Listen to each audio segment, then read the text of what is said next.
Have somebody talk through a mic.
I don't know, Everett. Is anybody here? Come on, clap if you're here. Come on, go. All right, all right, all right. We have Carmelyn at the spinner, and she is going to spin. We don't have a table yet, so we're being very creative and innovative over here. We're in the front corner of the room if you want to know. If you get your name read, you can either raise your hand, and I've got some runners, or you can come and get it at the front corner of the room. It's the front left corner. We got a name, Carmelyn? Anitra, do you want to read that? Do you want to know what you're getting? It is a circle water bottle kit. That's really cool. And I might throw in some candy if you guys got the name? We're kind of. Do we get them? Where are they? They took the spinner away from me. I'm just standing up here. I got the name. Let's see if you're here. Is Macedonian Danian here? Macedonian Danian. Oh! Draw again. Put this in back. Draw again. Ron Roberts wants his name called. Give me another card. When we get a table, Everett, we will be better at this. All right. Let's see the name. Zoe Emerson. Is that who it says? Yep. Zoe Emerson. They wrote it in orange. No, it's not Emerson. It's Zoe Larson. No, it's not Zoe Emerson. It is Zoe Larson. Oh. Is she in the room? Go again. Give me another card. Don't even spin. Just hand me a card. Let's go. You guys are awesome.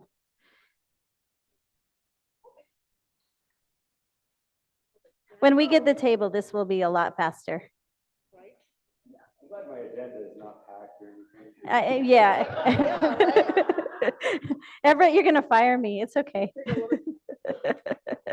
I would be thinking about, okay, this name is a big one. Is, Q-R-O-U. Somebody Chambers. Because it's Q-R-O-U-L-I-F. I cannot say that. Khalif, maybe? Khalif Chambers? Is there a Khalif? Okay. Let's get another card. I think we do. I do. God. Are these last year's? That's Zoe Larson. Can't give me that card again. Come on. Okay. Hold on. Maybe this is the list of days from last year's. That's what Sherry something. All right. Sherry Newton, are you here? Sherry Newton. She was here last night. Let's get another card out of here. When we have a table. All right. Kurt Manwaring, are you in the room? Oh my. Okay, I'm drawing again. Okay. Edwin Lindholm, are you in the room? There's nobody here. Nobody's here, I guess. All right. I know. Josh McPherson? No success. I have 10 names that nobody's here. This is the Ashley Price. Are you here? Ashley Price. Quinn says no. Michael Christensen. Michael! We have a winner. Carmelyn, will you? Okay, all right, everybody. Let's gather together, quiet down. be here at our state convention here in Provo, Utah. We always like to start off with an invocation. This member is one of my dear friends, one of the very first people I met here in Utah. You know, he's been a member of the Salt Lake chapter longer than I've been here in Utah, but he was at one of my first chapter meetings. His family has been very involved in the NFB of Utah for many, many years. He's had a tough year. We lost his wonderful wife, Julie Ledford, earlier this year. But you know, Kevin Ledford is here. He's excited to be here, and it's just wonderful to see Kevin moving out and about and his wonderful family. So I've asked Kevin Ledford if he would say the invocation for us.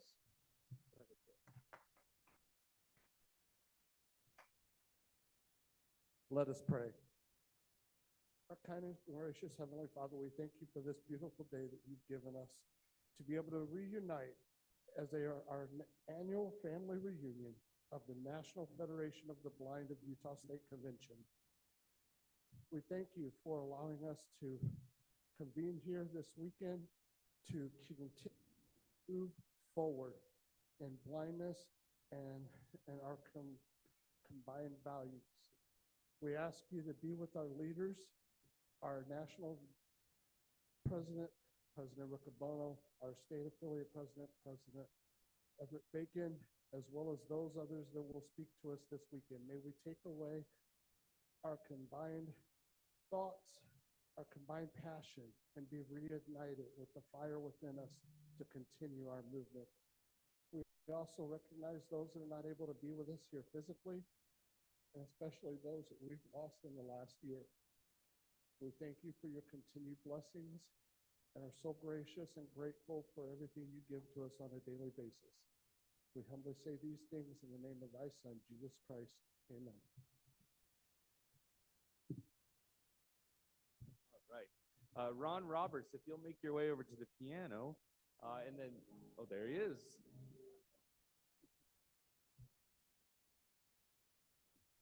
Well, okay, Ron, give me a second. Let me have everybody stand so we can do that, okay?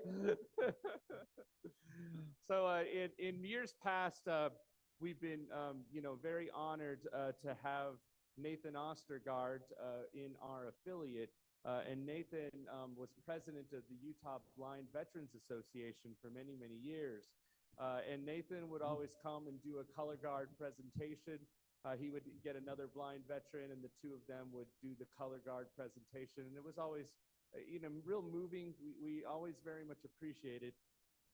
This past year, Nathan and his wife bought a ranch in West Virginia. And so they have since moved to West Virginia.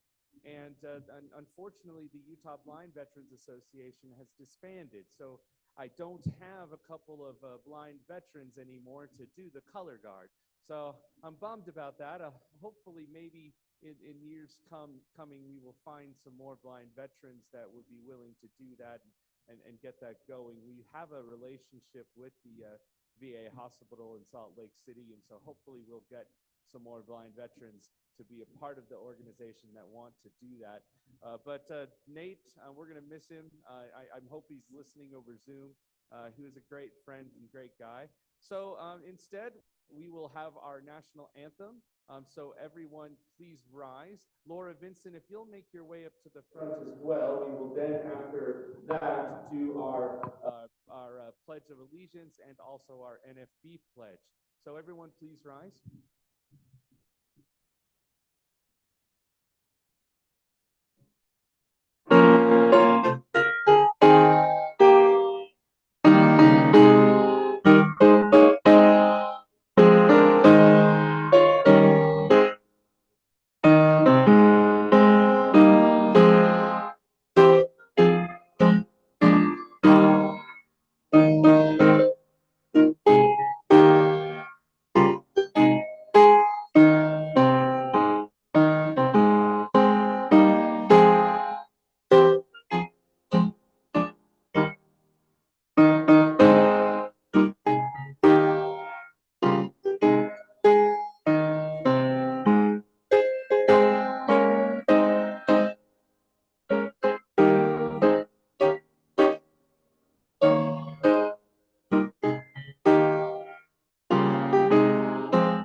Thank you, Ron Roberts. And now our board member and Utah Valley Chapter President, Laura Vincent, will lead us in the NFB pledge. I believe the flags are this way. Not in here. So imagine that there's a flag to my left, your right, and we'll do that.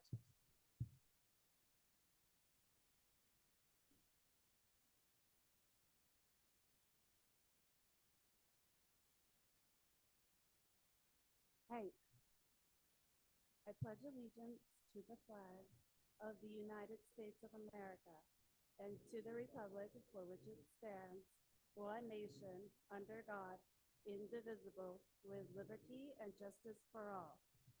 All right, join me in saying the NFB pledge now.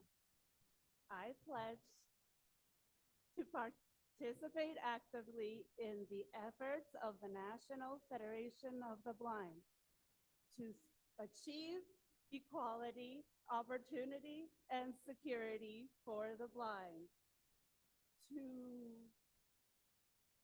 support the policies and programs of the Constitution. Now in Spanish.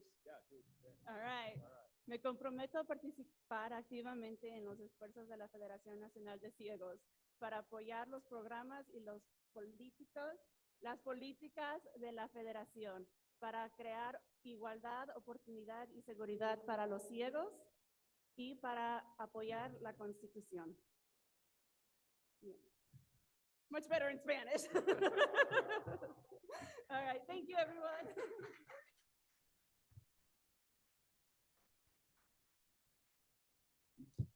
I always put Laura on the spot because I know she can do it very well in Spanish. But she does just fine in English too. It's a wonderful pledge. We've had it for many years. You know, if you haven't memorized it, you should really try. It's a great pledge. It's not too hard of a pledge to memorize too. Barbie, what do you think? First of all, Willie, my mic is way live. But Barbie, what do you think? Do we need a door prize? Yes, we do. All right. My mic is loud too. We're hot. Oh, some drinks. All right, I'm spinning. Really super fast. All right. What are you going to get? You're going to get some cookies and a gift bag full of some goodies. Girl Scout cookies, and that's going to go to Leilani Rubio. Is she in the room? Leilani Rubio! Woohoo!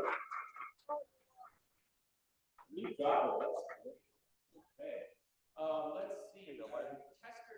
Thank you.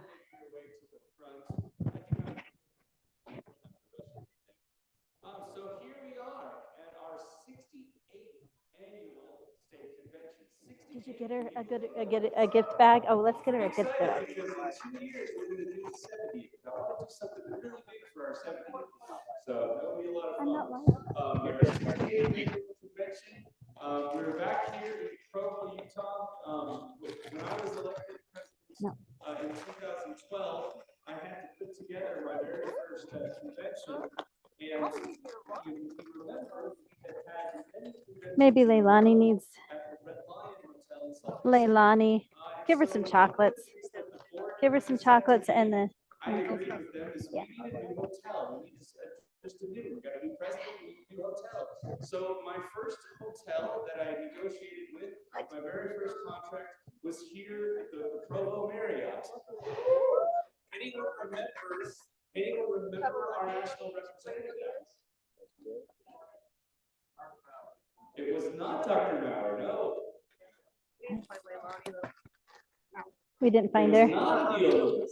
She's here. It was not Margaret. Dr. Jernigan. No, Dr. Jernigan passed away by then. Oh. Maurer. Oh, there's a It was Maurer. actually Pam Allen, our chair of the board and our first vice president. wonderful time. Obviously, you don't remember.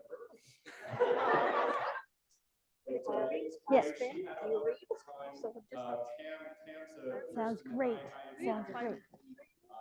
And, whenever I get a chance to Yeah, do you know where Leilani is?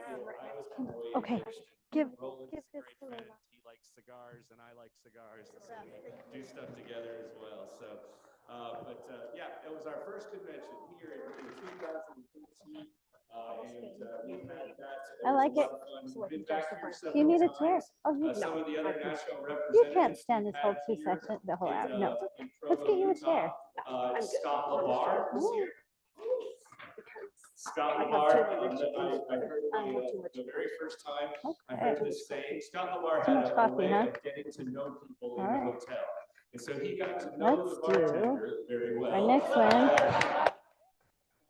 And so he was there, and the bartender knew Scott by name and had a drink ready for Scott whenever he felt he needed one. But then Scott would always say, Mike, I think that was his name, Mike, my glass has sprung a leak. I don't understand the hole in my glass. And I had never heard that saying before. It was pretty funny. And so Scott Labar was a wonderful rep. That was the very first time we heard about the airport guy. Does everybody remember the airport guy? Yes. The wonderful speech that Scott gave about his time as a blind man traveling through the airport. And so I'll never forget that speech. It was a wonderful time, and Scott was great. We also had Amy Burrish. Remember Amy Burrish? Amy was a wonderful singer, and she sang Can you part of read her these, speech, if you Carmelyn? remember. So, and then we were here 2 years ago, and that was our fit in the movement. Finding our fit in the movement was the theme that year. I know what they And are. does anyone remember who the Okay, national all rep was right, that? all right. Jessica Beecham, good. Well, we'll need a Yes, helper Jessica, that she can was read here. those. So yeah, we've had some great times here at the Provo area.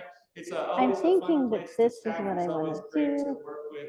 And so Maybe we're Willie excited to can be do it. back here again. The theme of our state convention this year was actually come up We'll do these by later. our first vice president, Cheryl We will Johnson. do these later. But the short part of the theme is, if you are unable to see the path, make your way forward. And so I think that's or make your own way. If you're unable to see the path, make your own way. And so that's the theme of this convention. So if you're new to the NFB of Utah, I'd love to hear how many of you out there, this is your first time at the NFB of Utah convention. How many of you have been here 5 times? How many out there 10 times? Quieter, a little quieter. How many out there have been here 20 times? Oh, still a few. 25 times? 30 times? No one more than 30? Okay, well, hey, there you go. But a lot of folks have been here coming to NFB of Utah conventions for many, many years. So we have an exciting convention for you. There are a lot of people that do a lot of great planning. This PA system that you are hearing us, normally we've worked with the hotel and used the hotel PA system. This year we wanted to try something different. We found out that some other affiliates have purchased their own PA system and have used it in their different facilities. And so I want to give a big round of applause to Willie Black and Dan Cameron.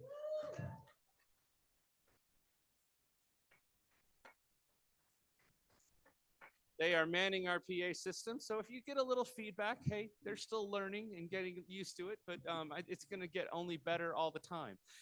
So pretty exciting that we have our own PA system. We can move that around with us where we need to. We have our lovely, we have our lovely door prize chair people in Barbie Elliott and Anitra Wells. We have our wonderful door prize, our wonderful auctioneer and auction chairperson in Stephanie Cordova. Outside, handing out these these wonderful keychains. Does everybody have their keychain yet? Yeah, and these wonderful keychains commemorating this convention. We have Jerry and Michelle Neely out there doing our registration. And then later on, we will be having our exhibitors and sponsors showing off all of the things that they have for sale or things that they would like for you to look at. And the folks that have put that together are Willie Black and Kurt Manwaring. So a lot of moving parts to this convention, a lot of people playing a lot of great roles. I'm always proud of the way Federation members in Utah step in and take assignments. And I want to do things like Carmelin Rios running around giving away door prizes and so many other folks that love to chip in. Ron Roberts, who did a wonderful job playing the piano, and he's going to be playing for us at all times during the convention. So it's a great convention, a great fun. This next piece of the agenda, I'm excited to bring to you. We did this probably maybe 5-6 years ago, I think before the pandemic, and it was really well received. And I thought, we haven't come back to that in a while, and I thought we should do that this year. We should definitely honor our Native American friends who play such an integral role here in the state of Utah and of course across the country. And so I asked Kester Tapaha, a member of the Navajo tribe and a longtime member of our organization, to come up and present to you something from his Navajo tribe. So Kester?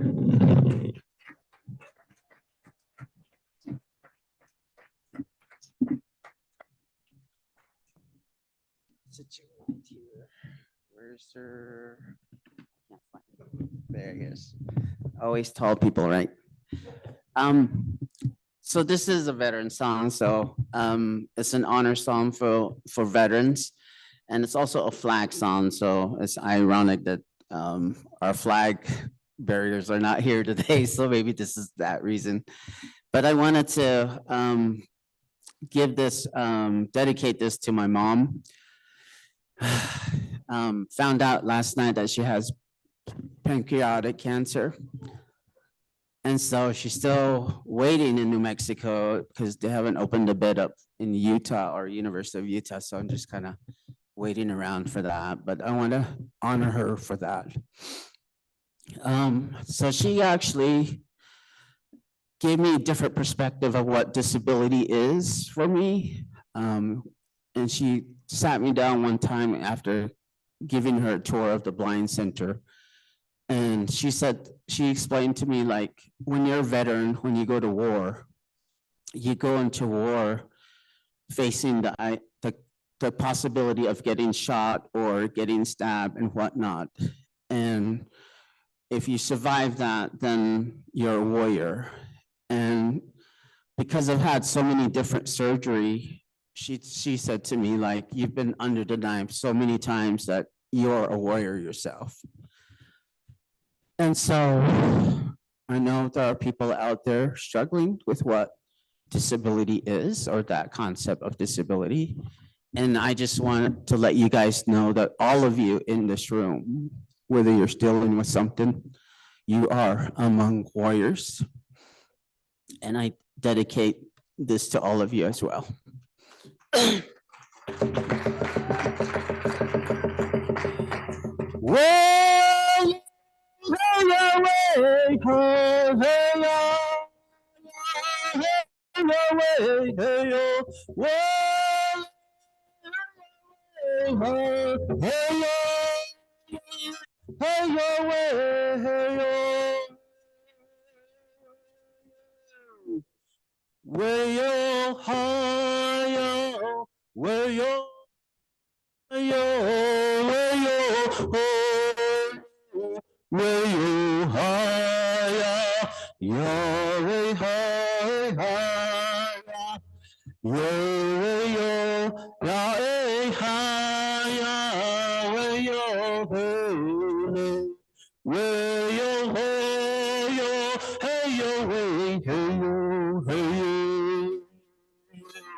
Salato betangat aeye ena tredeye tredila Acoba ata acoba yat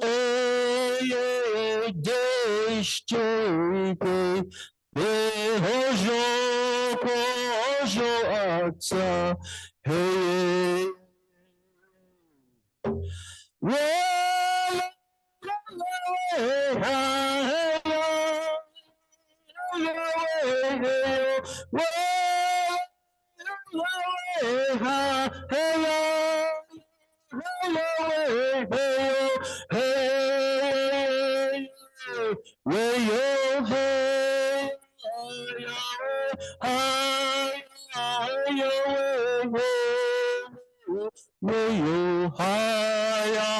Yahweh, hi, hi, Yahweh, hi, Yahweh, hi, Yahweh,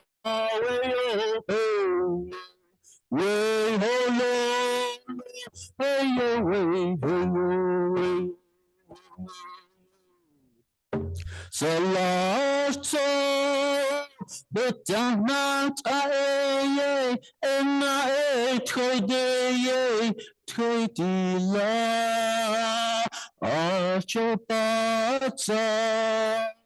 achopa yate deşteke beholo hojo ata hey.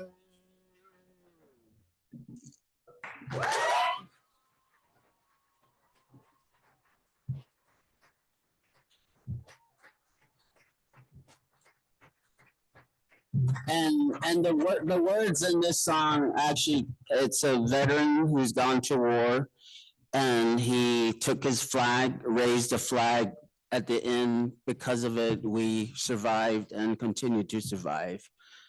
Kind of the translation. Thanks.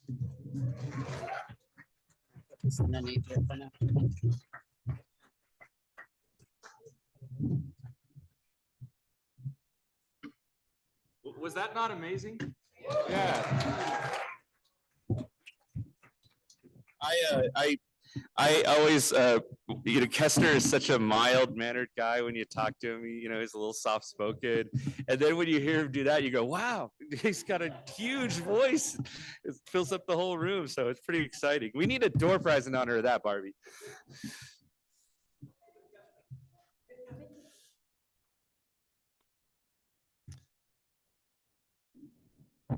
I love learning new things, and today I'm learning how to do a mic. So please thank you for forgiving me my. All right, we got a name for door prize. We got a big package to give away with a phone charger and some other prizes. And that is going to go to Mava Garso. In the room, Mava? No? Okay, we got a new card already. Carmeline's helping me out. We're doing better. Kevin Wassmer. Kevin Wassemer? Kevin Wassmer, are you? Yeah, I would think I'd heard his voice by now. David Sarl, are you in the room? David Sarl? Gosh, is it any? Wow. A lot of people didn't get up this All morning. right, Ellie Price, are you in the room? Ellie Price! Congratulations.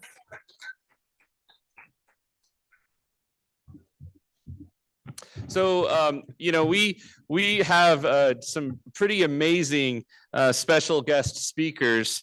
And so I was talking with at the board at our board retreat back in January.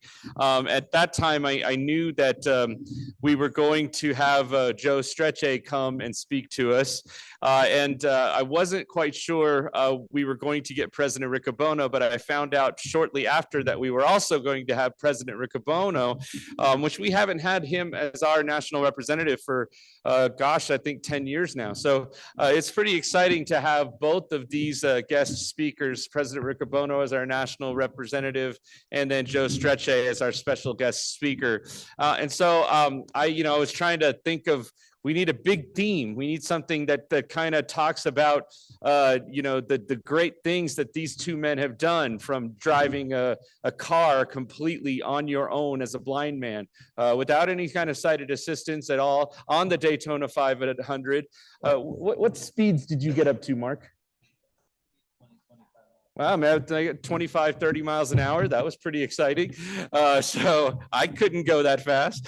I got hit by a car going at 10 miles an hour once. So it doesn't feel good. So yeah, I mean, that's pretty amazing on the Daytona 500 Speedway. And then Joe Strecce, who's been working with people in Hollywood and in entertainment for many, many years. So I just kind of thought we needed something that was, you know, a bigger theme.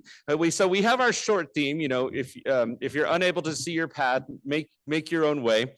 But Sherilyn actually wrote this really cool theme that I wanted to read to you. Let's see. In a world where limits are challenged and barriers are broken, the National Federation of the Blind of Utah, in association with the Jernigan Institute and Riccobono Recordings, present to you Live the Life You Want production. Comes a powerful journey of resilience, independence, and possibilities. Convention 2025, when you don't see the path, make your own. Pretty exciting, huh?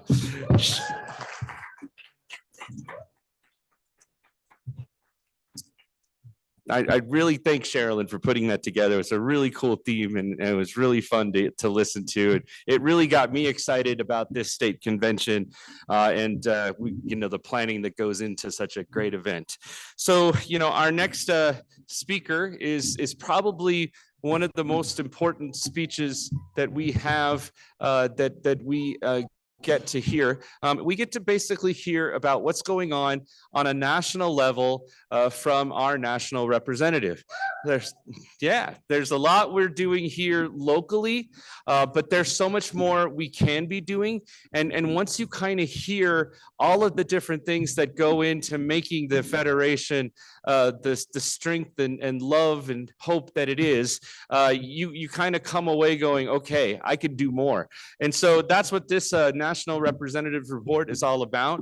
I'm really excited to have my good friend, President Riccobono, here to give this speech to you. So please give him the loudest Utah welcome you possibly can.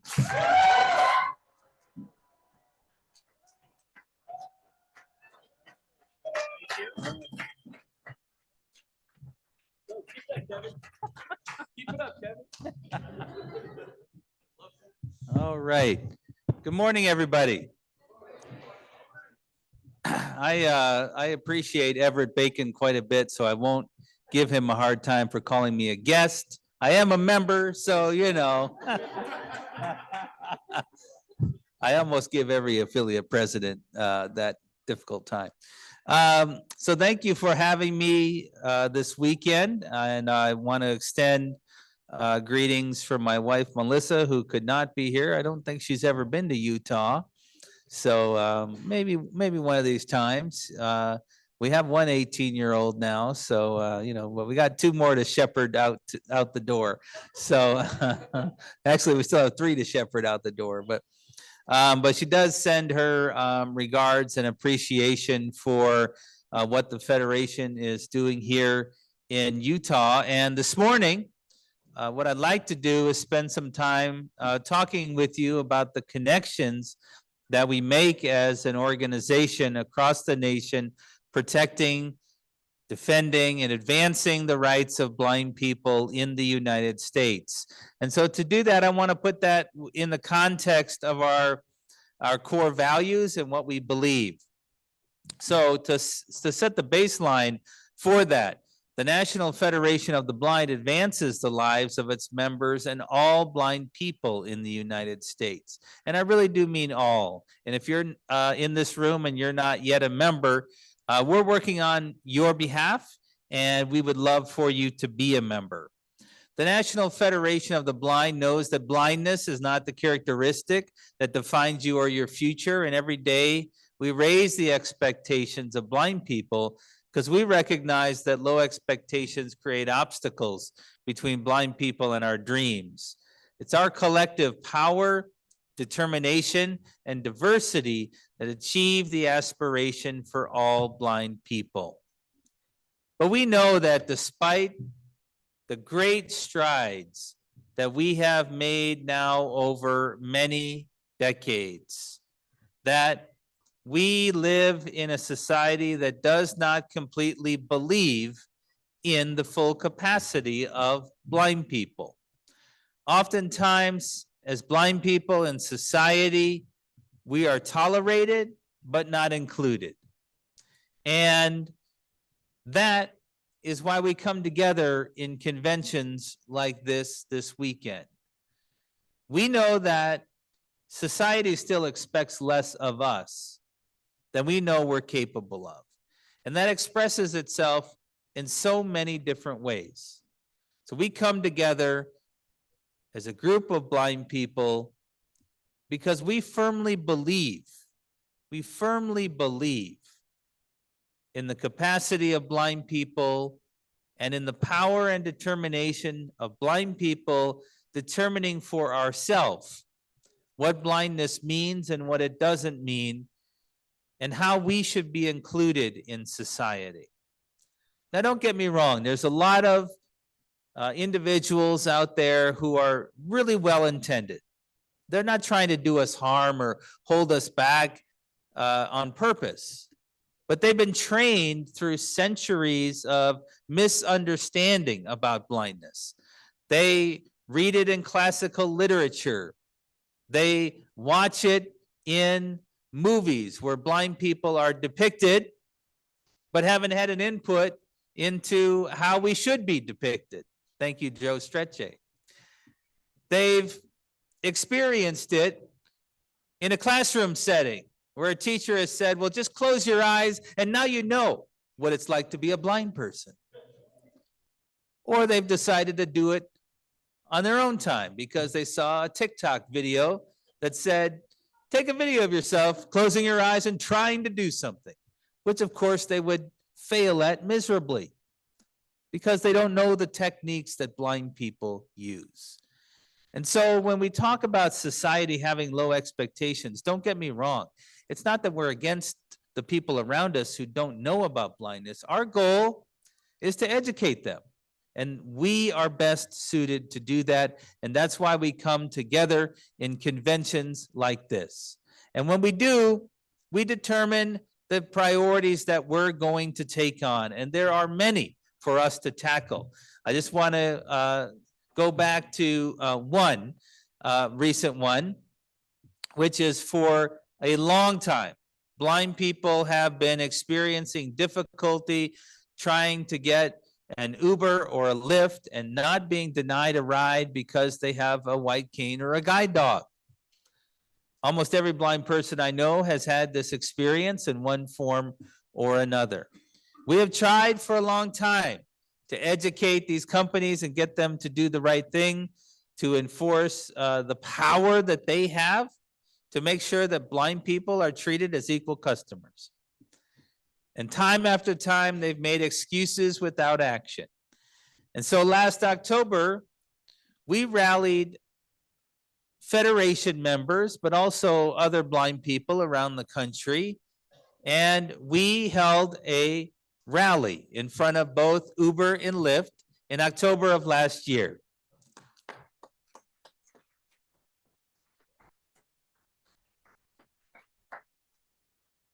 And sometimes people say, you know, well, yeah, fine, but does it really make a difference?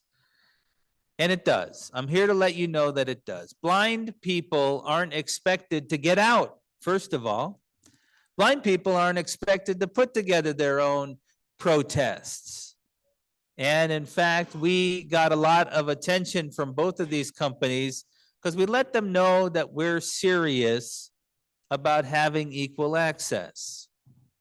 And we're not going to stop showing up in front of their buildings and even occupying their offices if we have to get the idea across that we should be included. Yeah.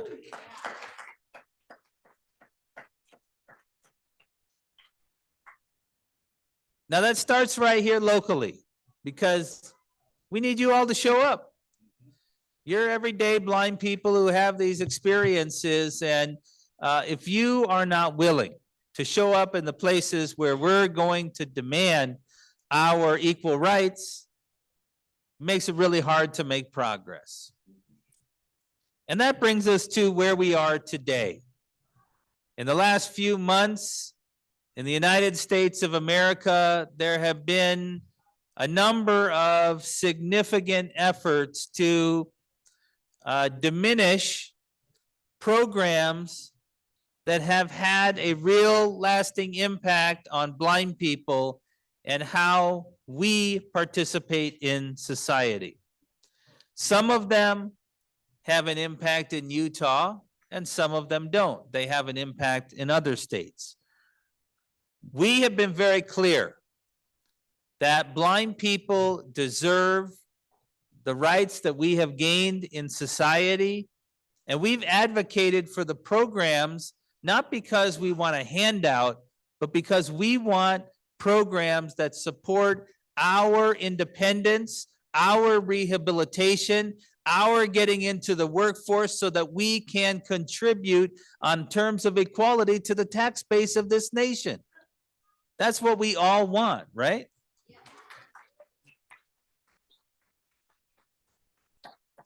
But there's a number of things going on that you need to be aware of. One example is that the President of the United States has put out an executive order that calls for the elimination of the Institute of Museum and Library Services. Now, you may be saying, well, yeah, what has a public library ever done for me? There's no Braille, there's no audio. What's the point? Except that you should know that the Institute of Museum and Library Services is a significant federal program that supports the operation of many regional libraries for the blind across the country. And that may not have a direct impact in the state of Utah, because I think our members here have done a good job of convincing the state that it should be funding this program. But in other places, it has a significant impact. The other thing that IMLS does is supports accessibility in museums. I don't know if you've noticed, but a lot of museums are really dull for blind people.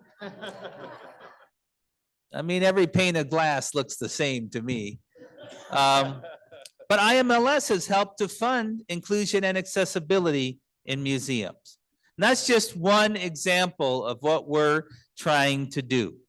You may know that the president has also called for the elimination of the Department of Education. And the Federation has not taken a position on that, except that there are a number of programs at the Department of Education we care about. For example, all students with disabilities are impacted by the federal Department of Education if they have an individualized education plan. And every blind student in this country should have one. Also, the rehabilitation program is managed by the Department of Education. The American Printing House for the Blind is managed by the Department of Education. The Randolph-Shepard Act is enforced, well, is supposed to be enforced by the Department of Education. And the program for older blind individuals is managed by the Department of Education. Now, we don't have a strong opinion about which department these programs live in, except that they have to be protected. Blind people need these programs to participate equally. We deserve these programs, and the National Federation of the Blind will defend them.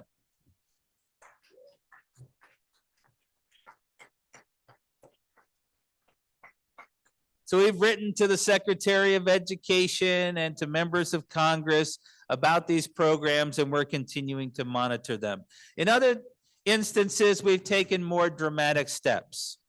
You may know that significant efforts have been undertaken to reduce the workforce at the Social Security Administration. Blind people are not cheating the system. Blind people are not cheating the system. Many blind people have benefited from getting Social Security disability income, especially when they've gone blind later in life. And I don't know any person who's gone blind later in life who says, thank God I don't have to work anymore. The blind people I've met have said, how do I figure this out and get back into the workforce? In fact, I've met many more blind people who have said, I would have kept working, but my employer said I wasn't valuable anymore. That's not the America we want. And so we require the Social Security disability program because these are dollars that people have put into the system and a support that they have earned through their prior work. The reduction in Social Security staff means that blind people have to wait even longer to hear about their application of benefits. We know of blind people that have been waiting or better just to get benefits they're entitled to. It doesn't make it very easy to get back to work when you don't even know how you're going to get the dollars to feed yourself. Not only that, the Social Security Administration, especially now that it's lost a lot of talent, is thinking about changing longstanding rules. For example, they have now said that if you have an overpayment, and almost every blind person, because the Social Security Administration applies the rules incorrectly, has had an overpayment, that you'll have to pay 100% of it back right away. And if you can't pay it back, the first way that they'll pay it back is by stopping your Social Security disability income. Well, this is a great way to disadvantage people who are already disadvantaged. Now, they have softened those rules a little bit, but it takes our continued effort. So we've entered in with other disability organizations to sue the government over their failure to deliver the services through the Social Security Administration that we have earned through our prior work. And not only that, many, many blind people have been disproportionately laid off by the reductions in the federal workforce. Blind people at Health and Human Services, at the Department of Education, at CMS, IRS, SSA have been laid off. A lot of blind people had good jobs doing customer service support, policy work at Social Security. They've all been let go. Now, it's one thing for federal employees to be let go who aren't blind. But we know that when a blind person is let go, they have some additional challenges getting back into the workforce. The Federation has stepped up. And so we're working to collect together and help the blind federal employees who have been let go to get back into the workforce. And we're engaging them in some training, some activities, and we're doing that even though we hadn't planned to, because it's the right thing to do. So if you're looking for great employees, or you know of people who are, there's a lot of great federal employees, former federal employees, who are looking for work. And you can help be a part of their employment network. These are just some of the things we're doing just in the last couple of months. Pretty crazy, huh? And by the way, we've also said that we are no longer going to tolerate blind people being used as an example of incompetence by the politicians of this nation.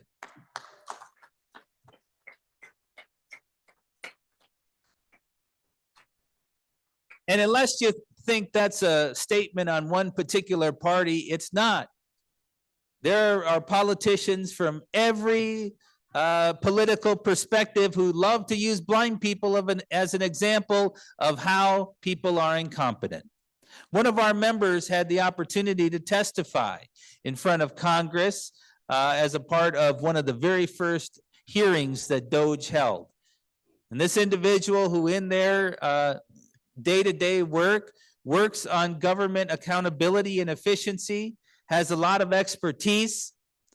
His testimony was diminished by certain politicians because he was blind. In fact, they said in social media, you know, how could a blind person ever find something was going wrong? They're blind. And you may say, okay, but people say a lot of stuff in social media. So he now has to worry because his name has been used in social media by people with power about who's calling his personal home number, who's showing up and sending letters to his house just because he's a blind person. And it also happens that other politicians are using the word blind to say that you must be completely out of touch to not recognize some of the things that are happening in our nation. And that's not okay either. So we're very concerned about the public use and abuse of blind people as being equivalent to being incompetent. And that brings me to our core values. One of our chief core values is that we believe in blind people. That's why you're all here, right? We believe in blind people. And that's why we make a commitment to working together and to being members of this organization, because we recognize that it's not enough for us as individuals to believe in blind people. We have to get together and figure out how to speak for ourselves and how to push these ideas forward, because we know that we are stronger together. And we do that by representing the whole class of blind people. I really think that the work that's being done here in this affiliate, especially to engage blind people who are primarily first Spanish speakers, hats off to your leadership on that.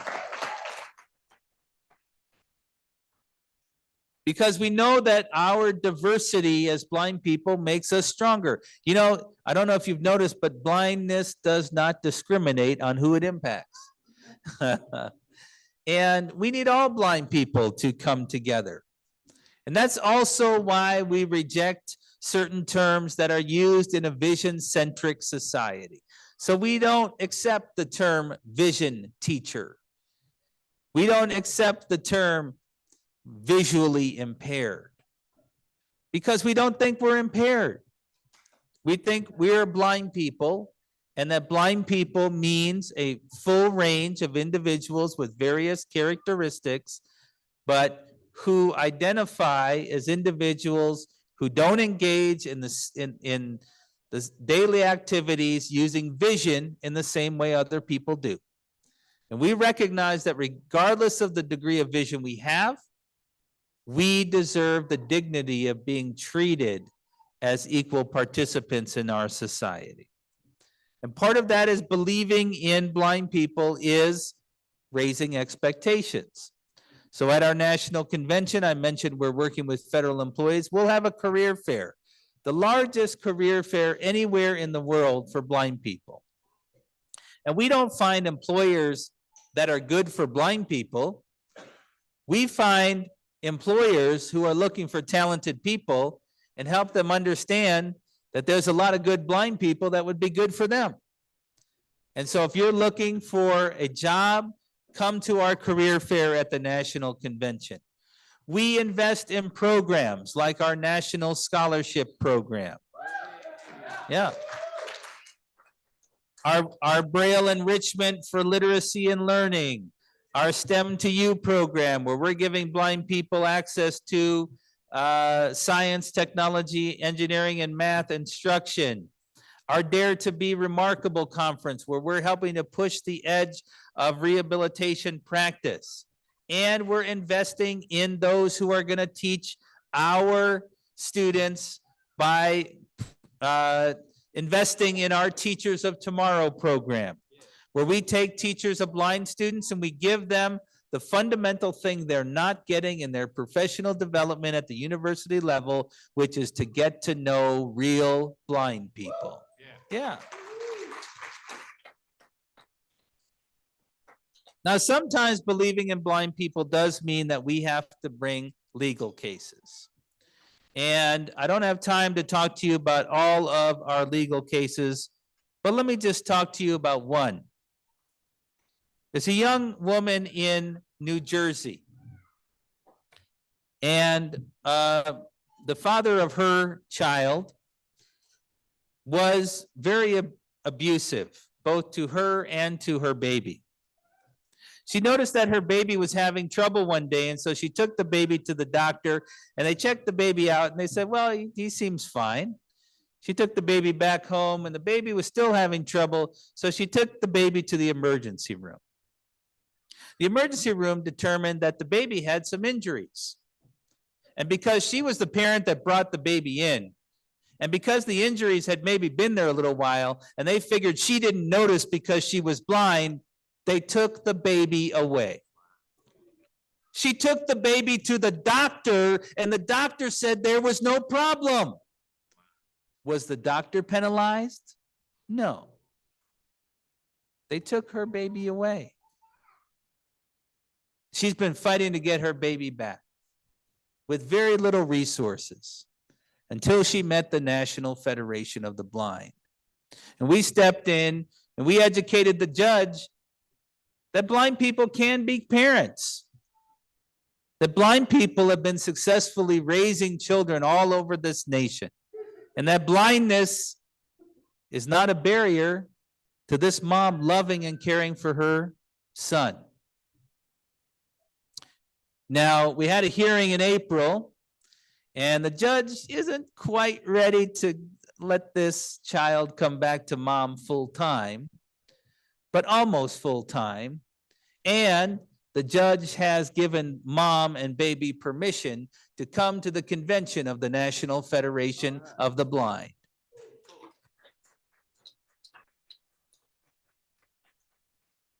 Now, it's not just the legal help.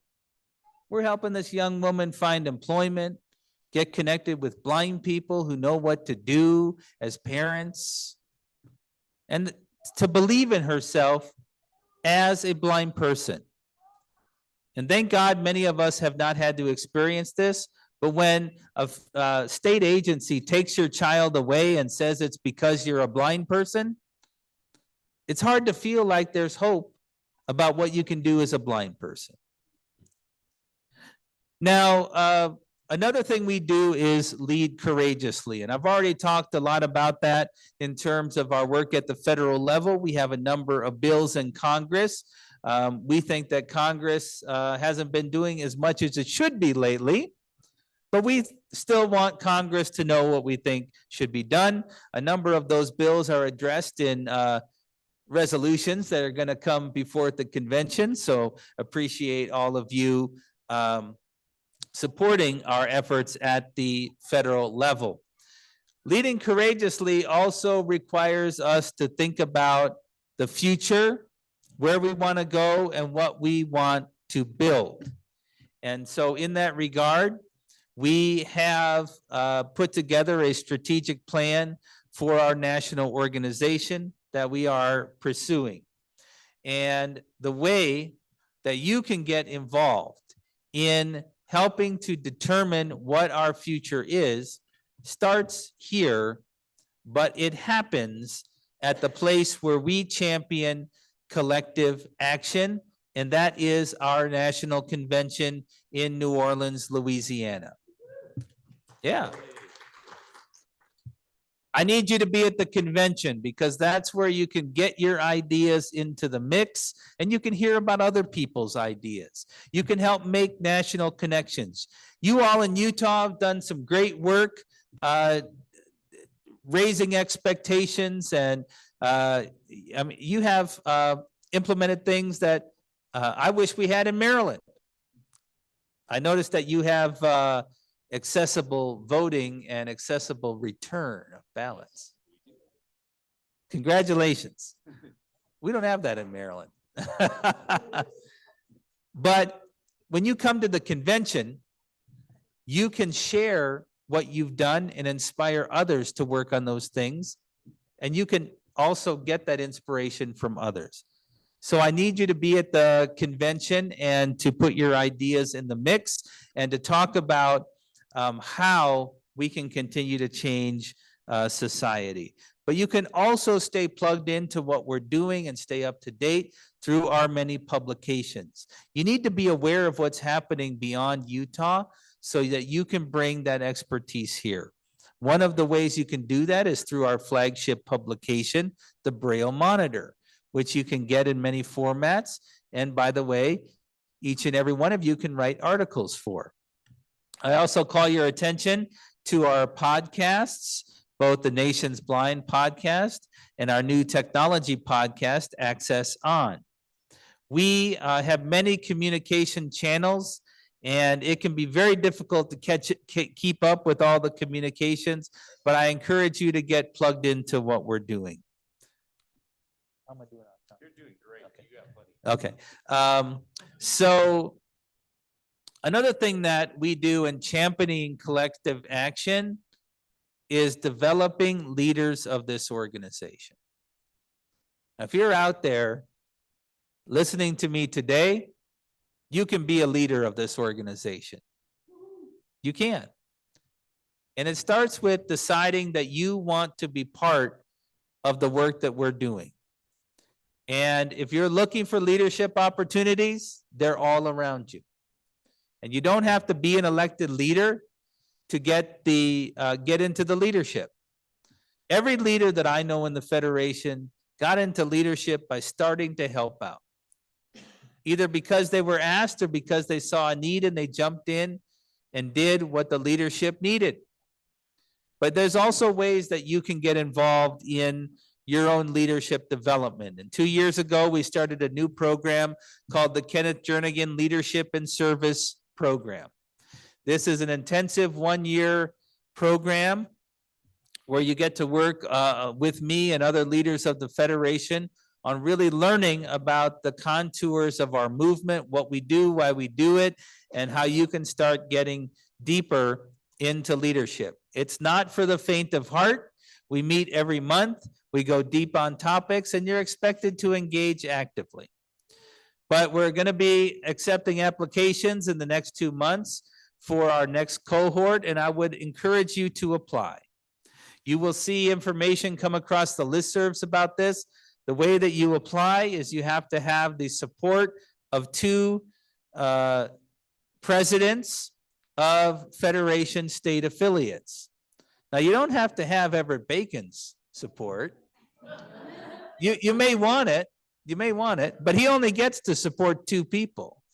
So you may want to go out, and you're going to need a second person anyway. So you should go out and find leaders. How do you find them? Well, their information is on our website. And we want people who want to express that they want to be in the leadership because they've went out to convince other leaders that they're worth investing in. And that's the beginning of the mentoring. We're asking you to go out and start finding mentors. A lot of people say, well, I haven't had a mentor. There's dozens of people out there that would be ready to mentor you if you just ask them. And the other piece of this is you can get into leadership by studying the history of the organized blind movement, because you have to know what we've done and why we've done it. So by show of voice, how many of you have read Walking Alone and Marching Together? How many of you have no clue what I'm talking about? Well, we realized that we needed to update Walking Alone and Marching Together, not update the text, but make it available in new ways for the next generation. And so later, probably at the convention, you'll hear about that effort and how we're making Walking Alone and Marching Together available in a new dynamic way. We're training people to be advocates. We had over 125 people applied to be part of our IEP Education Academy coming up. I don't remember if we had someone from Utah, but we had a lot of applicants. So we're going to be looking to put together some virtual training as well. Now, I've only talked about a fragment of the work that we're doing, and I have to say that none of this work happens without putting dollars into our organization. We try to use every single dollar that we get in a responsible way, but it does take money to do what we need to do. And so I'm asking you to consider being a monthly contributor to our PAC program, considering if you can be part of our Dream Maker Circle by committing to an end-of-life gift for the Federation. There's also dozens of ways that you can give and promote by giving. If you use Lyft, you can round up every ride. If you shop at Walmart, you can round up your purchases or invite other people to. In these economic times, those dollars are even more important. Now, two other core values to talk about really quickly. One is foster inclusion. And we work on making sure that blind people are included in society. And we do that in so many ways, whether it's our technology advocacy, whether it's through our Newsline service, making sure blind people have access to the best information out there from a variety of sources, or whether it's through our self-advocacy toolkits, helping people understand what the laws are. But we also are working to make sure our organization is as inclusive as possible. So this is where our efforts to make sure that we're providing captioning and interpretation, that we're making sure our meetings are as accessible as possible. And we need your ideas about what more we could be doing to make sure that everybody who's blind can show up and participate actively in this space. But the last thing I want to talk about is that we're not satisfied with the work that we're doing today. We know that there is so much more to be done. And that's where we have the core value of dreaming big. There's a lot of work in front of us today, but we're thinking about the future. Years ago, that future had to do with building a car that a blind person could drive. And as Everett said, we did that. And we were able to turn that very quickly into autonomous vehicles. And now in many communities in this country, a blind person can use an accessible app to dial up a Waymo and take a car independently without a driver. If you come to our convention next year in Austin, you'll be able to experience that. But what's next?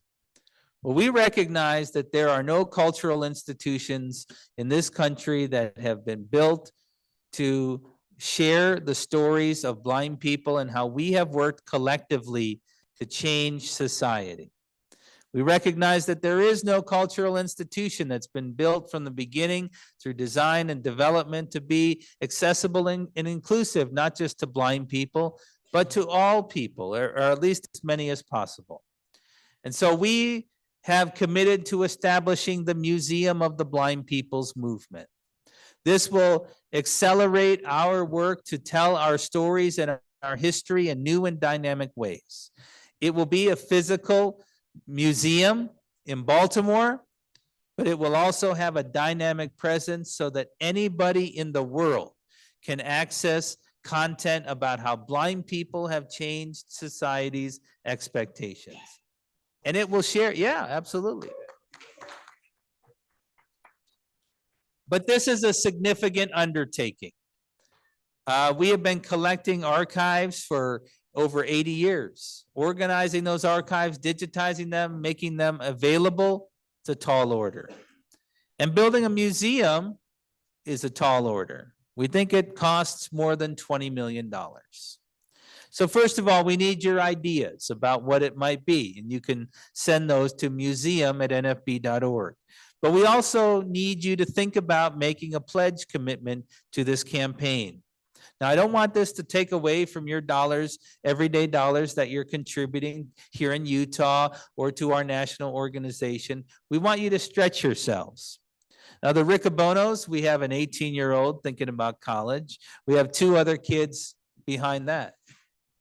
We've committed $25,000 to the Museum of the Blind People's Movement. That's a stretch for us. There's other people, including our president here to my left and his wife, who have contributed to our museum campaign, and I would like to thank them again for that. But we need more people. And we need you. We need you to think about what you can do. And then we need you to think about who do you know who we can collectively ask for money. It's scary to ask for money, right? But people are stepping up every day. I mentioned the Randolph Shepherd Act earlier. Our president in Alabama, Barbara Manuel, works with a teaming partner called Southern Foods. She invited Southern Foods to come to our national headquarters. I was on vacation, but I came into the office to meet with the Southern Foods leadership. We had a great tour and talked to them about the museum. They sent a letter earlier this week saying that they're contributing $200,000.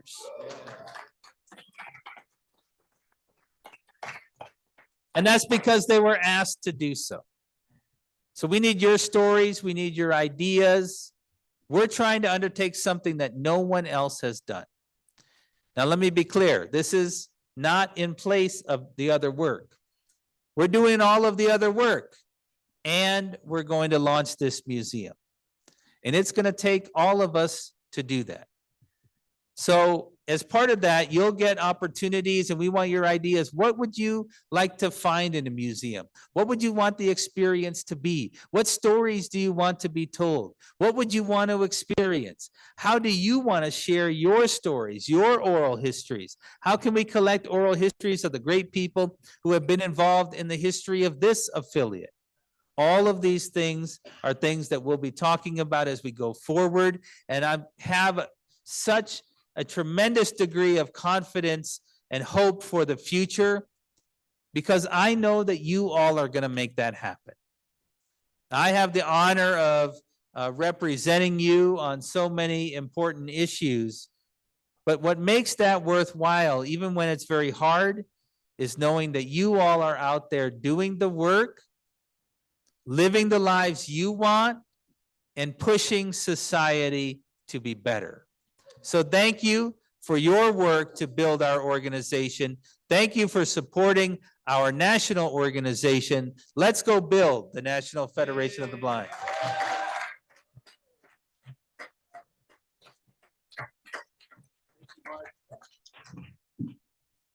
Barbie, Anitra, we Yes, need a we're door ready. prize, don't we? Wasn't We that are a great ready. speech, everybody? Whew. We are ready. We've got a purse. Can you guys hear me? Okay, good. Roseanne and Sherry, if you'll make your way to We the stage, also please. have gift cards and movie tickets from the Red Rocks chapter. And a purse. This is the name we are going to give it to. Her name is Pauline Butterfield. Pauline, are you here? Yay! Yay! We got her. All right, Mr. President. Okay, well, we have a pretty packed agenda. We've got a lot of neat things. We are going to adjust things a little bit from, you get an agenda, you put it together, and then stuff happens. So you gotta make some moves on the fly. So we're going to change a couple of things. We don't have the video from Congresswoman Celeste Malloy. She has not sent that in yet. I'm still hoping I get it. I connected with one of her staff members this morning, and they were still working on it. They were hoping they would get it to me. So we'll see if it shows up in my inbox, and if it does, we'll get an opportunity to play it. And then later this morning, we have Dan Cameron on the agenda, and we're going to switch Dan Cameron, and we're going to move him to the afternoon spot, and we're going to have Renee Pavlis be our last speaker of today. We're switching that because Dan's wife is on her way here, and she wasn't sure if she could make it for Dan's morning, and she really wanted to see her husband speak, and I thought that's a great reason to have it. So we'll move that around and have Dan speak in the afternoon. We'll make some things on the fly. Lieutenant Governor Deidre Henderson was hoping to make it here. I invited her about a month ago, and you just never know how things will work out with the scheduling. There are a lot of things going on this weekend. If you haven't noticed, there's a lot of people in this hotel, not just us. The women's conference is going on right down the road at Brigham Young University. There's some kind of dance competition going on at the convention center across the street. So you've probably seen a bunch of teenage girls and boys all around, having fun and doing everything they do. And then there's lots of stuff going on in southern Utah, and I believe the lieutenant governor is there. The lieutenant governor is a friend to blind people, and I know this because her brother-in-law, his name is Adam. He is a BEP manager in Arizona, and so he's talked to me. He's a good friend, and he tells me about his time with the lieutenant governor, and he talks to her about stories about blind people. So I know Lieutenant Governor Deidre Henderson is a friend to us, and one of these days she'll be able to actually address us in person. But she did send someone from her office that works directly in elections, which is kind of the most important thing that we bring to the lieutenant governor. We want her to do lots of things for blind people, but accessible elections is something that we really have focused hard on. And this work started probably around the year 2001, 2002, when the Help America Vote Act actually came into effect in 2004. Ron Gardner at that time was our president, and he started working on making sure that we had accessible voting machines. And we did have some. I got to vote in my very first election in 2008 accessibly. I know many other people in this room were able to do that. And, during the pandemic, we had this shift and change into mail ballots. And mail ballots usually come in print. And, print, as much as I like print, it doesn't really do a lot for me. And so, and so they had these print mail ballots, and we went and talked with the lieutenant governor's office with the help of Sherry Newton from the Disability Law Center. We were able to talk with them about an accessible electronic mail ballot system. This was a way where we could vote accessibly using our own technology, our screen readers that it would be that you would need, whether it be on your computer or your phone, and it would be secured. It would be a secure login to your ID and to your email. Nobody else would have it, and you have to sign up through your county clerk's office. But the thing is, we thought we would have to do legislation. We thought we'd have to do a lot of work to get this passed. And to the lieutenant governor's credit and to her office's credit, they said, no, we could find the funding and we'll pay for it. And that meant so much to me and to so many other blind people. And this past election, in the presidential election, many people, how many of you out there were able to vote using the electronic mail ballot system? So pretty cool. So I want to have Roseanne Mitchell from the Lieutenant Governor's office come up and talk to you. Roseanne's been a part of accessible voting for quite some time. We were on an RFP team together that actually got to pick the newest machines that the state has. So she knows a lot about this topic here. So please give her a warm NFB of Utah welcome.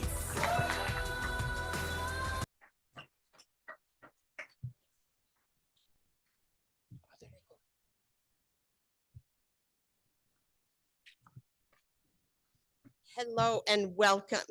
Thank you for welcoming me here today. Like Everett said, I'm Roseanne Mitchell and I work with the Lieutenant Governor's office. I actually started my career in elections in the Lieutenant Governor's office many, many years ago under Olene Walker. And then I left the state and went and worked in Salt Lake County for many years, and then in Utah County for a few years, and then left Utah County and went back to the state. So I'd like to say that that's where my career in elections has started and will likely end. I will probably retire from working there, and I thoroughly enjoy elections. It has evolved and changed over the years, but I still really enjoy it. I am so grateful that I had the opportunity to be here. I've been told that this is one of the best groups to come and present to. So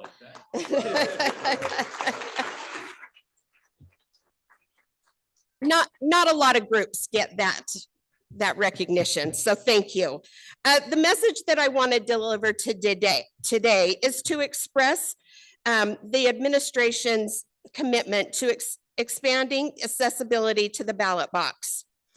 As the chief election officer in the state, the Lieutenant Governor Henderson has been consistent in delivering the message that we can have both secure elections and accessible elections. We do not have to choose one above the other in Utah. Our office acknowledges that in Utah, moving to vote by mail, some communities suffered unintentional barriers to accessibility. And one of those communities was the ADA community, and specifically those that may have some vision problems. Many of you have had the right to vote or privately or independently diminished. This population did not gain the advantage of many Utahns to vote at home. You may recall that Utah has contracted with the company Enhanced Voting, as Everett talked about, and I was very excited to hear the applause of the number of people that used that program. We need to continue to grow the participation in that program. It's great. It's accessible to people that they can use the different tools that they have on their computers at home and be able to vote independently. So if we can't do that promotion alone, so we need you to reach out to those that you know that may not be participating. Encourage them to sign up with their county clerk. And one important note that I like to point out is on the back end in the election administration with that, you guys submit that ballot online, and then when that ballot is submitted, it is printed out on a paper ballot that looks just like anybody else's paper ballot. And then that ballot goes through our tabulation software. So your ballot doesn't look any different than anybody else's when it comes to being tabulated. And I think Everett can attest to the fact that that was one of the key things that we really liked about this system. So again, help us to make that system grow and to be more inclusive, to be used by more people. And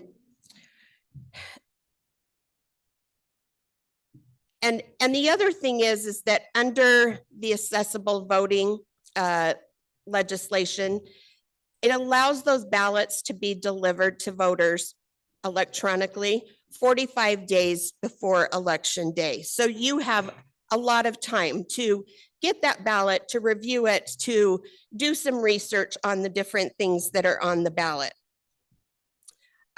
One of the other things that I wanted to talk about today is HB 300. And some of you may have heard some things about HB 300.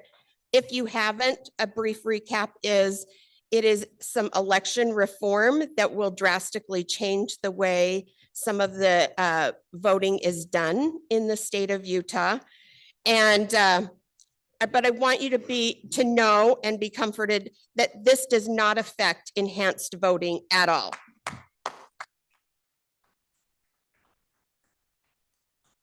Our office worked diligently to make sure that bill would not affect enhanced voting and that we would still be able to move that forward.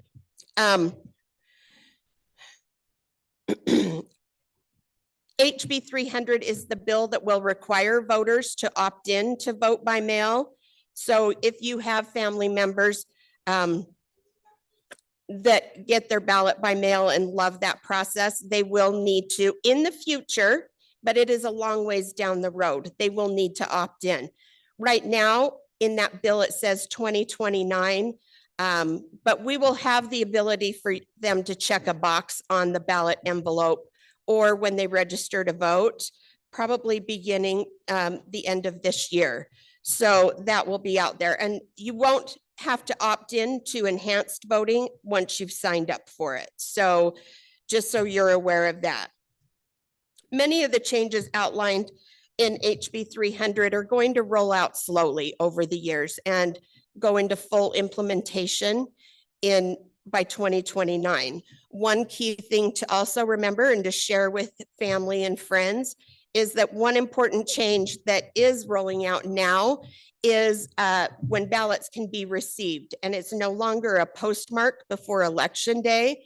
The ballot must be in the county clerk's office on Election Day. So that's not coming through if it's coming through the mail system, they have to have gotten it on Election Day. If it comes a day later through the post office, it's too late. So we encourage people to use drop boxes. They may have to use those accessible cars to get to the drop box if they're not using enhanced voting. So, but we know that there's going to be a lot of changes to some of the things in HB 300. It's not perfect. It came a long ways and it's better than it was, but we want to make sure that it is the best bill that can be out there. The Lieutenant Governor does have some concerns about it, and she is really working hard to make sure that no voter in Utah is disenfranchised. And she will continue to champion that message as she helps to change legislation. But that's one area where we can always use your help. I know that Everett has come to interim sessions and testified in committee meetings on your behalf, but we need other voices too. And we need you guys to make your voices heard, reach out to your legislators, send them emails. If there's legislation that concerns you as a voter and your needs as a voter, reach out and send emails and communicate and participate in some of those processes. The other important message that the Lieutenant Governor wants you to know is that her door is always open and that she wants to hear from her constituents. She, particularly those constituents that may not have had their voices heard in the past or have felt kind of sidelined, especially when it comes to access to the ballot box. If that is you, please reach out. You can contact me or our office and we can set up a meeting or a phone call with the Lieutenant Governor. I know that Everett has taken advantage of that from time to time. Lieutenant Governor Henderson takes her role as the Chief Election Officer very seriously. She wants to improve the lives of all Utahns through giving them a voice in government. And on her behalf, I want to thank you for the work that you do, and thank you for the opportunity I have to be here today and speak on her behalf. So with that, I'll turn it back to you, Everett. Thank you.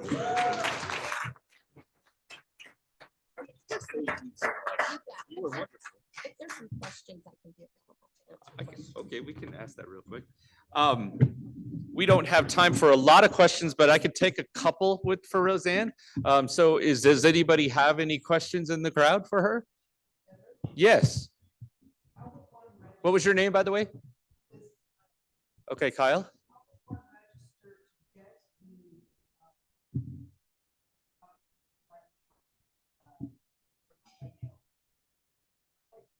Do you want to take that? Yeah. Go for it. So you can work with your county clerk's office to sign up to receive that ballot electronically.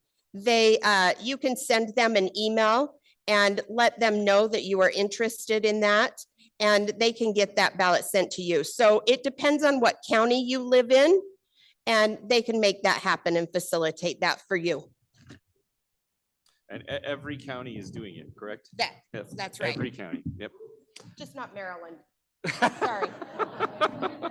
Just gotta get that. Any other questions? I mean, I can't tell you how important that her office is doing that for us. It's a really important that we had this feature set up for us, and that we can take advantage of it, and that we can know that our vote will be accepted privately and securely and independently. So if you're not taking advantage of it, please do. It's a wonderful program. You could talk to people like Carl Smith, like Barbie Elliott. They've done it, and it's very accessible and real easy to do. So there you go. Okay, thank you again, Roseanne. Question over Oh, here. there is a question. Okay. Yes, Adam. I was curious about, now, is this only just for the blind or for other disabilities? I know there's other disabled people out there that maybe can't, use the app very well, but they can. It's for any disability. Yeah, it's for any disability. And as you well know, nobody can ask what the disability is. Mhm. So it doesn't matter if it's a vision or blind issue, or it could be mobility. It could simply be age. It is the same program that is also used for military and overseas voters that are living abroad or serving the country and are unable to vote. Maybe they're in an area where it's hard to get the mail and to get that ballot back to their county clerk in a timely manner. So they also use this same program. LDS missionaries or other missionaries living abroad can also use the program. Pretty cool. Yeah. Oh, Yeah. Thank you, Roseanne. Yeah. All right, thank you so much. Let's give her a big round of applause. Thank you.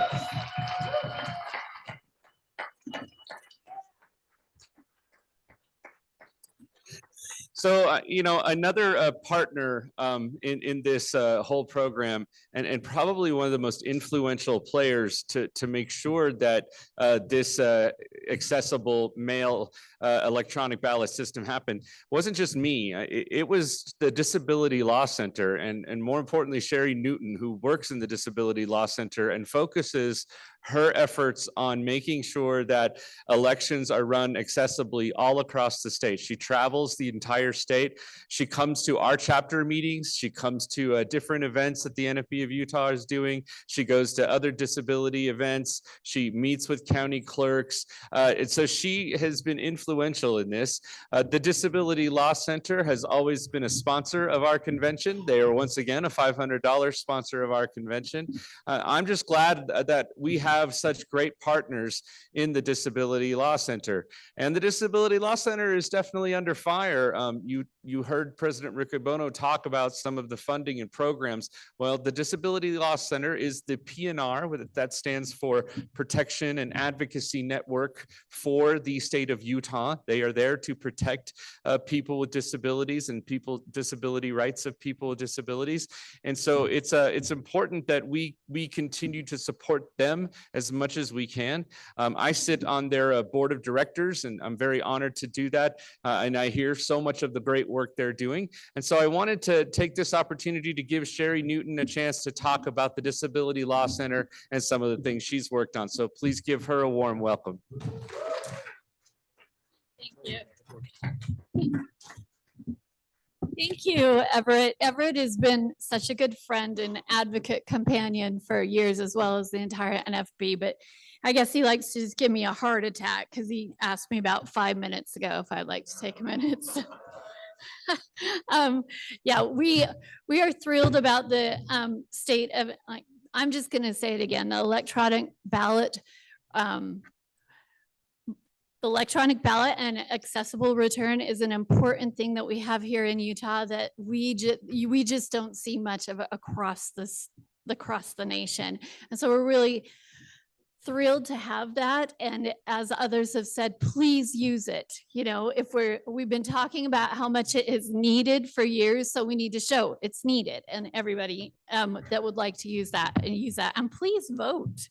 I would like to just remind you of another accommodation that we have in Utah, and that is signature accommodation. So if you are getting assistance to complete a printed ballot and you sign your name, and because of a disability, it's difficult to sign your name consistently, you can make a contact with your county clerk's office so that they don't kind of put your ballot on hold year after year after year and you have to prove you are who you are before your ballot gets counted. So that's a really important accommodation that we have in Utah as well. And if you can always reach out to your county clerk's office or the Disability Law Center for information about accessing accommodations. And just to take a minute to talk a little bit about something more than voting, the Disability Law Center, we want to help, and we are working on in a lot of areas.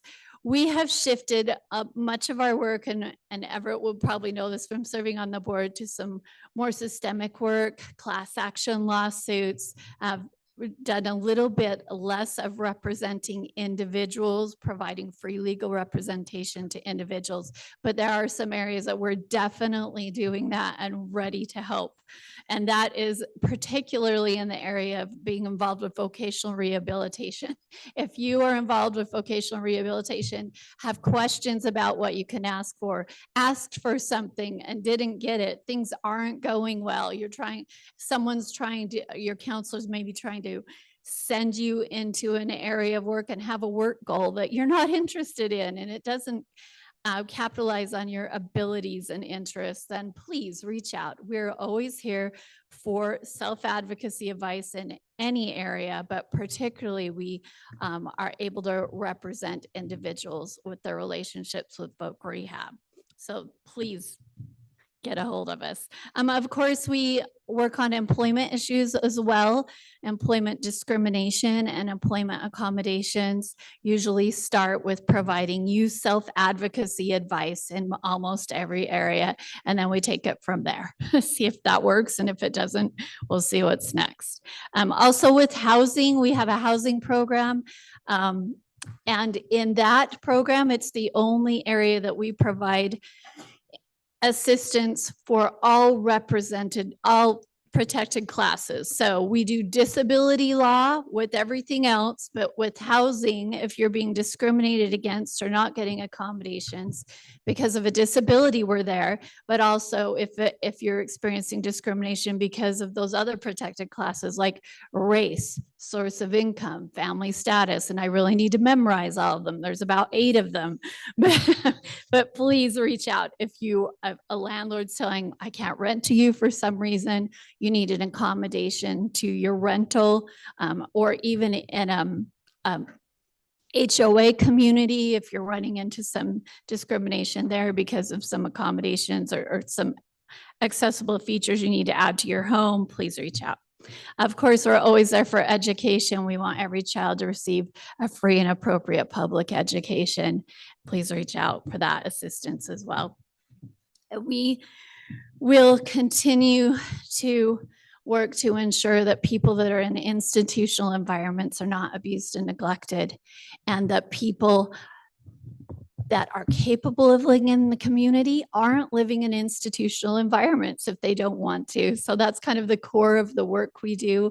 I'll be here at the vendor fair later. I'll be making my way from table to table and row to row this today. I'll be here today, and I appreciate the time, Everett. Thank you.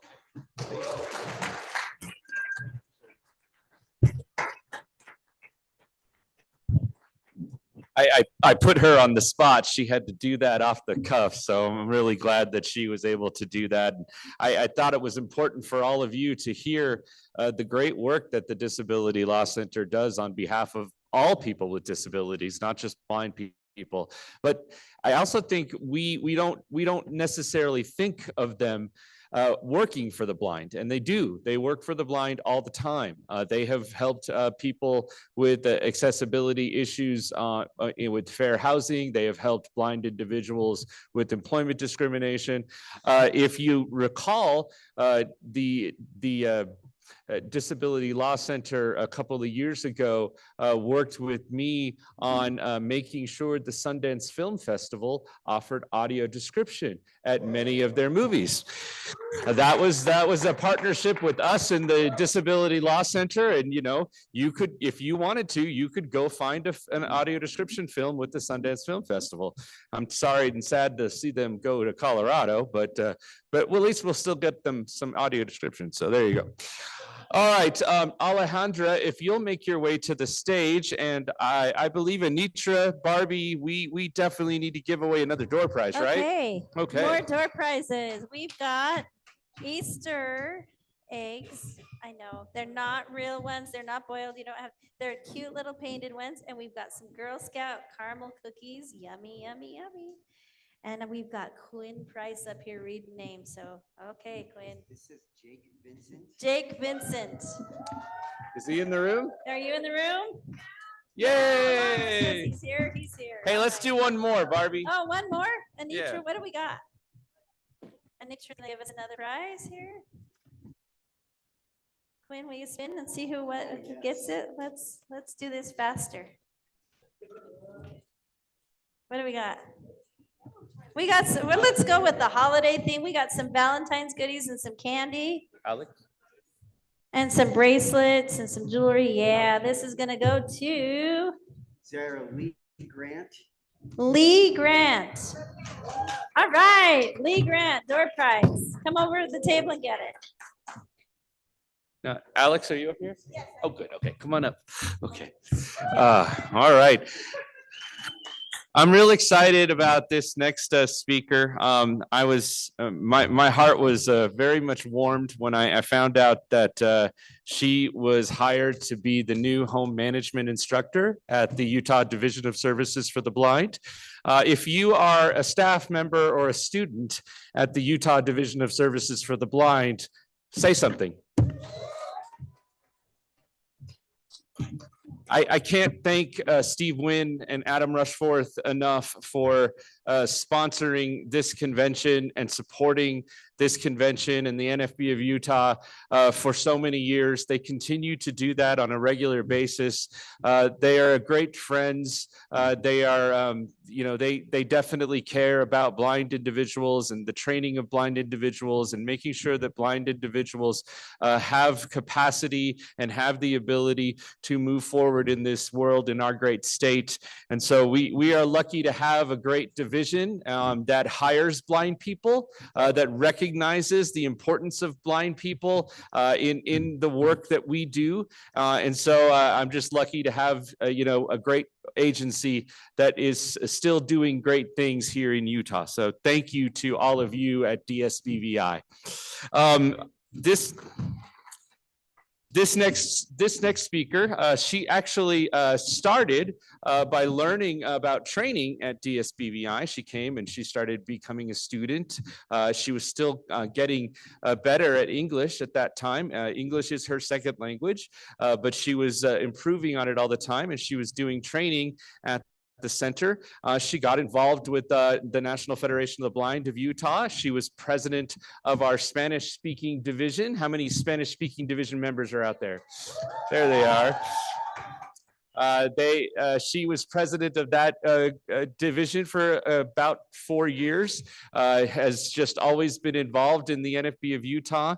And now we're just so excited that she's the home management instructor at DSBVI. So let's welcome Alejandra Reyes. There's your microphone. Okay. Thank you. Hello, everyone. Hola, hola. Okay.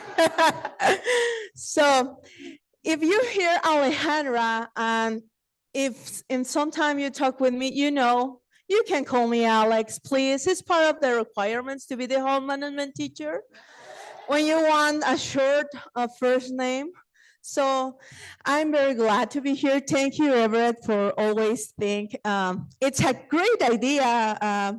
Give me a space to talk with my NFB family. And this morning, I want to talk about the past time I'm talk here in front of you guys. I talk about my story and the different challenge I had when you are a blind people with a different cultural background and you speak other language, and then you come here and you want to be part of this society, be part of the workforce, and continue live the life I want. But And this time I want to talk about how can I raise my expectations? Because everyone here have different ideas what is like the expectation means. And sometimes we follow our family or society expectations. But in my personal life, start to help me more to think about what is the things I want to do and what is my personal expectations. And basically, I'm start to think, hey, after I pass the training in the DSBBI, then I will have I had a baby, and I'm a mom now. Yeah, thank you. But what is the next thing in my life? I want to continue staying home. Will be really great, right? But I don't know why, but I always have this sensation to do something more in favor of my community, something more to raise my own expectations, something to be involved in the NFB. And this is the reason I suggest you please be part of the NFB, please join the chapters, be part of the divisions, because sometimes you think I'm alone. I have this experience, a really bad experience, and I'm alone. Nobody passed with these things like me. And honestly, maybe you are wrong. Every blind person in our community has different experience, bad and good experience. And if you don't join these groups, maybe you never know about the other experiences. And sometimes we need to, we think like, hey, I need to be perfect. Guys, we don't need to be perfect. The talent you have is the special talent you can share with everyone around you. So thinking that, maybe you think, hey, Alex, I don't have a talent. Maybe it's because you don't explore yourself. And I know sometimes it's hard. Our Spanish speakers division can tell you that, how sometimes it's really frustrated that, hey, I know I have the talent, but guess what? I don't speak English. But I want to be part of the society. And I'm very thankful with Everett Bacon because he gave us the opportunity to have our Spanish speaking division. And now the Spanish speaker here in Utah have a space to share the talents. So thank you so much. And everyone here have a space to share your talent. You don't need to be perfect. And always in my kitchen, I said that, hey, maybe this time the recipe, it's not the best dish you make ever, but the next time you need to try and you need to try. And then you need to try. Because if you never try, you only stay in home, sitting, listen something. And in some point, you feel like, hey, I want to try, but I don't know how to start. And guess what? If you join the NFB, if you go to the DSBBI and be brave and start the training, maybe you find your talent, maybe you try, and maybe during the training you have a very, bad experience, good experience, but you try, and that is the point. Try and try every day to be better, to raise our expectations, because in some point, you don't know how you help others. And my question is, someone wants to try, but doesn't know how to start? So talk with them and share your experience. In some point, maybe you think, hey, that thing I passed, maybe it was really stupid, but some people need to hear that and need to hear how you was success with this situation. And everyone here has a different story, has a different background, and maybe has a different vision, but everyone here it's blind. And everyone here has a vision. Doesn't matter if you can see or not. That is not the important thing, right? So if you want to start in some point, hey, take the decision today, not tomorrow. You don't need to be perfect. You only need to share your talent, your experience, and the whole NFB family are here to hear you. But, you know, in some point, you need to think, what is my own expectations? Because the low expectations is an obstacle in front of you. You want to jump that obstacle, or you want to continue with that obstacle in front of you? Thank you so much.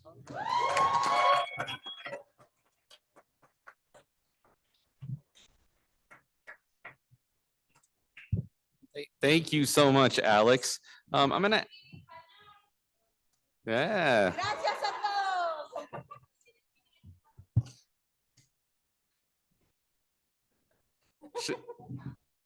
Should we have her give her a talk in Spanish too?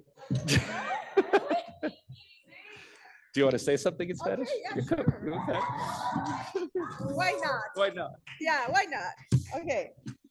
So, English speakers, if I speak fast, sorry. Bueno, para todos los miembros de la división en español, muchas gracias por estar aquí. Y como les mencionaba durante mi discurso, por favor, busquen un espacio en la sociedad. Por favor, compartan sus talentos con los demás. Queremos escuchar sus historias porque en un punto no saben cómo su historia puede ayudar a alguien más. Y eso es ser parte de la NFB, de la Federación Nacional de Ciegos. Es tener las expectativas bien en alto, ser realistas, sí, pero tener expectativas de qué es lo que quiero para mi futuro, no solo por ser una persona ciega, sino porque también quiero algo más para mi sociedad hispana. Vamos, mi gente, vamos adelante.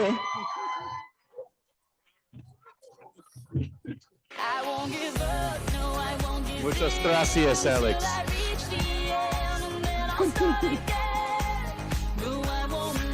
All right, I think we need a door prize there for that. Don't you think? Yeah. All right, Maybe we Alex. need a door prize in Spanish. Anybody want a strip? Okay. Maybe you don't, but your neighbor might want you to have this breath strip.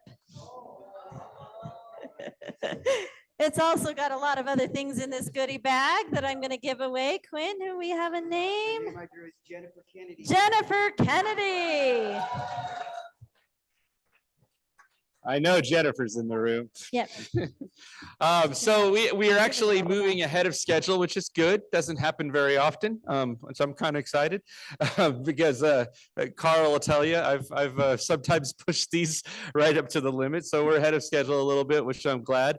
A couple of things I thought I would go over with announcements, and then I was going to ask Corey Noyce if you would please make your way up to the front. We have a lot of neat things in this convention. I haven't talked about the nominating committee. Now, you'll notice the nominating committee doesn't have a room on the agenda because we don't want you to know where the nominating committee is meeting. The nominating committee consists of Mark Turley, who is chairing the nominating committee. He represents the Salt Lake chapter. We have also on the nominating committee, we have Cynthia Young, who is representing the Red Rocks chapter. We have Laura Vincent, who is representing the Utah Valley chapter. And we also have Jerry Neely, who is representing the Weber Davis chapter.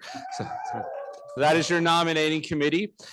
So just wanted to make you aware that they will be meeting and they will be giving their report tomorrow during our business meeting. A couple other neat things that are going to be going on. We, as I said before, Joel Zimba. Joel, are you in the room? May not be in the room, but he may be right outside.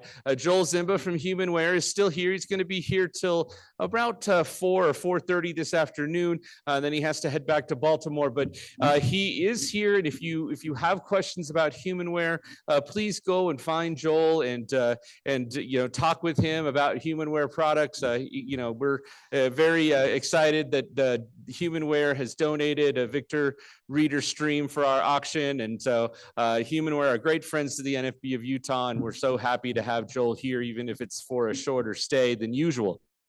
And then we have some other great things that will be happening this afternoon. So one of our exhibit sponsors and also happens to manage the investment accounts for the NFB of Utah. He works hand in hand with myself and Mark Turley on our investment accounts. And he's a great friend. He's also works with many other blind individuals. So I thought since I had a little extra time, I'd give him a few minutes to come up and speak with us. So give a warm welcome to Corey Noyce, who works with Balanced Life Capital. There you are. You did. Okay. First up, can we all just give Everett a round of applause on this one?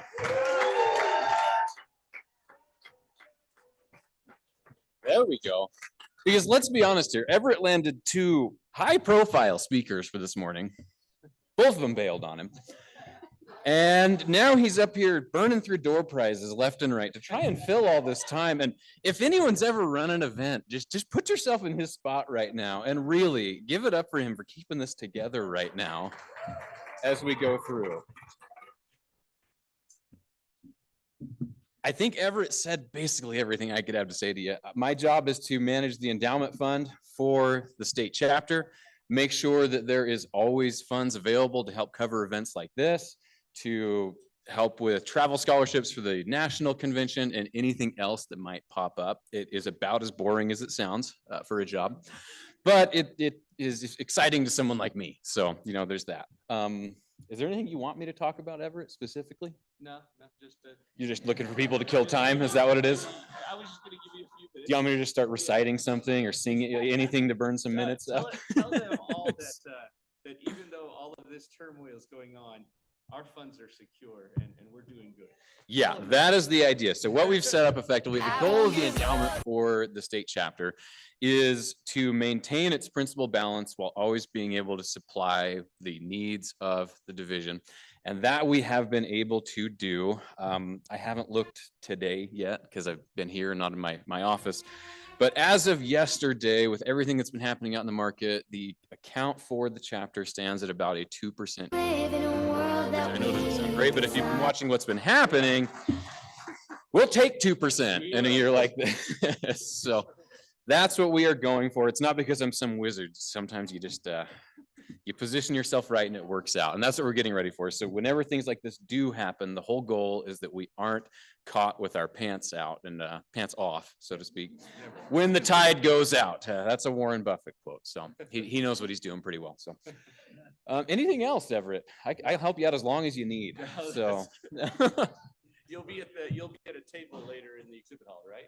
I have to actually head home before the exhibit hall. Yeah, I have to go pick up my kids at school. Okay, well, so I guess if people have their own personal finances, would you work with them? Yeah, happy to work with anyone on the personal level. Everett can get you in contact with me because again, I'll be vanishing at about 2:30 to make sure someone's there to get my son from school. So. Okay. Thanks, Corey. Yeah. Thanks, Everett. Oh, there was a question. Wait, someone actually has a question for me. Okay. Oh, yeah. Yeah, I can. Yeah, you can get it from Everett. I'm still here now, so I can bring it over to you now. Yeah. Yeah, go do that. And thank you. All right. For letting me be here. All right. Thank you. Is Teresa from Blind Girl Designs in the room? You are? Good. Come on up. Great. We have a door prize. Let's do one, Barbie. All right, door prize again. We got bubble bath and chocolates. Yeah, that sounds like a good prize after a fun convention, although we don't have baths, so you'll have to take it home. Who do we got, Quinn? I got West Street Black. West Street Black. Is he here, Willie? He's not here. We got to draw again. He went to school. Oh. Lindsey Baum. Lindsay Baum, you got some bubble bath and Yay. chocolates. Or if you're here, Lindsay? Teresa? I don't hear and Lindsay. Go again, Quinn. All right, we'll do. How about Rebecca Jakeman? Rebecca Jakeman. Oh my goodness. Let's add a bag of candy.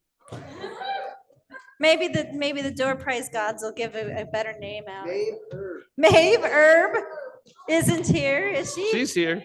She is here. Yay. Maeve!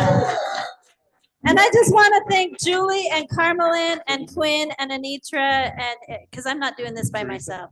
Thank you. They've been helping. Okay, I don't think, it says Teresa made it up? Hasn't made it up yet. Okay. Lisa, if you'll make your way up, that'd be great. Okay, I knew you would be. You know, it's always neat to get a presentation from our Utah Library for the Blind. You heard President Riccobono in his speech talk about IMLS funding cuts, and I'm just you know, very encouraged and very grateful to Lisa Nelson, who is the director of the Utah Library for the Blind, that she has worked hard to make sure that our library in the state does not really count on that funding very much. We're one of the fortunate states. Many states do count on that funding. Now, Lisa wouldn't turn that money away if it was still coming to her. She could find things to do with it. And so she would like to keep that money and use it for other things that she, you know, sees fit. But she's assured me, and I think she's going to assure all of you, that those funding cuts right now are not going to affect direct services for library patrons. There's a lot of great things going on at the library. I first want to just publicly thank Lisa Nelson for helping sponsor our Utah Bell Academy every year.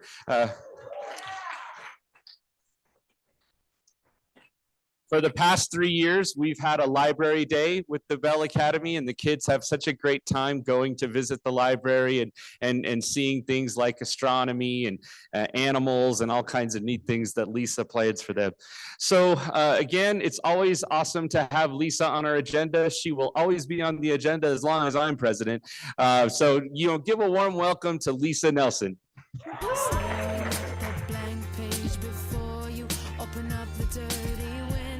Good morning and happy Friday, everybody. Nobody said happy Friday yet, so it's great to have it be Friday. So Everett did talk a little bit. I was going to talk a little bit more about the federal funding. Utah does not really use federal funding for our library program. We have contracts with other states across the country. We have 19 Braille contracts, and then we have 3 other states besides Utah that we serve. So that is a source of revenue for our program. I also want to assure you that the National Library Service itself as an organization is intact. They are in the legislative branch. They're not under the executive branch. So they are still working towards their mission that all may read. And they're also doing some really wonderful things with new devices, one of which we are piloting. And we've actually got Michael here, who is one of our readers advisors, and he's going to do a demo of that in a minute. So that is where we are. We don't have any issues. It's pretty much business as usual. We have had a couple of changes at the library. We had April Kennedy, that many of you may have known April. She retired the 1st of April, ironically. Anyway, and so we have someone that has been working for our contracts, doing a lot with our contracts. She is now working and providing customer service. Her name is Faye Fisher, and you may be familiar with Faye too. There's been talk about the accessible ballot, and I just want to remind you that the library does record the voter information packet, voter information pamphlet, and we also braille that. So when it rolls back around to election time, think of us. We have that on our website available to people. You can just, it's an e-braille file, so you can download it into your e-reader, or you can, if you want to download the MP3 maybe into your Victor or something else, you'll be able to listen to that. And then that will help you with being able to use your voting rights. So keep us in mind for that. We are also doing podcasts now. And I want to give a shout out to Ray, because Ray, you did this amazing podcast with Jerry Openshaw. So I want, Adam Rushforth has as well, and we may get Everett in there doing a podcast interview with Jerry. We have all of our podcasts available on our website, and we want to give feedback about that. We want to know if it's information that people want, if you like the topics. So please check it out and then let us know what you think.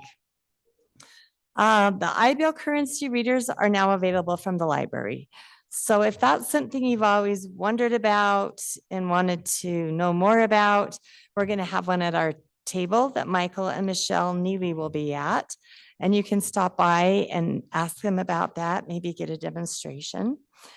We have multiple local magazines in audio, and I decided that it would be really cool to do one in Braille. Now, monthly magazines are going to be hard for us to keep up with in Braille, but we do have the Utah Historical Quarterly that we have recorded. So we are going to start producing this in Braille. And I'm thinking to do just an e-Braille file to begin with so that people can download that and read it with their e-readers. So if that's something you're interested in, we are taking subscriptions for that so that we can track how many people are using it. Utah Historical Quarterly is actually written in the division Cultural and Community Engagement. The library is also in this state agency. The Utah Historical Quarterly is sponsored by the Department of History, who is one of the divisions in our agency as well. So it's all about things Utah, and it's locally written, and it can be very esoteric. You could be learning about dairy cows in Enoch or something from the 1900s, or it could be something more timely, but it's really interesting and it's a really unique perspective. So if you would like to read that in Braille, please let us know. Everett mentioned the Bell program. We're going to do something a little bit different this year with Bell. Michael is going to provide a hands-on training for the students to learn to use our Braille e-readers. So we're really excited about that. So if there's any parents here today and your children do not have e-readers, please connect with us and we'll get those sent out for you. Yeah. Hi, Sarah. So one of the things that we're really interested in and looking forward to, Jason Broughton, who is the director of the National Library Service, will be visiting Utah later this spring. And while he's here, we're having him record a podcast in our studio. So that's going to be pretty cool. And we'll have that posted to our website. So if you could just watch out for that, it'll be in the same area of our website with the other podcasts. And that's really about all I have to share with you today. Michael is going to, we have the new machine that we're doing. I mentioned we're doing a pilot. It's called the DA2 machine, and it's an audiobook playback machine. Michael has become an amazing guru with technology. And I asked him if he would mind demonstrating that. He's got it here with him now, so we're going to go ahead and do that. And if it turns out that it's something you're interested in and you want to be part of the pilot, please contact Michael at the library. He is managing this whole project. So, and for that, I'm eternally grateful to Michael for doing that. So Michael, do you want to step forward and? Okay, are we, get our amazing sound crew, Willie and Dan, hooked me up with this little wireless mic. I don't know. Oh, they're going to turn me up here. Although some people say I don't need a microphone, but Is it coming through? I Yes. can't, oh, okay. And then we have another, we're gonna mic up the player with I've that got it in my wireless. Oh, okay. So we just put it right down on there. And then what I'm going to demonstrate right now is downloading a book. This machine has a number of things and that it can do, and also a number of ways to do things. And if you have more questions about it, I will have it at the table. It will be connected. We've got our Wi-Fi hotspot here. And but right now I'm going to push the mode. I've already connected this with my BARD account. NLS BARD. Search collection. Oh, search collection, it said. You just, put it right on there. Yep. Yeah. Okay. So we got, I'm going to show, this is the search collection. I'm going to just show you the different options. Advanced search. Oh, it's not. Oh, maybe I'm okay. Yeah, it's you got, on. yeah, you got to Okay, hold I've it. got Yeah, hold it right. Yeah. Operator. Yeah. Operator failure. Wish list. Yeah. Okay. So we had, let me back up. Advanced search collection. Search collection. Advanced search. Wish list. You guys hear it now, right? Okay. Most recent books. Most recent magazines. Most popular books. I'm pushing a right arrow to get to these different options. Browse magazines. Browse categories. Previous downloads. Current downloads. Modify login information. Close. Okay. And so those are the different options. So I'm going to go to most popular just for the sake of this. Search collection. Advanced search. Wish list. Most recent books. Most recent magazine. Most popular books. I'm going to push this info button, which is kind of an enter. Loading. 154,528 results found. New kid in town, a Jack Reacher story. Child, Andrew, 1 hour, 16 minutes. Okay, and that book's only 1 hour and 16 minutes, so it shouldn't take too long to download. I'm going to select it here. Select to download. Select to download, enter again. New kid in town, a Jack Reacher story, queued for download. Okay, it's queued for download, and so in just a moment, it will tell us that it downloaded if the stars all align like we hope they will. And I can actually hold down the bookmark button and it'll give me the progress. Downloads info. NLS BARD, New Kid in Town, a Jack Reacher story, 72%. Okay, it's going a little bit slower than it did last night, but that's to be expected. You know, whenever. NLS BARD. Oh, there it New goes. Kid in Town, a Jack Reacher story. Okay. Download completed. So it's downloaded now. So I'm gonna hit my mode button to go back into my bookshelf. Bookshelf. 10 books. I have other books The on here. Wonderful Wizard of Oz by L. Frank. We're actually Baum. brailing that in Narrator, UEB. Colin So, Delaney, uh, 4 hours, 13 but minutes. we'll find Talking book we'll topics. find the one we March, downloaded April here. 20. Richard Diamond, Richard Diamond, Richard Diamond. New Kid in Town. There it is. By Andrew Child. That's the one we just Narrator, downloaded. Scott Brick, And 1 hour. you can push 16 play. Minutes, 11. Maybe. Oh, this is fun. Gotta love when it, let's see. Oh, is it gonna do the classic freeze up on me because it's shy?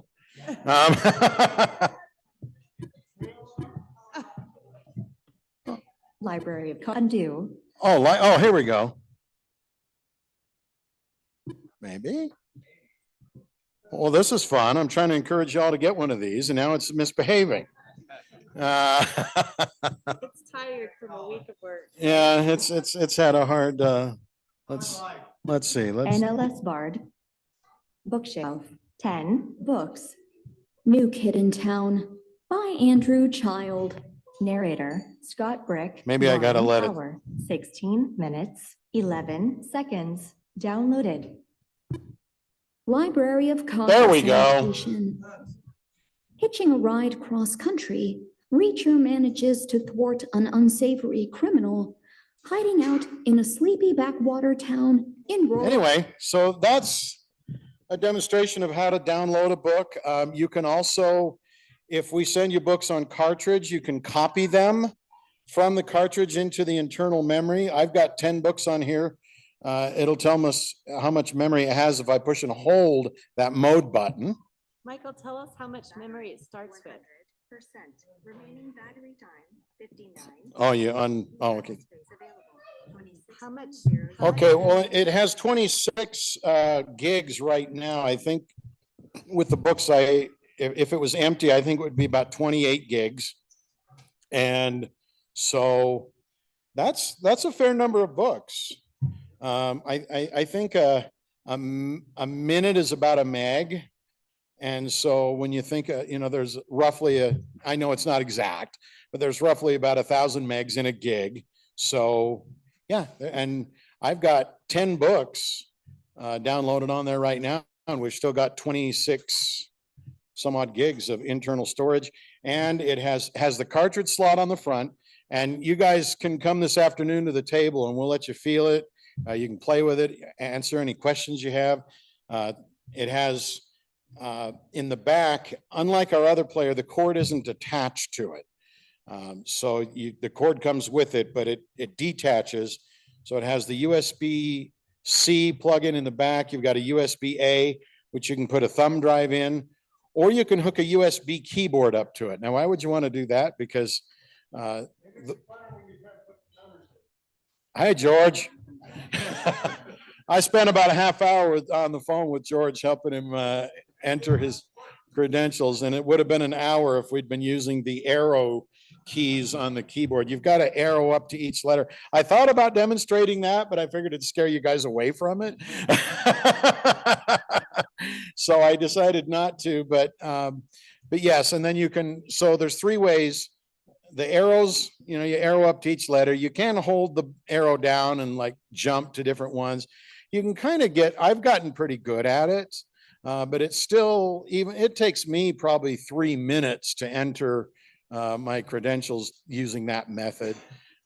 You can also make a file on your computer with your credentials and put it in, and it will put it in very quickly. It's not set up for NFB Newsline at this point. I will inquire on Monday and see if there's any plans to add that. The Braille e-readers do, for sure. And the Victor Streams for sure. But this player, as of right now, does not have that option. Everett just asked me if it has NFB Newsline capability. Not yet. And I have a contact at NLS. She's probably sick of me, but she's always kind enough to answer my emails. So I will. Yeah.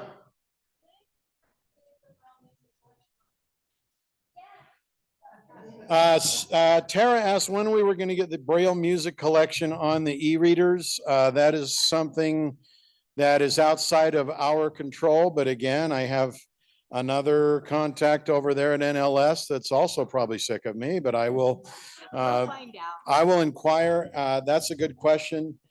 The way you would get your Braille music on there now is to download it onto a thumb drive and then copy it to the e-reader. But yes, it should be part of the interface. There's no reason why it shouldn't be, but it's not as of this moment. And so we will put a bug in their ear about that. I have 2 homework assignments now when I get to work on Monday morning. Yeah, that's a great question, Tara.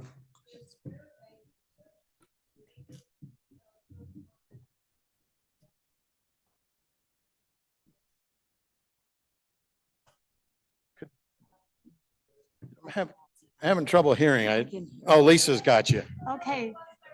Yeah, once they're downloaded, they're yours. And then you Yep. delete them if you no longer want them. Okay. Thank you. All right. Thanks, Michael. All right. I've got a question for Lisa, so. Okay. Thanks, guys. Thanks, Michael. They're done with me. I wanted to ask Lisa,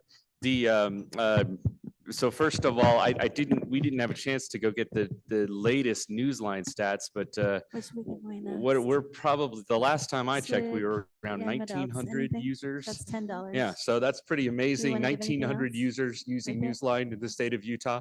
And then you not only serve the state of Utah, are you, what other states are you serving right now? We have the states that we send all of our materials to: Utah, Wyoming, Montana, and Alaska. And then we have 20 Braille states that we serve, that we only send out the e-readers to and the Braille, hard copy Braille materials to. Pretty amazing work from our own little library. So pretty awesome stuff. And then I also, NFB Newsline, if it wasn't for Lisa and Steve, the Library for the Blind and the Division of Services for the Blind, they both work together, and they put half of the money in to sponsor that NFB Newsline program. And so far, how many years is that sponsored right now? I think we just got the invoice, so we've got 4 more years. 4 more years, so pretty 5-year amazing. contract. Awesome, yeah. That's right, that's right. So again, we should be forever grateful to the library and to the Division of Services for the Blind for continuing to fund that program. And with 1,900 users, I think they're pretty proud that they do that, because so many people are taking advantage of it. So thank you both. Thank you, Lisa. Thank you, Everett. Yeah. Thank you so much. Oh, You have a question, Ron? Okay. This is, yeah, Ron. What is the name of your podcast? Oh. What is the name of your I'm podcast? trying to remember. Utah, well, I think it's called Utah Libraries Have You Covered. And where do you find it at? It's on the library's website. Okay. You know, get it on like maybe Apple Podcast or radio? No, we don't have it published there. We have a podcasting platform we just got a subscription to that it connects to the library's website. So it's supposed to be the Utah State Library. It's the blindlibrary.utah.gov. All right. Okay. Thank you, Lisa. Okay. Thank you again. Okay. Wow. Great presentation. That's awesome. Renee Pavlis, if you'll make your way to the stage, please. I hope you're here, right? Oh, good. Okay. I think we need another door prize in honor of, right, we of got the this. library. And Barbie, Anitra, if you'll come over here and you'll add $20 to that door prize. Oh, I'll send Anitra right now. Well, you're gonna, okay. Willie's coming to get it, Everett. Okay. So who wants $20? Who wants a gift card to Swig for $10 donated by the Red Rocks chapter? Well, who's getting it, Quinn? Justin Nelson. Justin Nelson, are you in the room? Nope. Okay, draw again. Got Gloria Mendez. Gloria Mendez. Gloria Mendez. Okay. Did we have a winner? Yes. Yay, okay, great. So one of the things that, we do, it was started by Ron Gardner. I thought it was an outstanding tradition and didn't want to change it in any way. But it's a very simple part of our agenda. But it's also very memorable. It makes an impact to all of us. It's basically, we call it Why I'm a Federationist. And it basically gives an opportunity for a member to come up and tell their story of how they started with the NFB, what kinds of things they've been able to do with the NFB, how the NFB has impacted their lives. And so we are in Utah County. Renee Pavlis has been a longtime member of the NFB Utah Valley chapter. She's held a various different positions with that chapter. And it just so happens to turn out that Renee has lived in several states and is a former president. Which state were you president of? Vermont. She was the former president of the NFB of Vermont. So we're very lucky to have Renee in our state. And I don't think we've ever heard Renee's Why I'm a Federationist speech. And so I asked her if she would do this. So, let's give a Federation welcome to Renee Pavlis.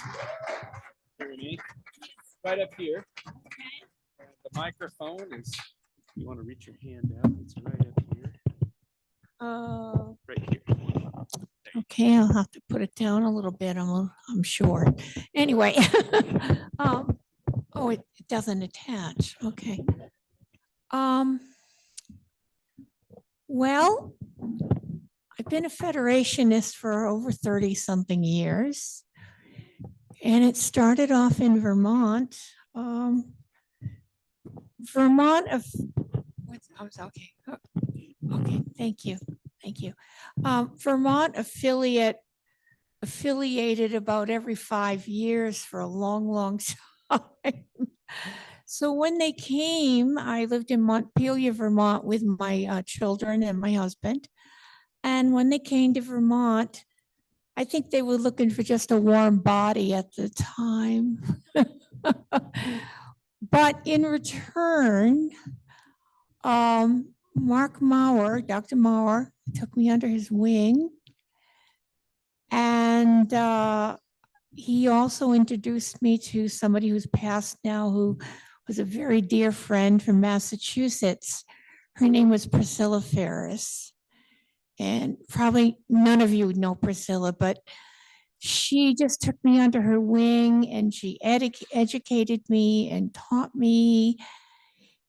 And I always knew there was something more, and I always knew that advocacy and all the things that go along with advocacy and education and health and all the things that we're interested in was, excuse me, was something that interested me.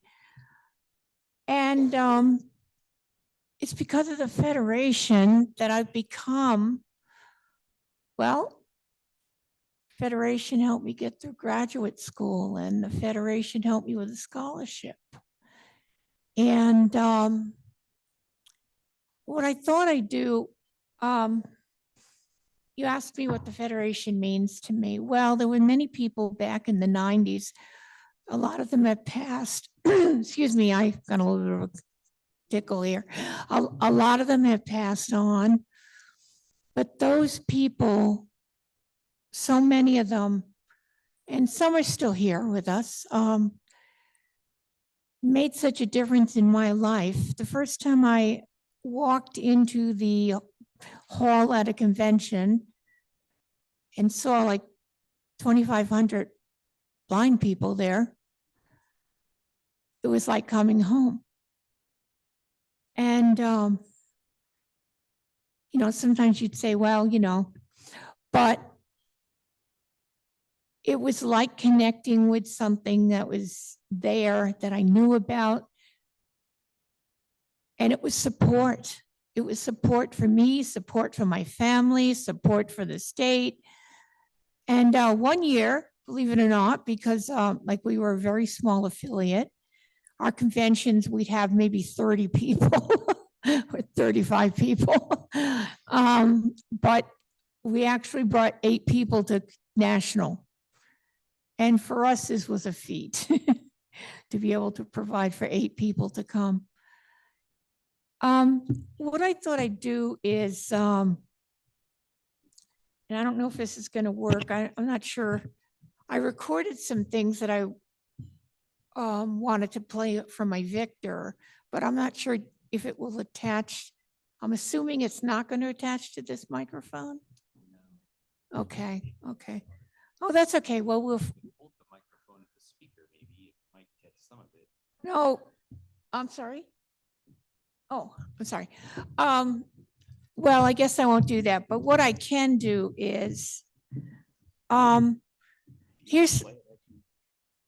that's okay. Here's some books that I were in from Bard that I think are really interesting, because the people who either wrote the books or the people who the books talk about, whether it's an autobiography or whether it's just a book from one of our many writers at the NFB. They talk about hope, and they talk about possibilities, and they talk about how the experience they had when they were blind or when they became blind. And a lot of them have stories that are really commendable. And so I thought I'd give a few names of a couple Bard books that I'd recommend. And then I'm going to give a list of, since I can't, my Victors at this point wouldn't do much good.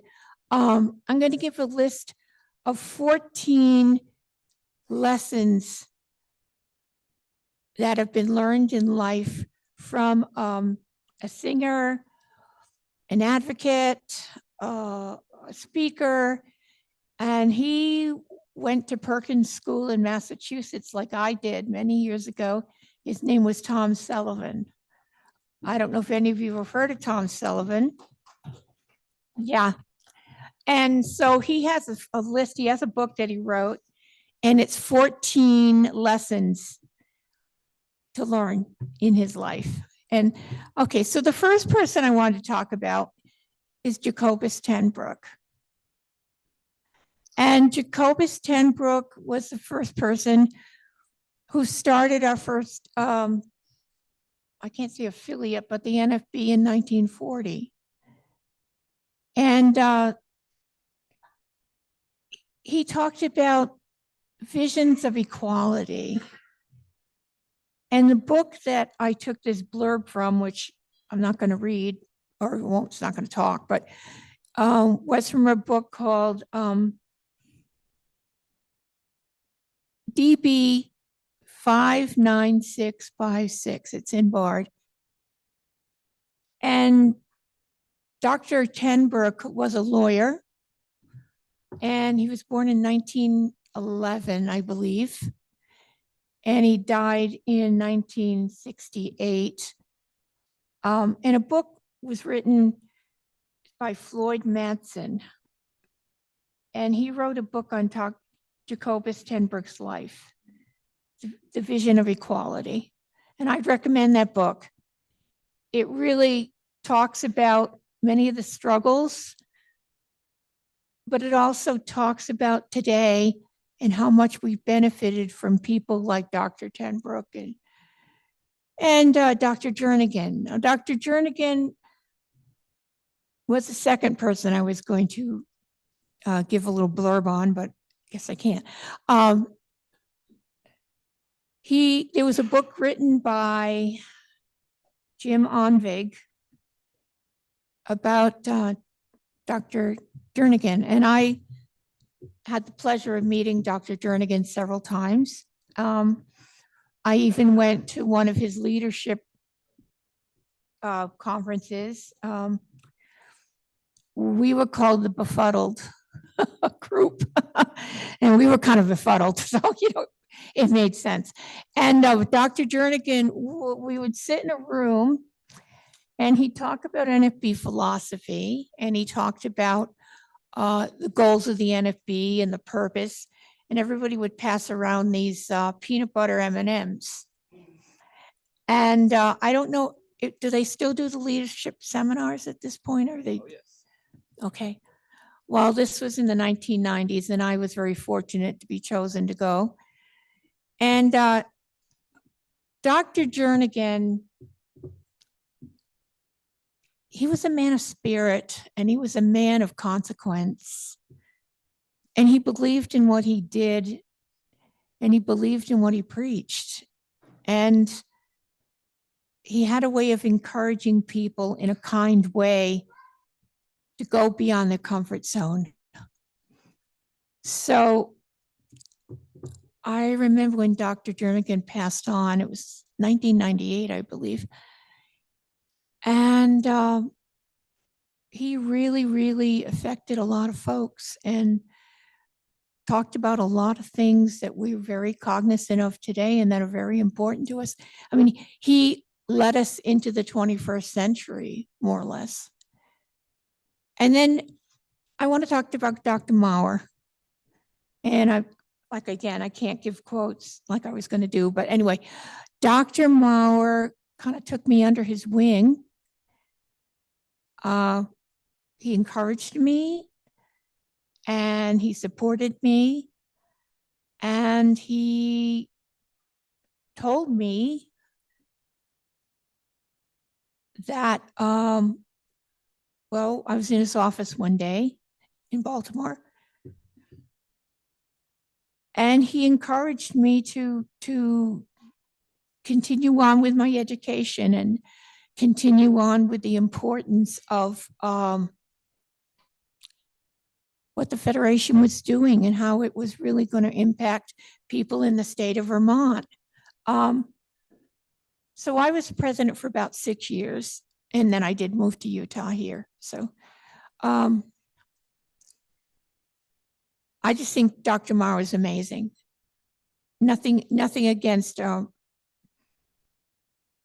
Mark Riccobono, because I don't know him very well. I apologize for that. But Dr. Maurer helped him prepare to take on the role of the president of the NFB. And so here's a couple books that I think are worth recommending for you to read. And then I'll just briefly go over the list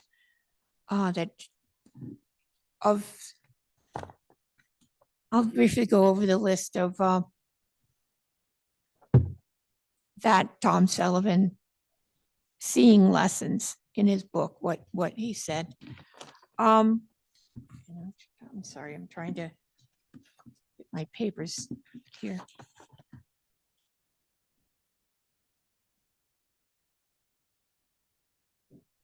There's a book called More Than Meets the Eye. And it's by a lady named Joan Gill Brock. Maybe a few of you have read her book from Bard. And Joan herself worked at the Iowa Braille Institute. I guess this was way after Dr. Jernigan established it. And Joan became blind. She was totally sighted. She became blind, and she had this weird eye disease, which many do, weird eye diseases. One day she couldn't see, her little girl had pink socks.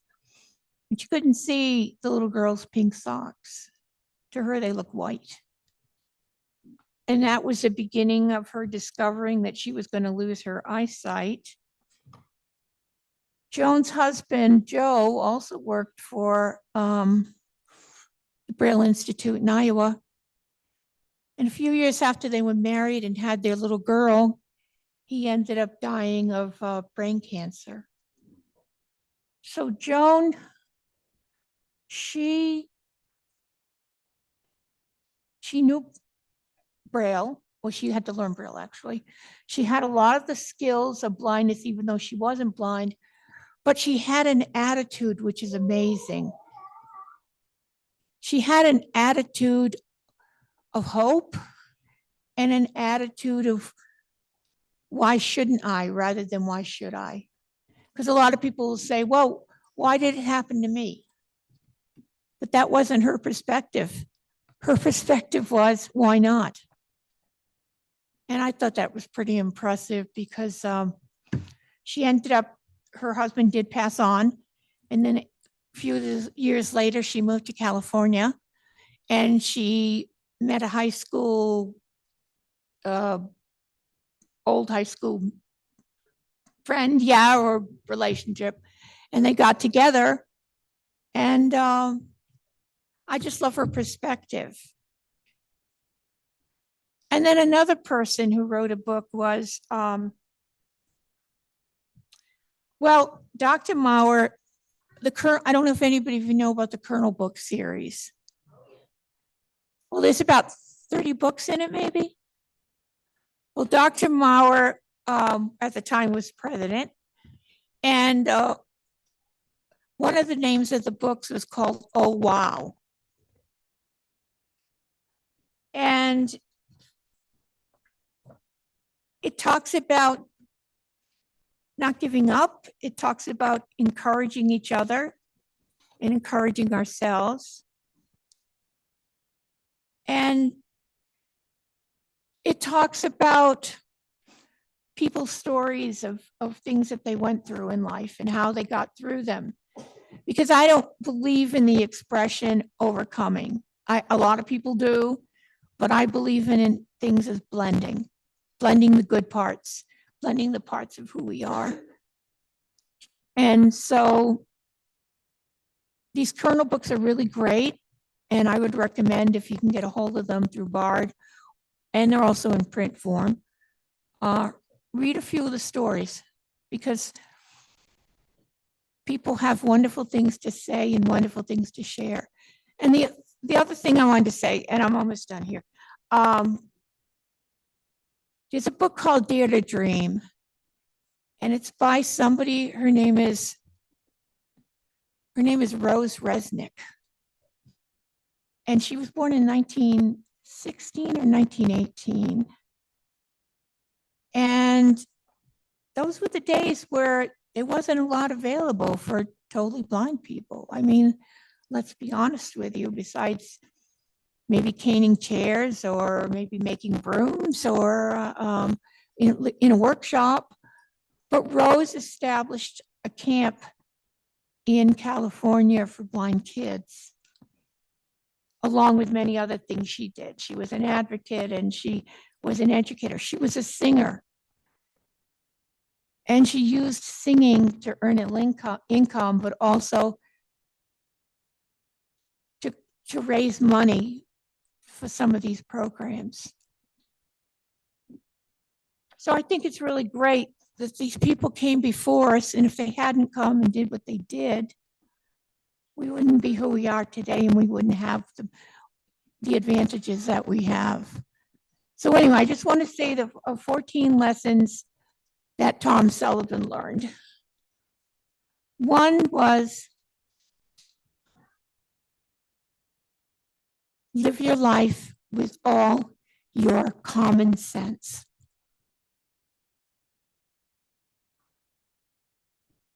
The sense serves as a secret to the inner world.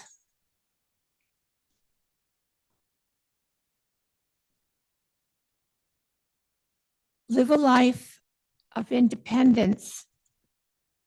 Excuse me, not independence, interdependence, which means depending on everybody and caring about others and respecting each other. The third one was grow stronger through the turning points in your life. And I, as a social scientist and someone who's had many turning points, as a lot of you, that's the one good side of things when they change, and whether it's your eyesight or whether it's your attitudes about life or whether it's your family or your work situation, things are always evolving. Turn your disadvantages into advantages. Well, that's kind of what we're all about and what the NFB is about. Live a life of pride. And that's pretty explanatory. Love people, especially in today's world. Live with purpose. And we all have different purposes. But you are special. And I really believe in my heart that you were meant to go through what you go through, or what you have been through, or what you will go through. And that makes you a more kindly, loving, sensitive, empathic person. We need more of those people in this world. Live with passion.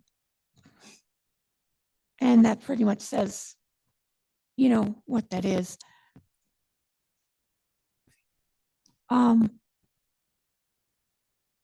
Take a second look on the labels that people label you with. And some of them are great, and some of them aren't really so great. And, you know, labeling can kind of hold people back. But on the other hand, we can use labels in a good way. Face your fears. And I think we all have to deal with that. Because it's really hard being out on the street sometimes and knowing where you're going and knowing you're going to get what you need to, where you need to go, and having the pride that you're doing it.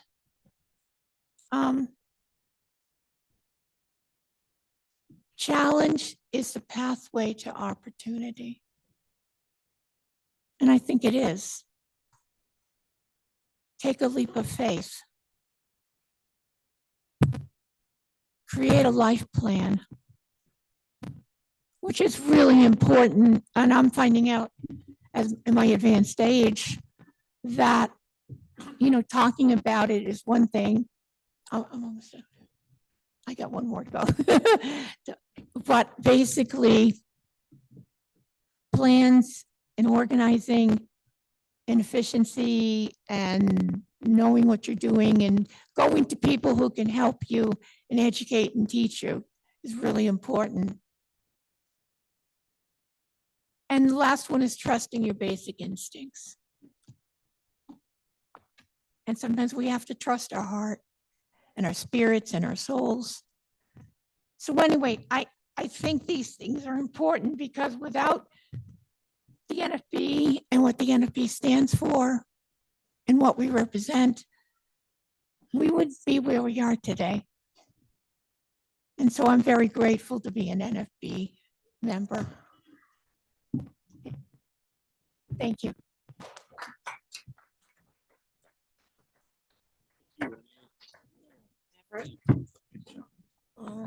You know, Renee has done something I'm a little envious. I never got to meet Dr. Jernigan. I would have loved to have met Dr. Jernigan. And so that's something she has done. I remember President Riccobono talking about a letter he wrote to Dr. Jernigan, and he did that as your first speech, right? The year you were elected, correct?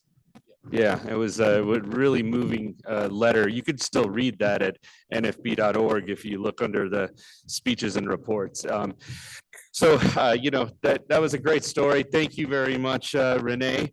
So we've got just a few minutes. We're going to be adjourning here and going to lunch here really soon. So pretty exciting. Lunch will be in the room to my left, your right, and should be serving right around noon. We will be back in here at 1:45. So you want to, you know, have your lunch. We'll also have chapters and divisions and group reports during our lunch. You'll get an update from the board of directors. We'll take roll call for the board. So board members, please make it in there as quickly as you can. And we'll have an awesome lunch. Then we'll come back in here at 1:45. You will get to hear from Dr. Edwin Lindholm and all of our scholarship finalists. So pretty exciting. Yeah. And some great presentations. We will start off the 1:45 with a big door prize, right, Barbie? We sure will, like maybe $100. All right, you got it. Cool. At least. All right, well, let's give one last door prize away before we're adjourned. Okay, we got a gift pack with some goodies in it and jewelry and cookies and stuff. Quinn, who are we giving it to? We are giving it to. I had it upside down. Oh, this is the one you read earlier. That was all. This is QROULIF Chambers. It's Caleb Chambers, I think his name. Are you in the room, Chambers? Mr. Chambers? Mrs. Chambers? Draw again. Okay. We've got Jesse Kramer. Jesse Kramer. Yay. I bet she's in the room. All right, we stand All adjourned. right, lunch.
Hey, Joe.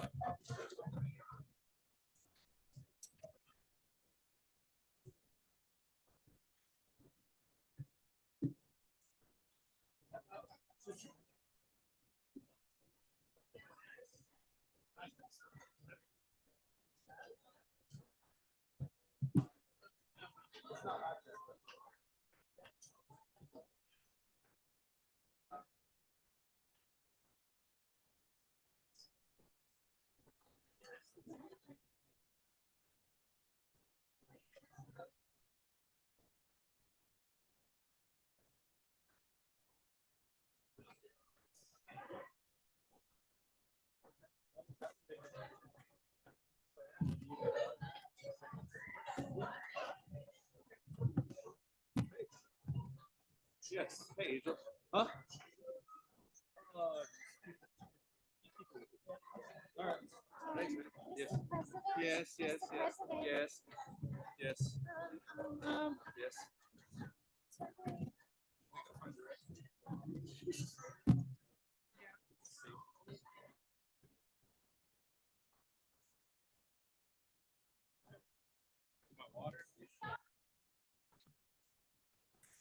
Can't disappear. I don't trust it.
I guess we should just keep those storms coming for a while. We've got some catch up to do. All right, we are here with Everett Bacon, the president of the National Federation of the Blind for Utah, and he's here to talk about the services this nonprofit provides to the blind community and their families. Okay, so Everett, what do you guys do? So we are a collective advocacy organization. We work on creating a full integration, independence, equality, security, acceptance, and respect for blind people. Coming together as members of our organization, allowing blind individuals to understand that we create high expectations because we know that low expectations create barriers for blind people. And so we have 4 chapters across the state that meet once a month, either in person or virtual. And then we have a state convention where we bring everybody together we'll probably have about 300 individuals there, blind and low vision of different degrees, and we all meet there. Yes. So Everett, you said that you were legally blind, I guess, for all your life. But was there a period of time in your life where you could actually see? So yeah, I did have some vision growing up. I never had full 20/20 vision or anything like that, but I did have some straight ahead vision. I've been completely blind for probably about 15 years now. It was a slow degenerative hereditary eye condition. So it was something that I gradually it got worse as I got older. So yeah. Well, and I would imagine visual impairment affects not just the person, but the family and the workplace, and that's where you guys come in and kind of help them learn professional techniques or outfit their desk or their office for help. Very much so. We work to provide blind people to understand that they can use a white cane to get around independently. They can use access technology.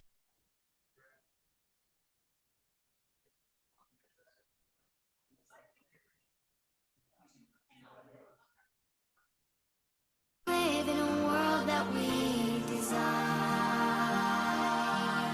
'Cause every night I lie in bed, the brightest colors fill my head. A million dreams are keeping me awake. I think of what the world could be, a vision of the one I see. A million dreams are all it's gonna take. Dreams for the world we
of our organization, allowing blind individuals to understand that we create high expectations because we know that low expectations create barriers for blind people. And so we have 4 chapters across the state that meet at least once a month, either in person or virtually. And then we have a state convention where we bring everybody together. We'll probably have about 300 individuals there, blind and low vision of different degrees, and we all meet there. Yes. So Everett, you said that you were legally blind, I guess, for all your life. But was there a period of time in your life where you could actually see? So yeah, I did have some vision growing up. Help them learn professional. We can overcome those, and but it's okay to say no. It's it's okay to just do whatever. Just keep those storms coming for a while. Got some catch up to do.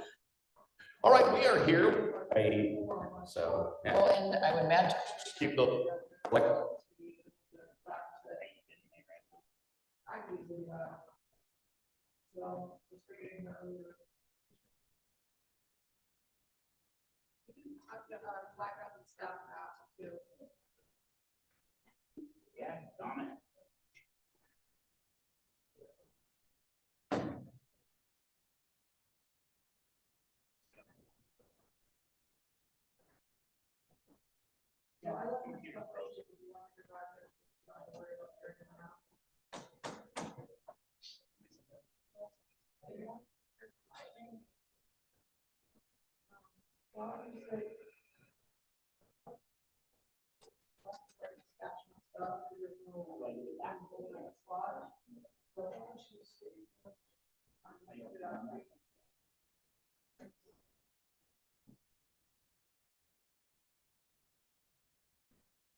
So do you think that we should unplug that?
Another blind. All right, guys, we're in for a treat, literally bringing you into the kitchen today. She might look familiar. She's amazing. The one, the only, Christina. She became a culinary inspiration after losing her vision at just 20 years old. The platform I was given was like this blessing. Everyone can somehow relate because it's about overcoming whatever challenge it is. To kanji or jiao. Cooking and eating is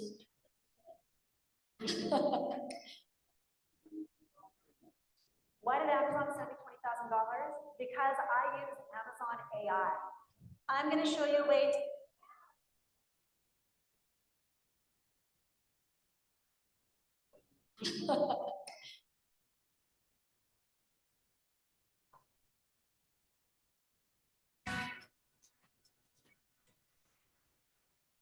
It is 6:35. When the Sundance Film Festival comes to town, so do the A-listers. And KTV's Kristen Kenny met up with one of them. Yeah, Christine Ha is known as the blind cook who won a reality cooking show, became an award-winning chef, an author, and restaurateur.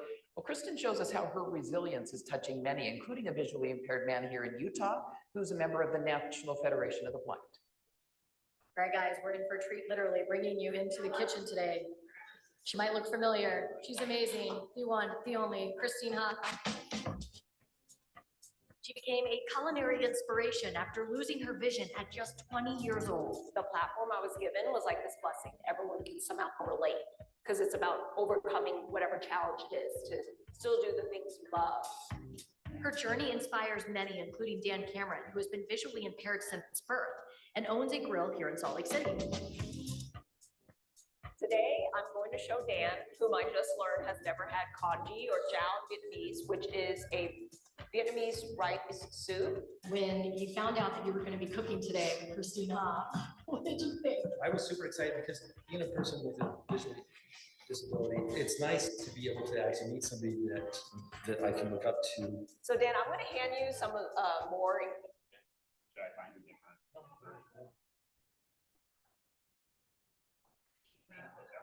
For sure.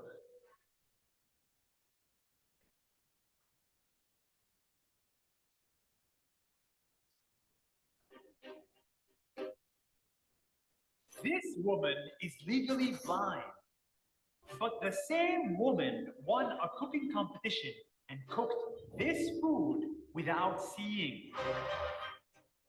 So how do you win a cooking competition?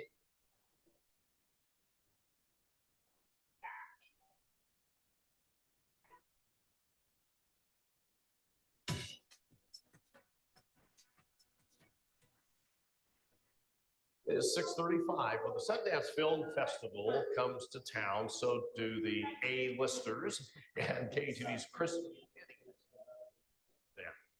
Yeah, Christine Ha is known as the blind cooking show, an author and restaurateur. Well, Kristen shows us how her resilience is touching many, including a visually impaired man here in Utah, who's a member of the National Federation of the Blind. All right, guys, we're in for a treat, literally bringing you into the kitchen today. She might look familiar. She's amazing. The one, the only, Christine Ha. She became a culinary inspiration after losing her vision at just 20 years old. The platform I was given was like this blessing. Everyone can somehow relate because it's about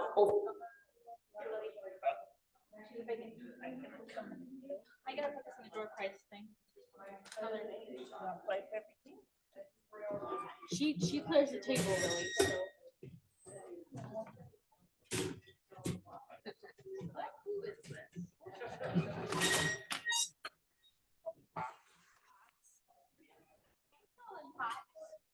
I think she's adopted you.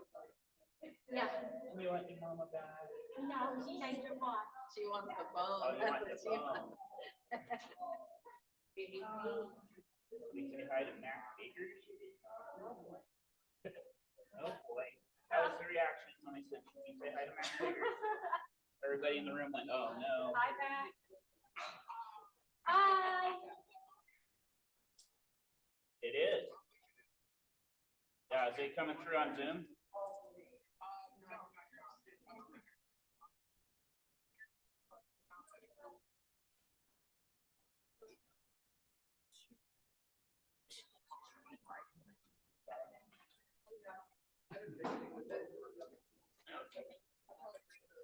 No, tell me that again.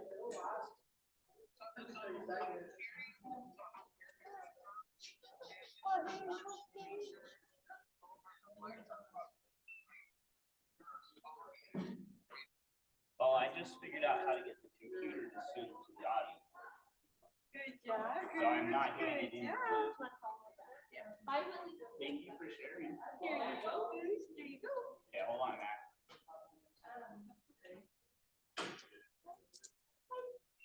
We're gonna cut back to door prize.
It is 6:35. When the Sundance Film Festival comes to town, so do the A-listers and KTV's Kristen Kenny.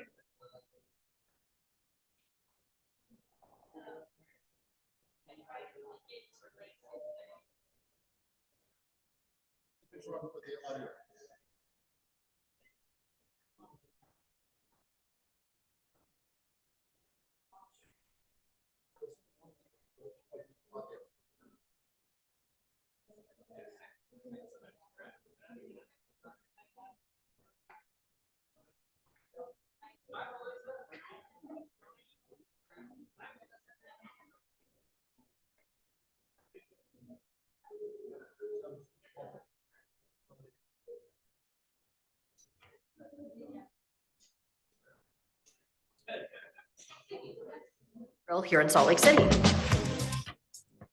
Today, I'm going to show Dan, whom I just learned has never had congee or chow in Vietnamese, which is a Vietnamese rice soup. When you found out that you were going to be cooking today with Christina, visually impaired people, it's less important, right? It's like a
So I would just put it right here. It'll still just block the buck. But the other thing is, I mean, we need to turn lights out. Oh, when we do these videos.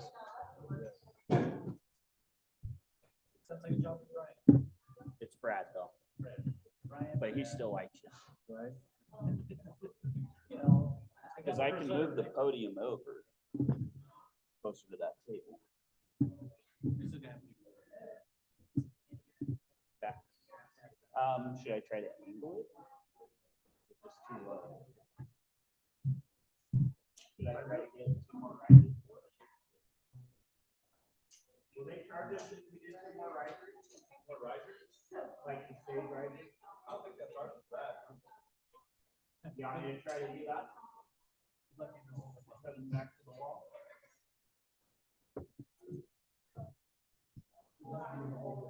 No.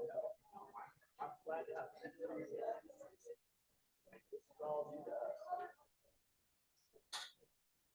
would it be better? Bring it up.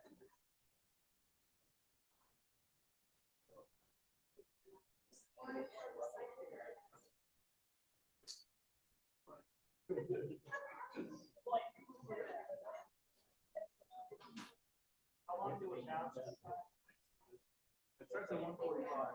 I got a half an hour.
keep those storms coming for a while. Got some catch up to do.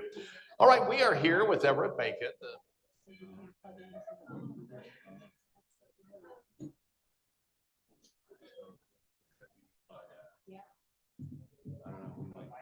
Go back to that guy and say, fake some stuff out, give us the right stuff. Integration, independence, equality, security, acceptance, and respect for blind people.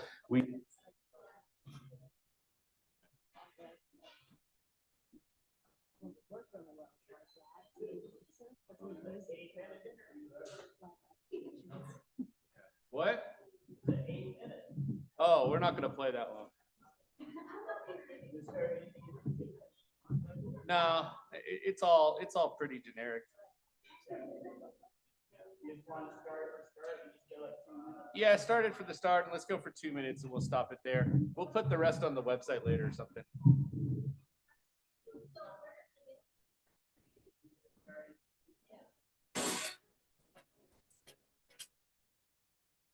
At their desk or their office for help.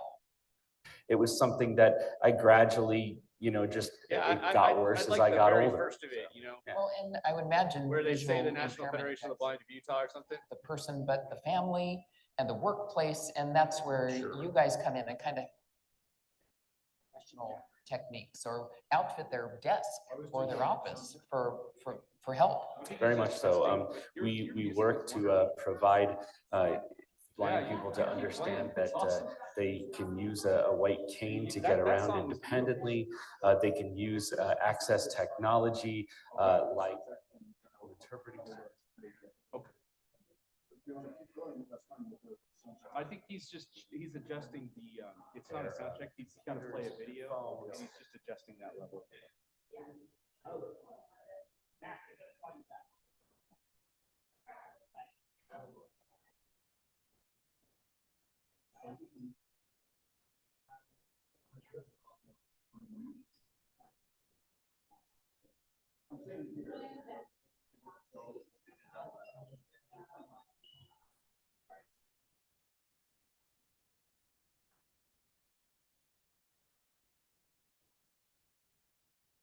Got worse as I got older. So, yeah. Well, and I would imagine visual impairment affects not just the person, but the family and the workplace, and that's where you guys come in and kind of help them learn professional techniques or outfit their desk or their office for help. Very much so. We work to provide blind people to understand that they can use a white cane to get around independently. They can use access technology like a visual interpreting service like IRA to help them get visual information around them. They use screen readers on their computers and their phones, and just a myriad of tools that allow blind people to integrate, fully into society and, live the life that they want to live.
When I was 9 years old, I started. I had.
Is my scholarship group coming?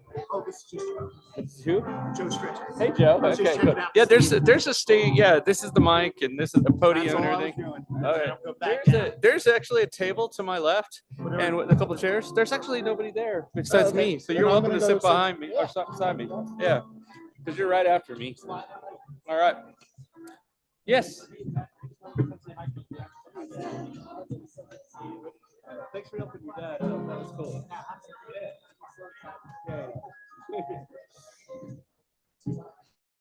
Hey, Zachary.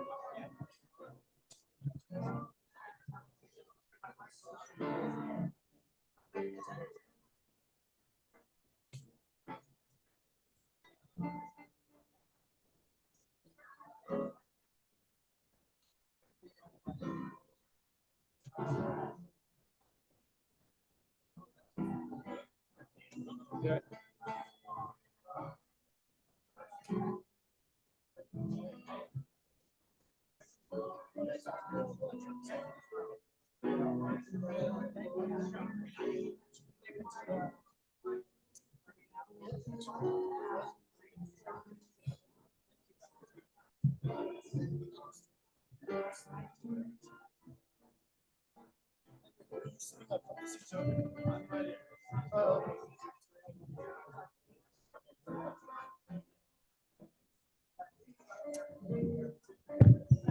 2-minute warning, 2-minute warning.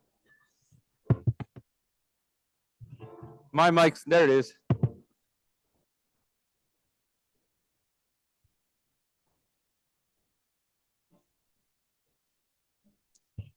If the scholarship finalists could make their way up to the front.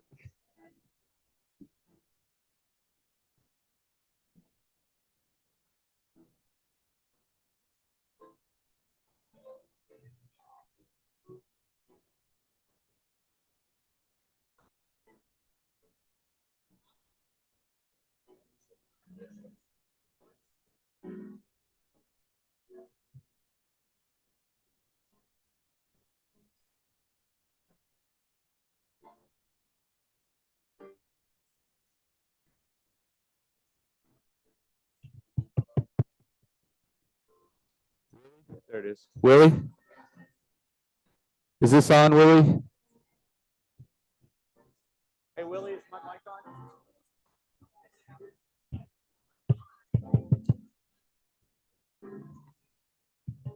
There you go. 1 minute.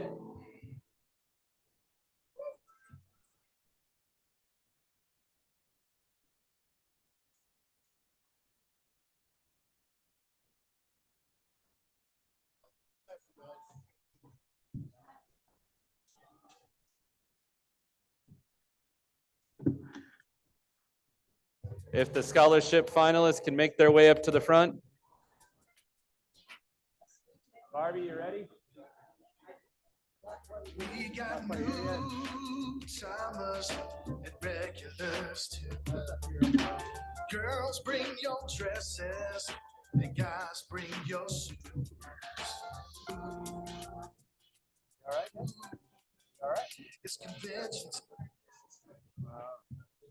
So this is a podium. I'll bring us going. This is the podium right here. So I'll get us going, get the door prize, and hand it over to you. First day of sessions, got the roll call of states. Presidential report, all the things we advocate. Okay. It's convention time for All right, the afternoon session on Friday, we're now in order. I hope everyone had a great lunch. I went and got my coffee, so I have my boost of energy. Hope you guys do too. And I promised a big door prize. So Barbie, what do we got?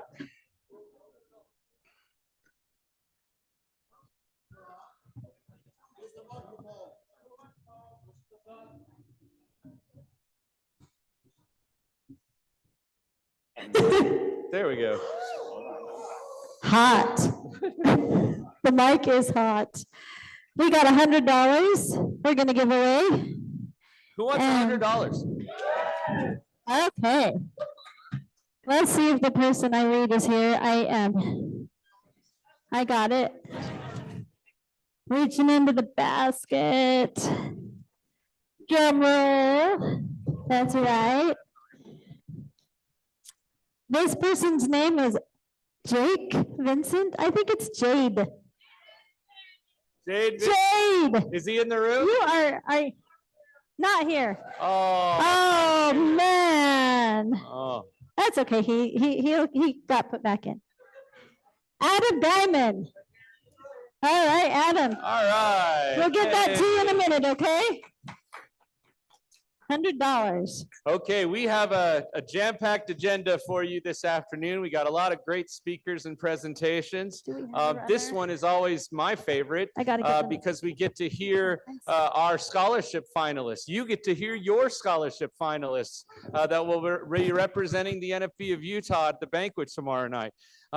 Dr. Ned Lindholm does a marvelous job of chairing this committee. We have a wonderful committee, and I think you're going to be really excited about these applicants. So let's give an NFB of Utah welcome to Dr. Ned Lindholm.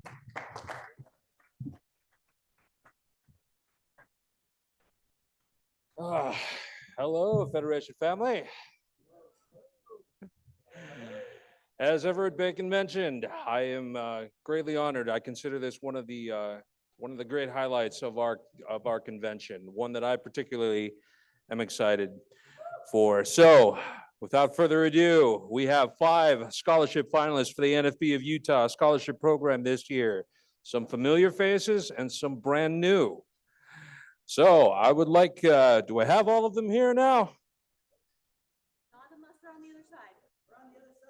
On the other side? All right. So I would like to bring forth first, Mr. Connor Green.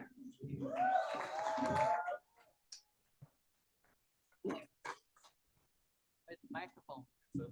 Right here. Okay. Over there. Okay. I see. Let's see. Here's the podium. Where's the microphone? Where's the mic? It's off to the right side. Just feel straight ahead. Okay. Okay. There we go. Sorry. All right. Hello, everyone. My name is Connor Green. I'm actually from China, and when I was 14, I got adopted by an American family. So now I am here. Yeah. Yes. So now I'm currently in Utah Valley University, and I'm majoring in psychology. Oh, thanks. You guys are too nice. I want the reason I chose psychology because I want to be a mental health counselor and helping people with mental health. It's a big issue right now. So I'm pretty new with the federation. And actually, I'm so grateful that my friend encouraged me to apply for this great scholarship. And now I'm so glad I can join this great family right now. Thank you, guys.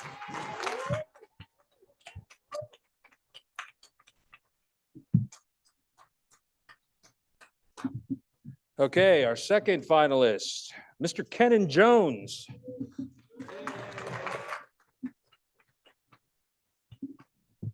Hey everyone, my name is Kenan Jones. I'm from Kaysville in the north, and this is my first time at a NFB conference. I started getting my visual impairments a couple months ago. Actually, I had really good vision for a while, and so I've been super impressed with all of the friendly faces. And one thing, I'll attend BYU in the fall. I'm excited for that.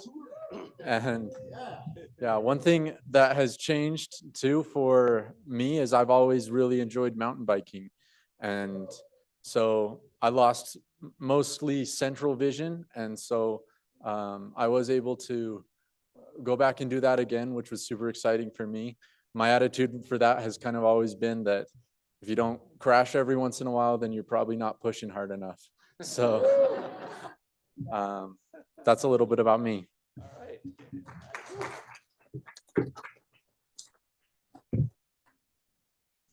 Kenan, you may be new to the National Federation of the Blind, but you were a born federationist. Next, familiar face for us all, Mr. Quinn Price.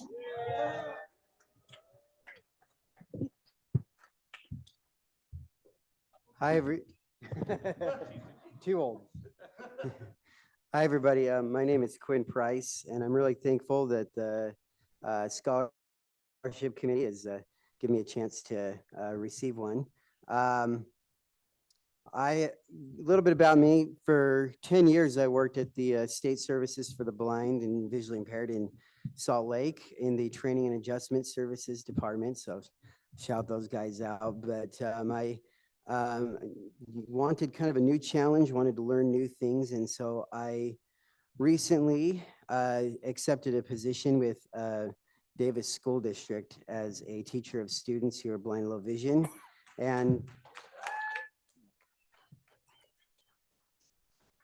And corresponding with that, I started school up at the University of Utah, getting a master's in education with an emphasis in teaching students who are blind and visually and low vision. And I just want to say that I've been really privileged in my life, and so I just hope to give back, hope to make things even better for the blind people who are coming up. That's what I strive to do. Better than what I have, which is pretty good. So anyway, thank you.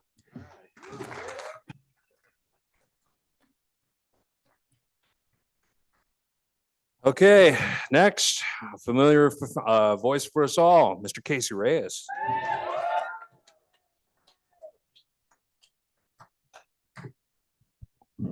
All right. Hello, hello, my Federation family. How are you guys doing? Good, good, awesome. Yes, so for those of you guys who do not know me, my name is Casey Reyes. I'm currently a rising senior. Oh shoot, the microphone completely died. I'm just gonna hold it now. Okay. I'm a rising senior at the University of Utah, SCO Utes.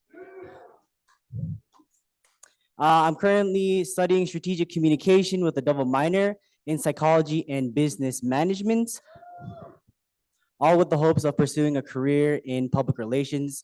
I'm pretty open to no matter what field, but I have a particular interest in public transportation. So I recently applied to be a committee member for the Committee for Accessible Transportation. So if that can lead to other opportunities, that'd be amazing. As far as NFB involvement, I've been around the block for quite a while. I went to the Bell Academy back when Wendy Bybee was running things, like over 10 years ago. Shout out to her, she's awesome. And then now I help the main man, Zachary Ledford, run the student division, the Utah Association of Blind Students. I serve as the vice president. And then I also write the newsletter that recently came back, Blindness Matters. But anyway, thank you guys so very much. I always appreciate the NFB for helping me to achieve my goals and live the life I want. And I'm just here to continue to build the National Federation of the Blind. Thank you so much.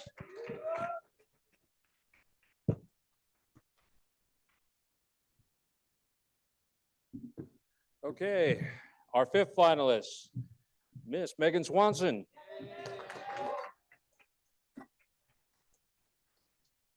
Okay. 4 years ago, I stood in a similar spot up in Salt Lake, standing in front of a bunch of strangers.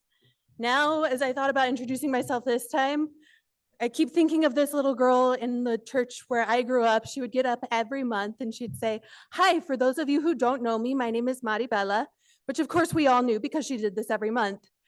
So I feel a bit like that, looking out at my family, my friends in the NFB of Utah, saying, "Hi, everyone, for those of you who don't know me," after I've been in 2 chapters here in the last 5 years, and the student division, and gone to Washington Seminar, and this is my 5th year at convention. My name is Megan Swanson, and thank you. And I got my master's. Now I get to go back and get my PhD. Be starting at BYU in September, so very exciting. And I am very grateful to the scholarship committee for choosing me and giving me this opportunity. And thank you. All right.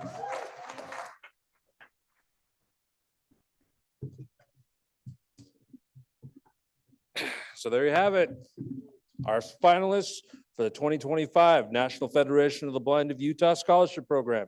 Thank you very much.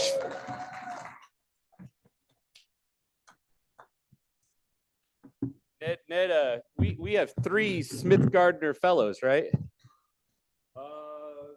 Quinn and Casey and Megan, right? Yes. Yep, three Smith Gardner Fellows. That's pretty cool.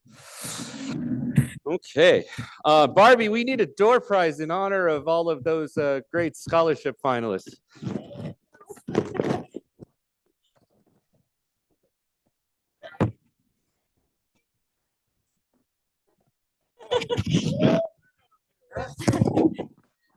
Okay. How do we, okay. I got it. Like this. Like that. Grab one out, Michael. We've got some breath mints and what else did you say, Nitra? Breath spray mints and a scarf. And that goes to Kurt Manwaring. Are you in the room, Kurt? Are you in the room? Oh my gosh, Kurt, this is not your year. Not there. Okay, we'll draw again. And we have Lucas Atkinson. Not here. Not here, okay. Oh. Well, I'm adding $20 to this prize. There you go. All right. Oh my gosh, did I put this one? This is Michael Harris. I kid you not. I give it to Barbie. She can, am I eligible? Maybe I'm not eligible if I'm helping out. No, you're eligible. You get to decide. It says Michael Harris. There you go. That's great. Okay, well. We found him. All right, thank you. I think we got him, yeah. It's always an honor to get an opportunity to give you kind of the state of the state report, what we've been doing over the last year. I always try to start out with kind of a thoughtful, meaningful, thing that I can put together before I start talking about what we've done. So the title of this speech, Our Path Together, regarding the presence of varied human qualities. This concept describes a setting or group that brings together a wide array of people with different backgrounds, abilities, life experiences, viewpoints, and ways of interacting with the world. For individuals who are blind, this means that being part of environments where people who navigate without sight are present and acknowledged alongside sighted individuals and people with differing origins, enriching the collective understanding and capability. Now, regarding fairness through tailored support, this principle focuses on providing each person with the specific tools, accommodations, and opportunities they individually need to adjust.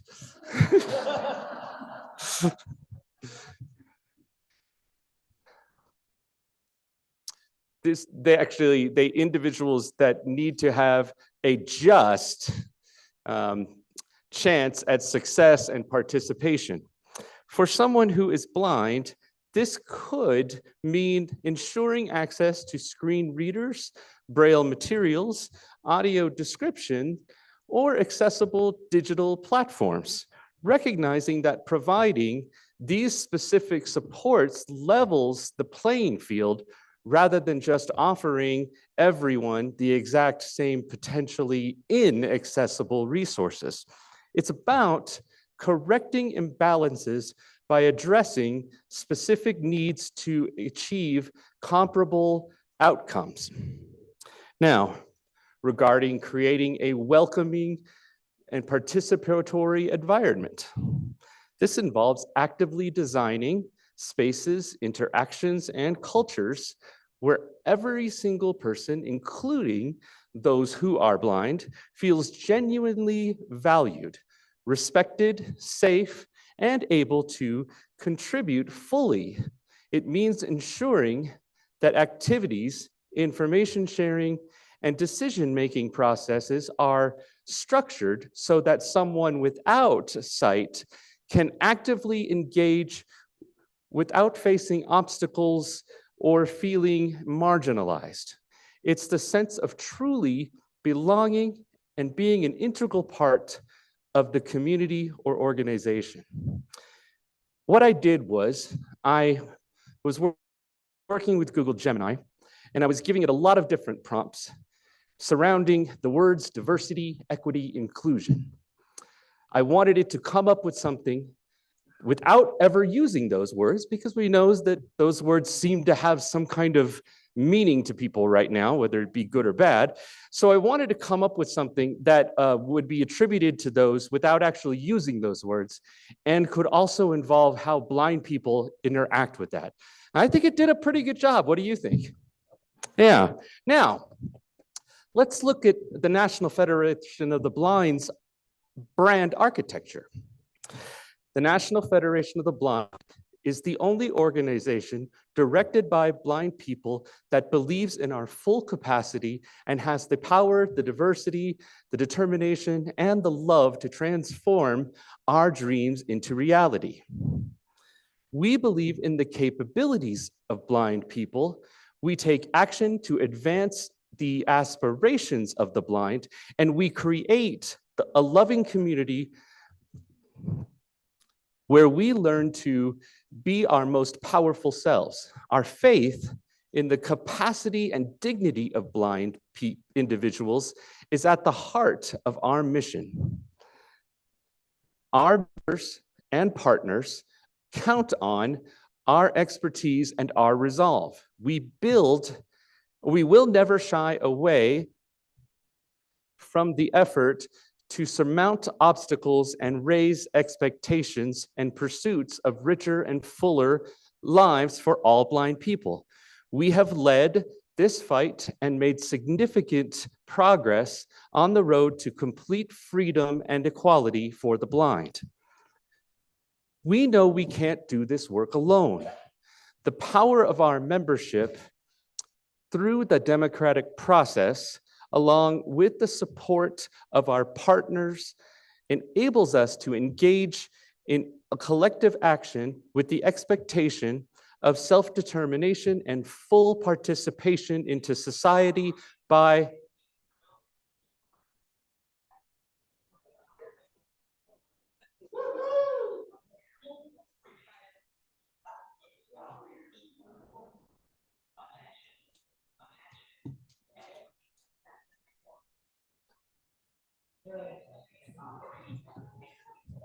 Is this a real?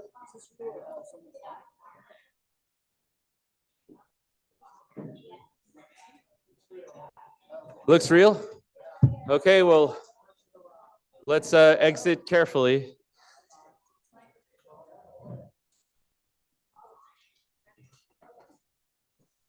It's all just to make sure I don't speak today. I think it is, dude.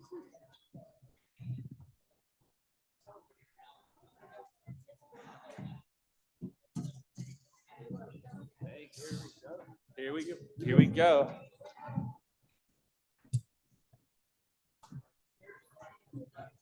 Thanks, bro.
Thanks, Willie.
Yeah. Go ahead.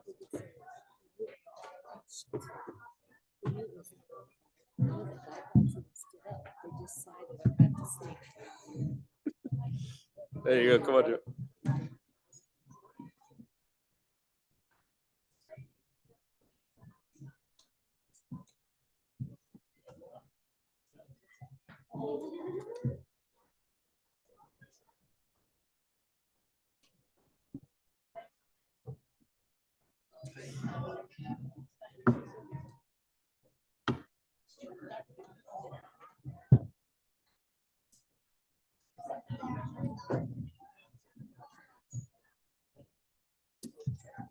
Hey, Willie. Yeah, can you give me an idea where most people are at?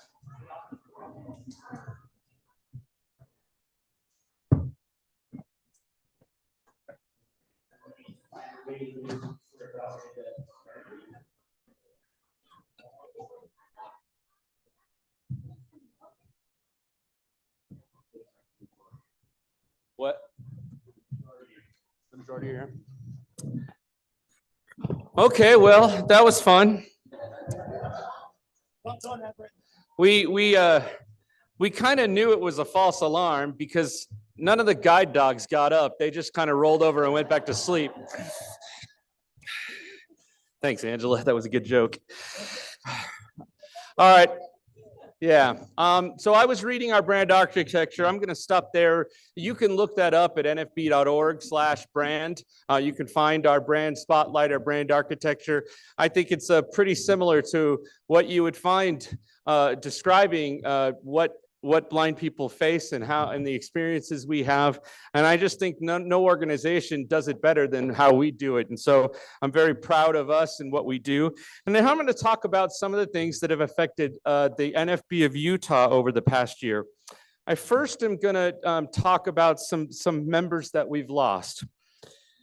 First and foremost, recently we lost Kaiser Toa. Kaiser was a jovial, fun member of our Weber Davis chapter. He always had a smile on his face. He always had a big belly laugh. Him and his wife, Vay, they also helped donate JetBlue tickets and JetBlue materials to us over the years. So we're gonna really miss Kaiser. Elizabeth Larson. Elizabeth Larson is the wife of longtime member George Larson. She has been to many state conventions, many chapter meetings, some national conventions as well. And we're going to sadly miss Elizabeth. She was a nurse in Utah, and she was the wife of George. Scott Wells. Scott Wells, I bet if I could hear just by saying aye, how many of you have been driven around by Scott Wells? Aye. Scott was a driver for the Division of Services for the Blind. He attended a couple of national conventions. He was always here at our state convention. He was always quick to lend a hand. I kind of like to think of Scott as someone, we adopted as a fellow blind person, even though he was sighted. He was definitely one of us. He was the husband of Donna Neri Wells, our BEP director, and we're going to sadly miss Scott. Cindy Vega. When I met Cindy Vega, Cindy Vega was the president of the Utah Council of the Blind. And Ron Gardner at the time was the president. He invited Cindy to sit at the head table of the banquet. And some of us were like, wow, that's kind of interesting, kind of different to have the Utah Council of the Blind president there. And you know what? She came to every single one of our conventions afterwards. Even when her time as president of the UCB was over, she still was a part of our organization. She joined the Salt Lake chapter. She helped braille most of the door prizes names every single year. She was always quick to help out whenever you needed her. And she spent a ton of money on our auctions. So we're definitely going to miss her. Cindy was great, and Cindy was a wonderful human being. And so we're really sad to lose her. And the last person I want to mention is another wife of a longtime member, Julie Ledford. Julie was a wonderful human being, a fierce advocate. My very first interaction with how fierce of an advocate Julie was is we had this meeting at a town hall meeting with the Utah Schools for the Deaf and the Blind and some members of the State Board of Education at DSBVI. And we were talking about issues facing blind kids and blind students. And Julie Ledford was there in high heels in her best outfit. And she marched up to the microphone. And if you could have heard the passion in her voice talking about her kids and how important it was for them to get the best education possible. And if you didn't believe that Julie was speaking truth to power, you really missed out. And she exhilarated the entire crowd. And then she went on to be the Parents Division president. And she was just always a wonderful human being. And she is the wife of Kevin Ledford, the mother to 4 wonderful boys. 3 of them are blind. Zachary Ledford is our president of our student division. We may have lost some others, but these are the ones that I remembered and I wanted to mention. So I'm going to ask that we hold a moment of silence in memory of all of them.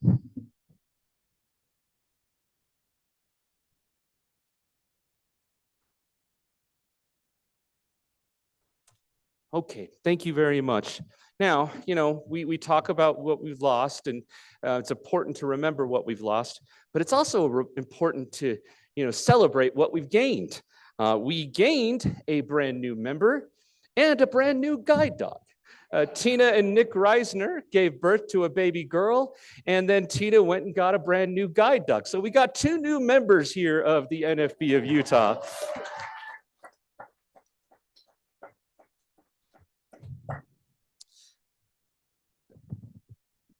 after our convention last May, or actually late April, I think it was, we had to quickly plan for a fundraiser. We had never done a fundraiser like this before. It was the first time we'd ever tried it, but it was a partnership with our AAA minor league ballpark, the Salt Lake Bees. It was the last year in their ballpark, and so we thought we would put together a really cool fundraiser with them. For every ticket sold, we got $5 back. And so I think we sold a total of 80-something tickets. We ended up raising a little over $400. So it wasn't a big fundraiser or anything. But what was more important to me, and I think to Willie and other members that were there, was just to see, 80 to 100 blind people in the audience at a baseball game. That was really cool. That was really fun. I was given the opportunity to throw out the first pitch. I did throw a strike mark, so it was pretty fun. The other guy didn't. He bounced the ball in there, so that was pretty cool. But yeah, it was a lot of fun, and it was a good fundraiser, and it was really important for us to do things like that as an affiliate and demonstrate to Utah that we're out about, and blind people are living the lives they want and doing great things. In June, our Bell Academy had its largest iteration ever. We had 22 kids at our Bell Academy this past June. That was a lot of children. Even had one from Montana that came and was a part of our Bell Academy. Tara Briggs is our Bell coordinator. She does a marvelous job. Kurt Manwaring is a great teacher in the program. Others, Melissa Heck, Brindley Cherry, so many others that help out with our Bell Academy. And we're going to do another one this June. It's going to be pretty exciting. And I was really proud to see that many people at our Bell Academy. Our national convention took place in Orlando last July, and over 30 people from Utah attended. So we had some nice representation there. David Carrillo won a national scholarship. I'm also proud to report that David Carrillo just graduated with his master's degree. Willie Black was elected to the National Association of Blind Merchants Division. And Zachary Ledford was elected to the National Association of Blind Students Division. After we got back from National Convention, we had a STEM to You Science Without Sight program where we had 6 kids there. And what I was really proud of is every mentor at that Science Without Sight program was also blind. So it was blind mentors mentoring and working with blind kids, all related to science, technology, education, and math. It was pretty exciting. We're going to do another one of those events this next June, and we hope we get even more participation. All of our chapters had wonderful barbecues during the summer, except the Red Rocks chapter. If they had a summer barbecue, we might be eating them. It's pretty hot in St. George in the August to July. But we had chapter barbecues in Salt Lake, Weber Davis, in Utah Valley. And then we got to October, and we had our October Meet the Blind month. And that's kind of when the Red Rocks chapter had their barbecue, because October's a lot better. And they had it in the park. They had a really neat celebration in the park where anybody could come be a part. So lots of people were there that got to see the NFB of Utah Red Rocks chapter in action. Other Meet the Blind Month activities we did, the Weber Davis chapter did an audio description event where they went to a movie theater together and watched an audio description movie. Utah Valley chapter donated items to a local charity. They collected them and donated them. And then the Salt Lake chapter did a really cool event at the downtown public library. It was an event for kids of all ages, and it had tables, and we gave away lots of toys. Unicorn Soda Designs helped us sponsor it with lots of Braille materials to give away. It was a lot of fun, and it was a great way to get out there and meet the blind. So I like, or we call it Blind Equality Achievement Month. I still always like Meet the Blind. So a little later, after our December Christmas parties, which everyone had one in the chapters, and those were all a lot of fun, we had an opportunity, thanks to President Rick Abono. He connected me with a filmmaker who was doing a documentary on the Blind MasterChef winner, Christine Ha. Christine was getting a new restaurant, and she was had a book that was coming out. And so the Sundance Film Festival was going to, debut the documentary. And so they reached out to President Riccobono, and he connected us. And myself and Dan Cameron got to go up and participate in the filming of Christine Ha cooking. And you're going to get to see that a little bit later today, a video of that, and Dan will talk about his experience, but that was a lot of fun for the NFB of Utah. Katie Westover is here. You're going to hear from her in a little bit. She's our 4th Teacher of Tomorrow program person. So pretty cool that Utah has had that. In February, we had 12 people attend the Washington seminar, including Millie Creer, her first ever. It's pretty exciting. We also worked with the Utah legislature, in particular, Representative Jennifer Daly Provost. We worked on getting an accessible pharmacy bill introduced in the House. I got to go and testify it in front of the Health and Human Services Committee about the bill. The bill was debated for about 40 minutes, and the committee decided to table the bill and review it at a later time. So we weren't able to get the bill passed, but we did get it presented. The bill is tabled for now. It will be reissued next year in front of the legislature again, and hopefully we can get that bill past the finish line and make sure that every pharmacy it has accessible prescriptions. Jesse Kramer and Zachary Ledford attended leadership seminars this past year in Baltimore. And the last thing I want to mention, I mean, there's so many other things that we do throughout the year, but the last thing I want to mention is we got the opportunity to be featured on KUTV Channel 2 News all by ourselves, the NFB of Utah. And so I wanted to play a little bit of that video. It's 8 minutes long, but I'm only going to have a couple of minutes of it played. We will have it posted on our website so you can see the whole thing in its entirety later. But Willie, go ahead.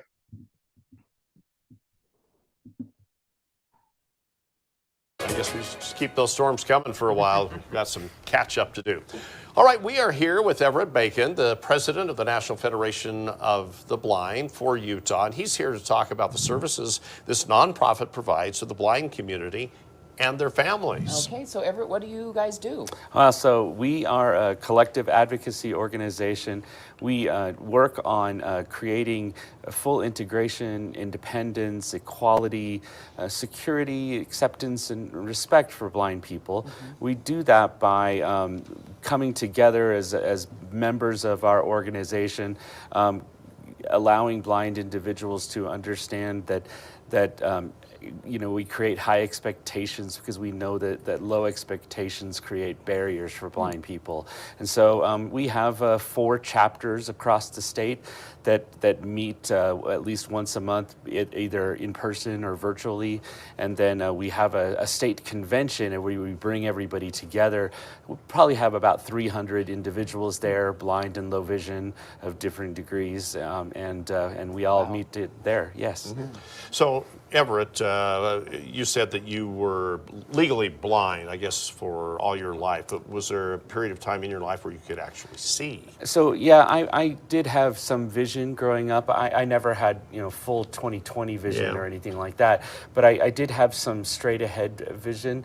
I've been completely blind for probably about 15 years. They don't want to hear about me. So. But we talked about the NFB of Utah. We talked about a lot of things that we got to do. We got involved in the services that we work on as an organization, how we partner with the Division of Services for the Blind, how we partner with our national organization, our national affiliate. So it was a fun chance to get NFB of Utah more notice. I believe that Channel 4 will be here a little later today showing our exhibit hall. So you might get filmed on Channel 4. You never know. So pretty exciting. That's something I really wanted to make a priority this last year and next year, was to get us more noticed in the community. It started with the Salt Lake Bees fundraiser. We got the opportunity with the 2 videos, and we're going to do that and get more notice in the community so more people are aware of what we're doing and becoming a part of our organization. So we're doing great things here in Utah. but we can really do a lot more. So let's march together hand in hand and let's make our own path. Thank you.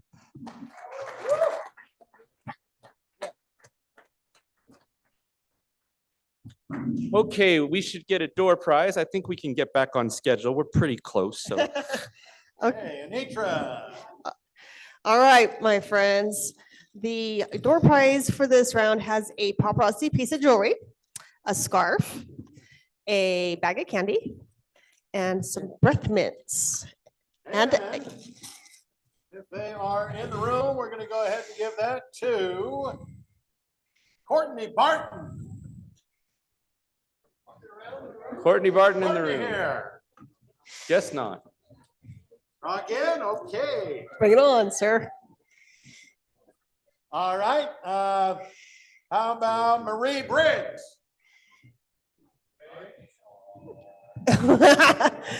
Okay, go again. No Marie Briggs, okay.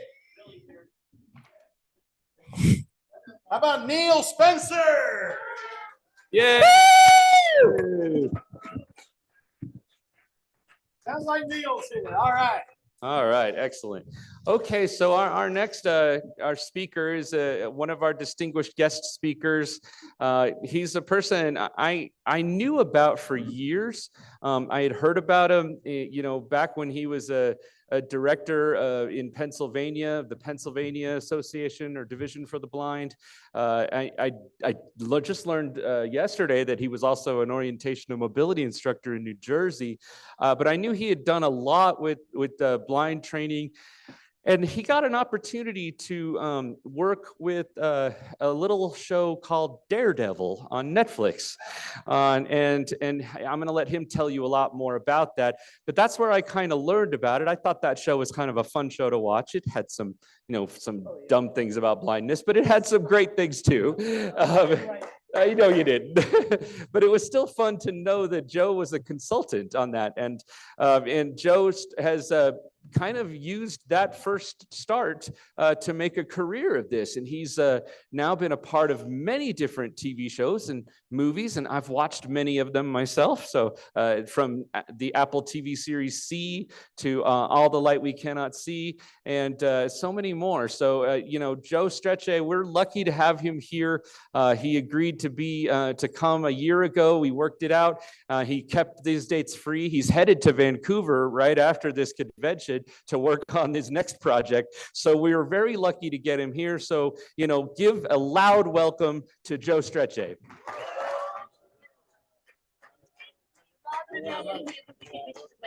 Sooner you get out of bonds all together, the safer you sleep, my dear. Lord, give anything to get out of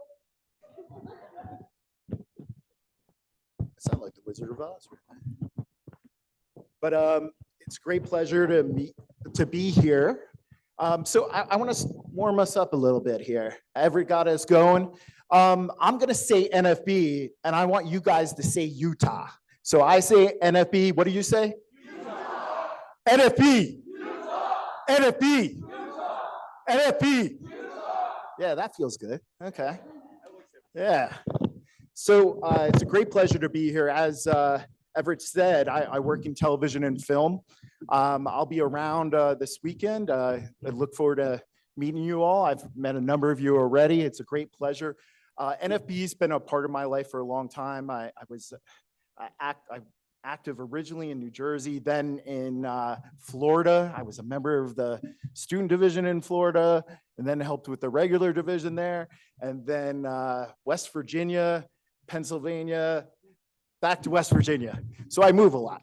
But how my road to film, my yellow brick road, yellow brick, not a brook.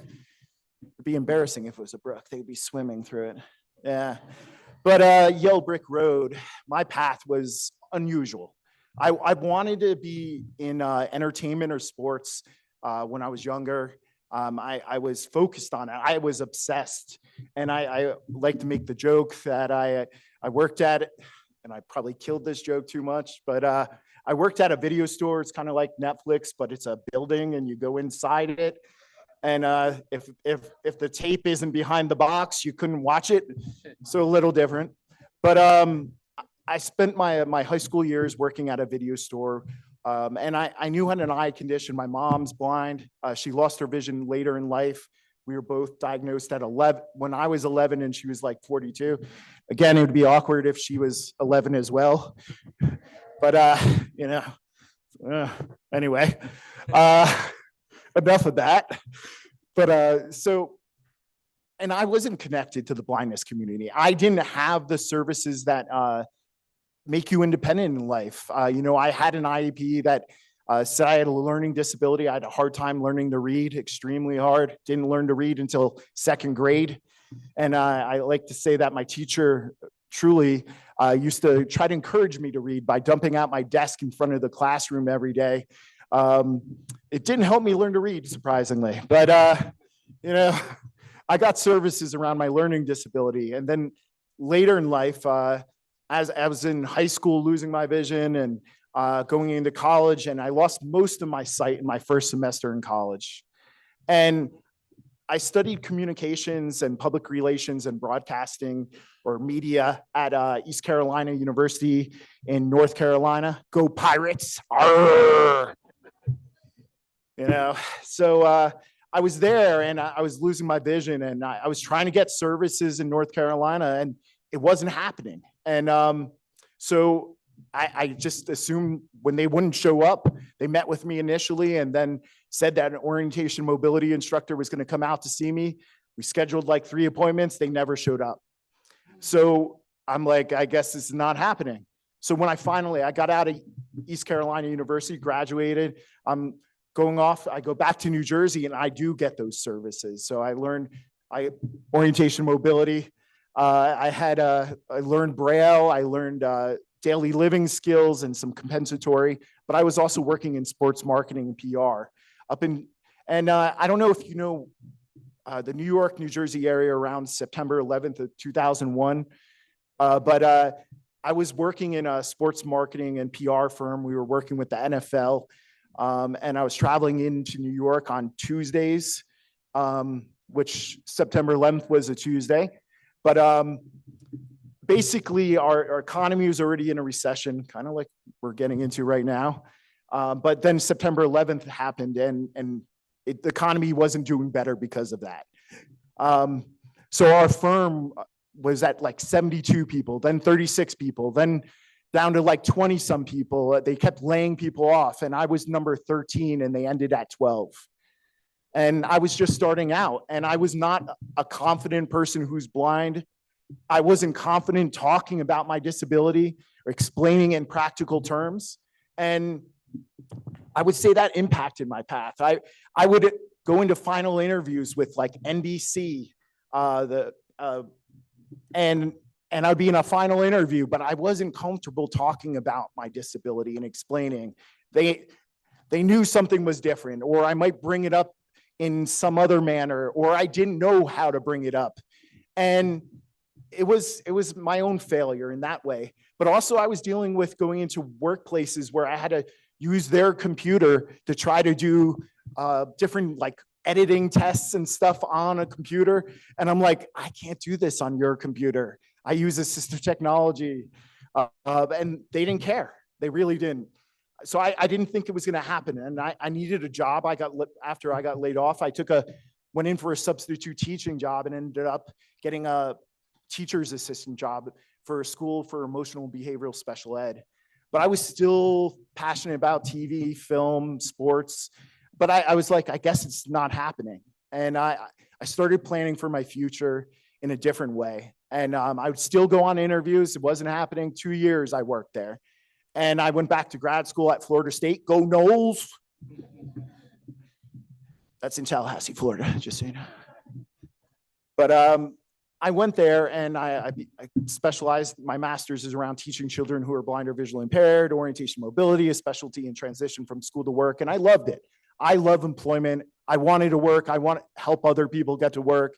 And I was passionate about it. But I was still passionate about media because growing up, even I remember when this film called At First Sight came out with Val Kilmer in it. And it was based on 3 different true stories put together. And I remember watching it and I'm like, okay, so he's blind and he's a massage therapist.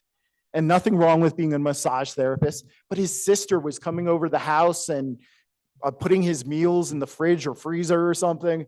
I was like, is that what it's supposed to be? I said, I'm in a bad place. I don't have a sister. I'm like, I'm not sure how I'm going to do that. But I started looking at film and watching everything I could around disability. And when I was in grad school, we had a project around film and blindness. And so I started writing about it. And I love writing. And I learned to write from someone untraditional or non-traditional. My football coach in high school encouraged me to write. He knew I was losing my vision. He believed in me. He's the head coach for Sam Houston State and University, was the offensive coordinator for Wisconsin. I was saying go Badgers before, Mark. Sorry, I can't say it anymore. But he encouraged me to write, and we started working together on different projects and stuff. And we created newsletters and other things. And then when I was applying to colleges, that went into my college experience. I didn't have positive experience around writing prior to that point, but he gave me that, helped me build that confidence, and I never looked back. I love to write. And working in TV and film, it started as a hobby. I was writing in the middle of the night while I was working for an organization. I was running a program called Career Connect, which is now with the American Printing House for the Blind. And at the middle of the night, all day, I was writing about employment or going out and doing workshops for adults or young people about navigating the employment process. At night, I was writing about popular culture, television, film, movies. People like Christine Ha, I contacted her when she was filming Master Chef, and she did an interview with me. I would say I was one of the early people in our community to connect with her. And I got to meet all these people and learn from them and talk to them. And I was interviewing people like Eric Weinmeier, others who I looked up to. And I was like, I'm still passionate about TV and film. I started getting contacted by documentaries and then by a show on the USA Network I've never watched called Royal Pains. I still haven't watched it. Secret, don't tell them. I worked on 3 episodes of that show with the writer's room. And, I was like, oh, that's cool. That was fun. And it was over. I was like, okay, there was a character for 3 episodes, and I worked with them building in my slang and lingo into the scripts and around the story. And then another show came along, which was mentioned earlier. It's called Marvel's Daredevil. It was they were building it for Netflix, and they were real secretive. Prior to that, the folks giving input around characters who were blind were sighted folks. Like, they had professional backgrounds, but they weren't living it every day. My professional background, I was an orientation mobility instructor. I did VRT work in 12 counties in Florida. I've done a whole bunch of jobs in the blindness community and live it every day and surround myself with mentors who are blind or all over, who are successful people in all kinds of fields that help me impact my life and path. Mark mentioned mentorship before, and it changed my life. So I created the job description for Marvel's Daredevil, and they helped recruit people who are blind, low vision, and also sighted folks. And I'm like, and then at the end of the process, they're interviewing all these people. They're like, Joe, why don't you apply for it? And I'm like, oh, I have a job, but they're like, apply. So I end up applying, and I get it, and they offer to me. And I end up working 2 full-time jobs, which was a little awkward. It was like 120 hours a week. And I was traveling all over the country. I had to relocate to New York City. And I can tell you on season 1 of Daredevil, I only made about $3,700 in profit because I was being paid as a local. I had to find a place to live. I was crashing on couches, commuting almost 2 hours to and from. And sometimes we were filming for 14, 16 hours a day. And I would go to a diner and order a meal and pay them and tip them and ask if I could just fall asleep in the booth for a little while because I didn't want to pay for a hotel. So it's not all glamorous, and there was a lot of sacrifice. So that was like a part-time job. And then another show came called the OA for Netflix. And I worked on scripts and props and set decoration for both of these shows, worked with the lead actors who are not people who are blind or low vision. And one of my first questions on Daredevil was, is the actor blind? Thank goodness. So they said, no, they're not. I was like, oh, okay. So that was common. And with the OA, I knew right from the start. They contacted me. They said, we have our creator of the show is a person with sight, and it's science fiction. She's not blind, but she's writing this story, and we want you to be involved. We also want you to train her. And when I train people who are sighted, I train them in the skills people who are blind or low vision use in everyday life, just like I would train anyone else. And it starts with an education, and they have to be committed to a lot of training, because I don't take the responsibility lightly, and I don't want them to either. And things change. Years later, I'm working in Pennsylvania as the director of Bureau of Blindness and Visual Services, a good full-time job I was very happy about. And Apple, this small little startup company, Apple, I call them the fruit company. I feel like they might make it one day. They reach out, and I'm working. They offer me to work on a show called C, and they were the premise. They tell me about it. I'm working with the writer and giving suggestions. And at first, they weren't listening totally to what I was saying, and I'm like, okay, this is interesting. But then they started to, and they hired these showrunners, Dan Schatz and John Steinberg, who are my mentors in life and work now in the film industry.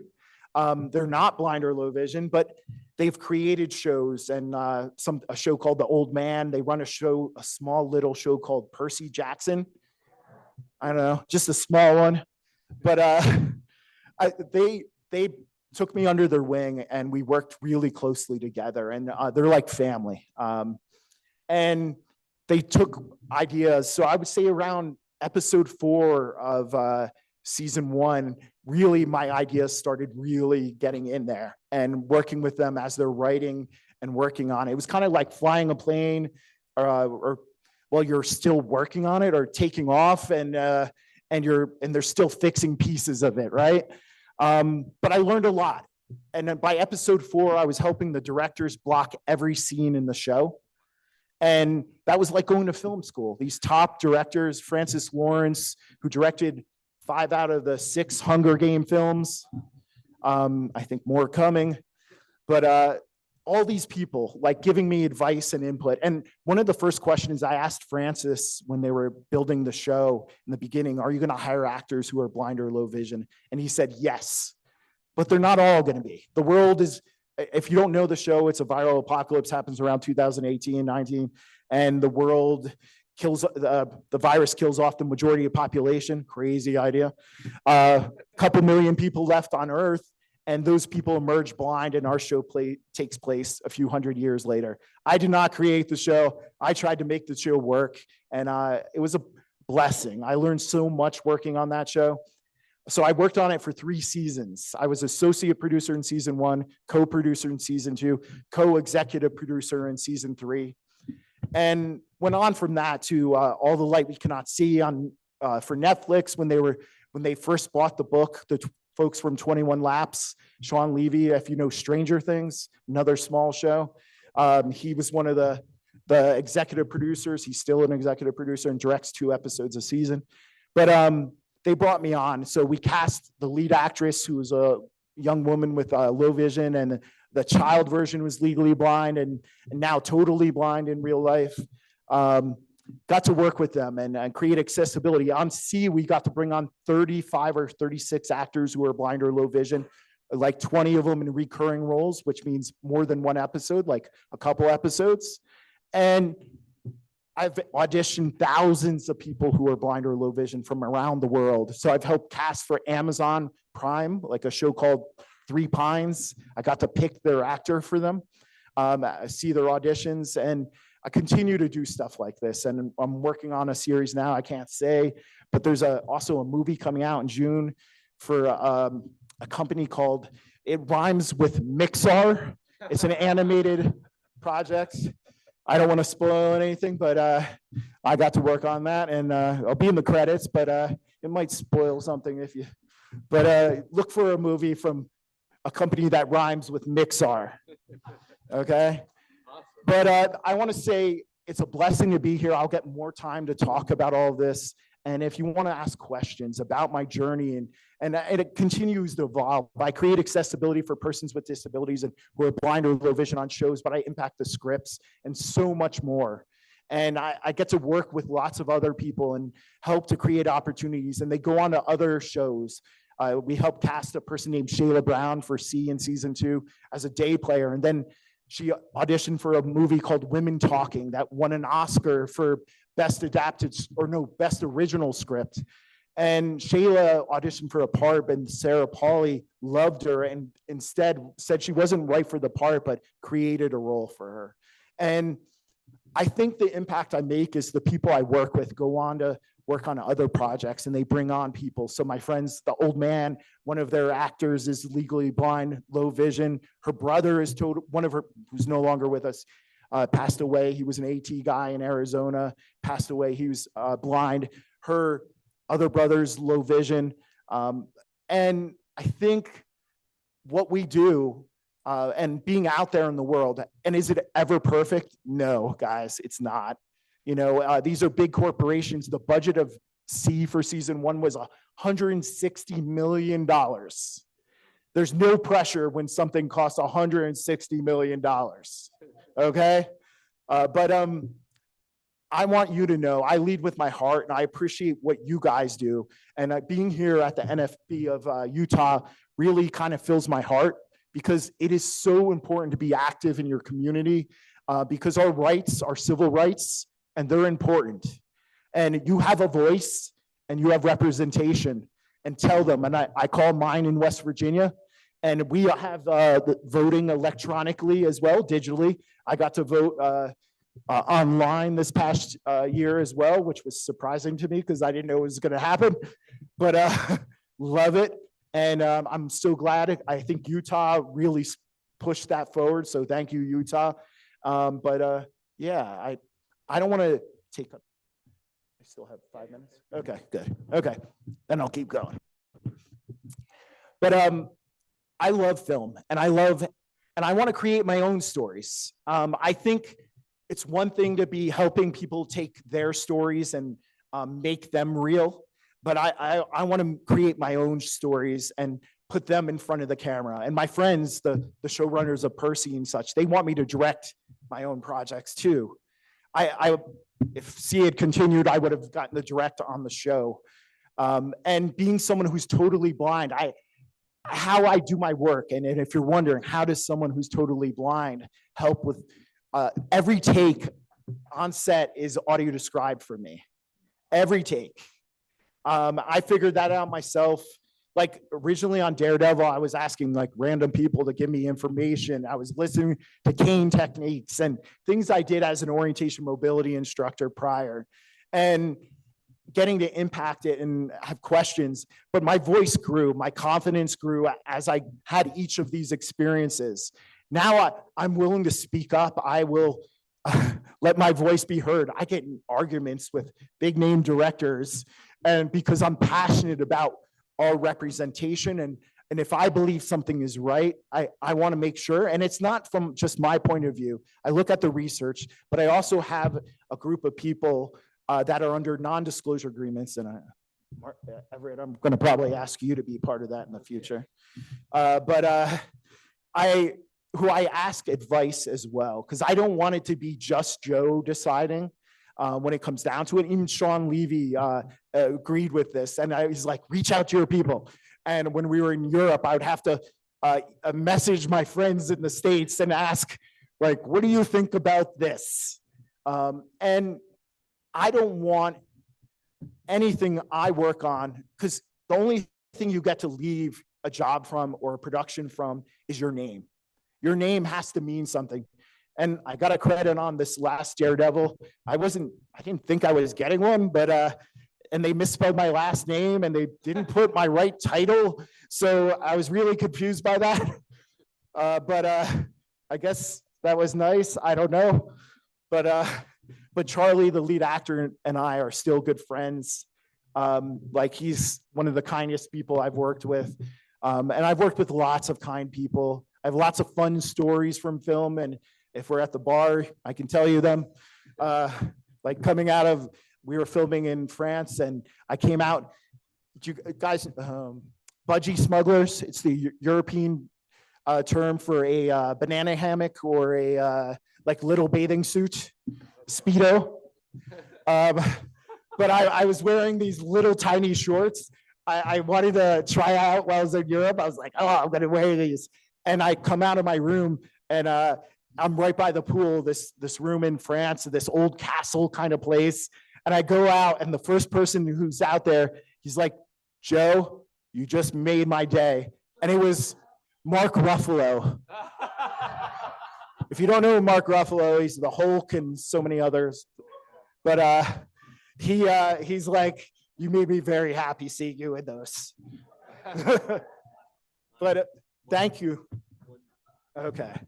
And if, do we have time for questions? You think? I would love to take a couple questions. Do we have any questions? Yes.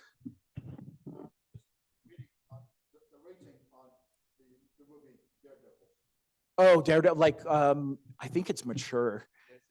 Yeah, which it has lots of violence in it. It has some language and maybe some sensual, but not like nudity, I don't think. I don't know anymore. That's something we finished. That's something I commented on audio description. I've been able to impact the audio description on my shows too, because I after season 1 of C, I felt like we missed the boat on some things because the audio describers, the people writing the scripts have no real connection to the production. So I wanted to help make sure that what they're putting out there represents the show and keeps people in it and the real meaning of what we're trying to do. I also think prior to like NFB getting involved with audio description and other organizations, often it was sighted folks deciding what we get to see and how they describe it. And I don't think that's how it should be. And I think the future of audio description could be changed. I think I would love to have 3 different levels of audio description, like a really detailed, a medium, and a light version. So, but other questions? One more question before I get chased off the stage.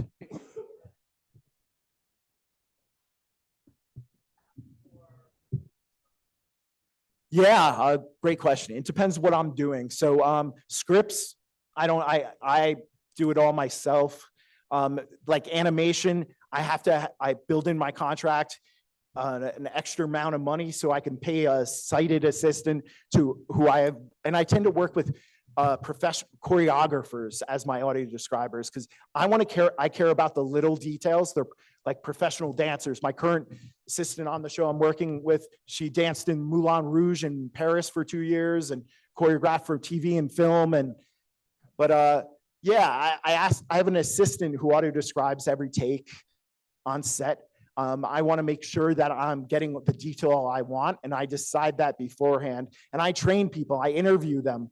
I don't just accept anyone to be my assistant in that manner. And film sets move constantly with big equipment changing, moving around. So it is sometimes a little hectic on set and like big equipment and cranes coming at you. And on C, we were filming out in like all the stuff you see the characters do, except for like the superpower stuff, like climbing and bouldering, I did the same as the characters did in the show. But I love being out there in the world. So it's different depending on the production and what my role is going to be. So, yeah. Thank you, guys. Thank you, Everett, for allowing me to be here. Thank you, Mark Riccobono. Thank you, Everett. Thanks, Dave. Thank you, Chris. All right, man. All right. Okay. we're really lucky to get Joe here. I'm so glad he did this as a favor to me, and he loves telling his story, and I love hearing it. He's gonna have a breakout session tomorrow. So you'll want to see that at 11 a.m. It'll be in this room. So if you have a question about Jason Momoa, if you have a question about Dave Bautista, yeah, if you have a question about some famous people, he's gotten to work directly with them. He could tell you stories about them. So, come to his breakout session and hear that, and that ought to be a lot of fun. Justin Lundy, if you'll make your way up here, please. Our next speaker is Justin Lundy. Justin is the creator of Finding Homes, which is an awesome Alexa skill that you can use on any Alexa device. I hope there's no Alexa devices in here because I'm probably making them go crazy at the moment. But the Finding Homes skill is really awesome because it was first introduced here in Utah. We were the first one in Park City, Utah, to have it. Now, all of us can afford homes in Park City, including Justin, right? So, yeah. But hey, it was still awesome to see.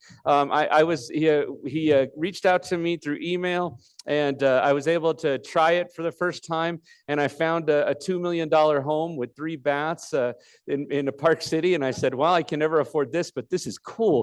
Because it told me all about that home, where the bus stops is, anything about it. It's a great skill. And now it's all over the country. You can use it in multiple different places. This is Justin's 3rd time to the NFB of Utah convention. He has been a gracious sponsor to us, mainly because, we were the first for him. And so he kind of remembers that, and he comes back to us, and now he's all over. He's a big wig, big executive. And so we're awesome to have him here. So, say hello to Justin Lundy.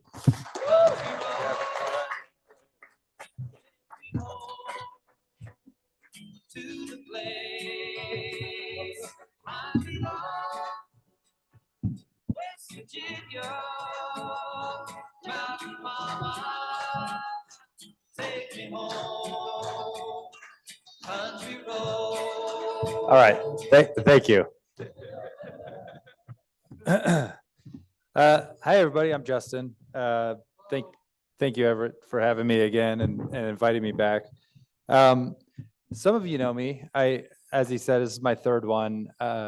And for those that don't, I built Finding Homes originally because someone close to me, my mother-in-law has RP. And as she began losing her vision, we started to explore all the resources available to her. And, should she get a cane? Should she get a dog? How's she going to get around? All of the different things. And when it came to, how is she going to access the internet? We realized it was going to be really tough for her because she at the time was 80 when she began really losing her vision. So for her to learn some of the assistive technology that existed was really challenging. So one thing I noticed as I got closer to her and the problem and her community, or her new community, was that everybody seemed to have an Alexa device, and they were all really comfortable talking to it. And so I started to wonder if, as a real estate agent, I wondered if we could take this industry that I knew really well and put it on Alexa and give her the opportunity to at least browse for homes and window shop and do things that she was loving to do while she was sighted. So I built an early kind of proof of concept using Park City data, and I needed to talk to more people that may be having the same problem as my mother-in-law. So I harassed Everett by email for a while, not that long, but he called me back. And I knew nothing about the Federation at the time, other than I found the Utah Federation online and I had Utah data. So Everett calls me and I go, hey, I built this thing. I don't know if it's gimmicky or if it's useful. And I said, Everett, do you know anybody that's blind that I could talk to? I just want to, talk to them and meet them and see if there's like a real problem here. And he's like, well, I'm blind and I have an Alexa device here in my office. So how does this work? So as he said, I give him the voice commands. He starts talking to his device about some giant cabin in Park City. I think it had like 7 fireplaces. And he was like, what the heck? So, that's when our partnership and our friendship started. Everett was helpful, not only, from his own point of view, but he helped us get into the build group with the National Federation of the Blind. People all over the country were gracious enough to help us understand, where the shortcomings were in home search. And we were able to take all that information and start going to MLSs, those that hosted all the housing data in the country, going to them regionally, explaining the problem and offering this as a solution. And, in those early days, this is my 3rd time here, the first couple years, I was able to give a demo of the product. And those days, this was all very manual, natural language processing. For us to onboard an MLS would take several months, and the experience was better than nothing, but it was still very limited. It was, voice technology back then was very keyword driven. If you didn't say the right thing perfectly, it didn't know what you were talking about. But we kept pushing on. We knew it would get better. And actually, the only conference that I missed of Utah's was last year, because I'm sure some of you have heard of ChatGPT. This little thing that came to the market, this advanced AI that was so conversational that it captivated the globe. And the second I typed a sentence to it and it responded to me like a human, I was like, oh my God, this is it. We should talk to this thing. And we underwent a huge kind of rebuild. We ended up throwing away about 75% of our code that we had built over the years and replaced Alexa's brain with GPT. And what that did was it helped us really get to start over, to rebuild from the ground up, and not just look at our own search, but look at all of real estate search in general. When you consider Zillow and Realtor.com and all of the portals that exist for everybody, you start to realize that they really fall short. They're very two-dimensional and flat. They make you search by bedrooms, bathrooms, and location. And if you want to get any deeper than that, you got to start clicking a bunch of boxes and clicking on check, drop down menus and all these things. What we wanted to do was create a system that would hear you. You could explain your scenario to it, and it would learn about you and use what it learns to find the right homes for you. And so that's what we set out to build. I think we've done a really good job. I'm gonna show it to you. I'll do a little demo. I do one caveat. We are still updating our system state by state. Utah is under construction right now. So I will not be demoing any cabins with 7 bathrooms, but I will do a different market. Before I do a demo, I want to say, we have been working really closely with the Federation and really closely with Everett. As we've been scaling over the last few years across the country, every market we get into, Everett will introduce us to that chapter's president, and we start driving awareness to those local chapters so that everywhere that this thing gets launched, we're able to drive that awareness and start teaching people how to use it and how to search independently for their own home. With that said, we are officially live in 21 states across the country. We have our 22nd state launching next week. And we've got over 350,000 homes currently for sale inside Finding Homes. Yeah. So with that said, thank you. That said, I'm going to do a demo on my app. We'll see how the Wi-Fi works down here. Yeah, okay. Alexa, Start finding homes.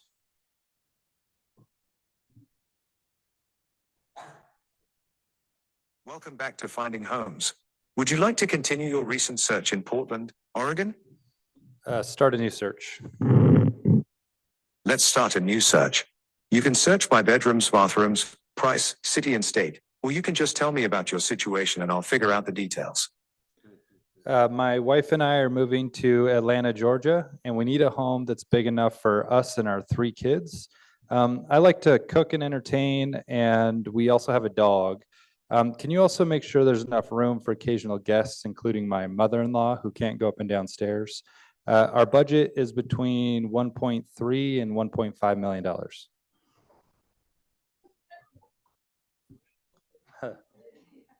One moment.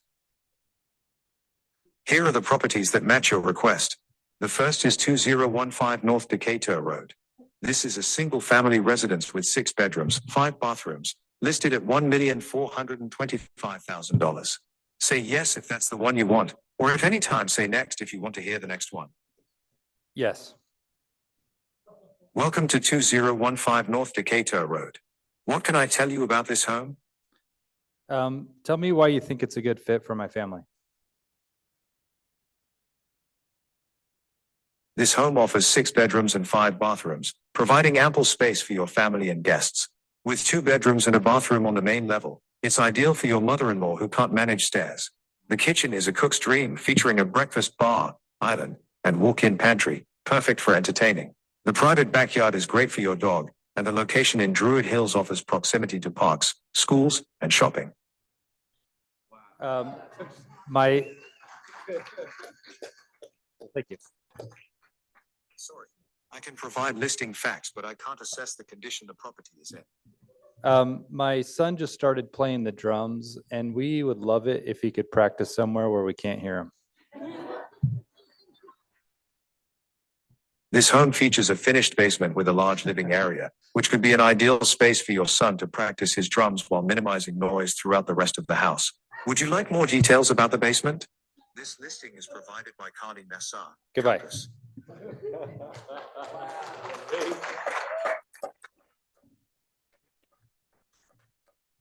So that's finding homes. We do have a lot of work still. We're not in every state. We're not in every part of even the states we're in. We have a lot of growing to do here in Utah still. But you know, we'll keep Everett posted as we grow. And yeah, I'd love for you guys to try it out anytime. Yeah. There's not. So we have managed to charge the MLS to give us their data and license this technology so that it's free for all consumers.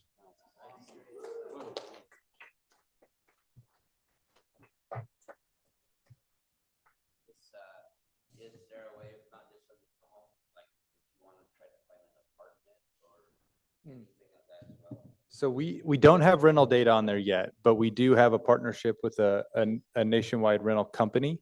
And so we will soon start syndicating all that rental data to Voice too.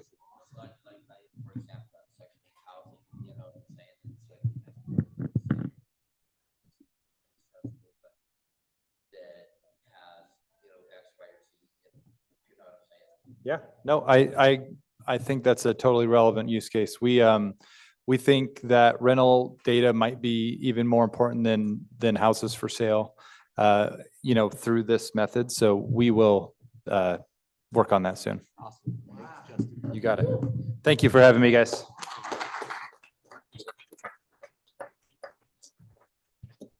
Justin will have a table in the exhibit hall, so you can go and ask him more questions if you'd like. He'll show you a more demo. Maybe you can pick a place where you might want to move and see where a home is available in your price range. All right, a quick door prize, Anitra. All right, my friends, I have in front of me Katie, if you'll make your way up. tote bag donated by Blind Girl Designs with a gift card to the movies in it. And we're going to give all of that to Gioni Schuneman, it looks like maybe. Jeannie Schumann. Jeannie, she's here, right? Yeah. Awesome. Okay. Yeah, we got it, right? Okay, good. All right, congratulations. All right, and so, just a reminder, we're gonna go till a little before 4 o'clock here. We're gonna try to get you out a few minutes early because we want you to have some time to go over to the exhibit hall. The exhibitors are gonna be there from 4 p.m. until 6 p.m.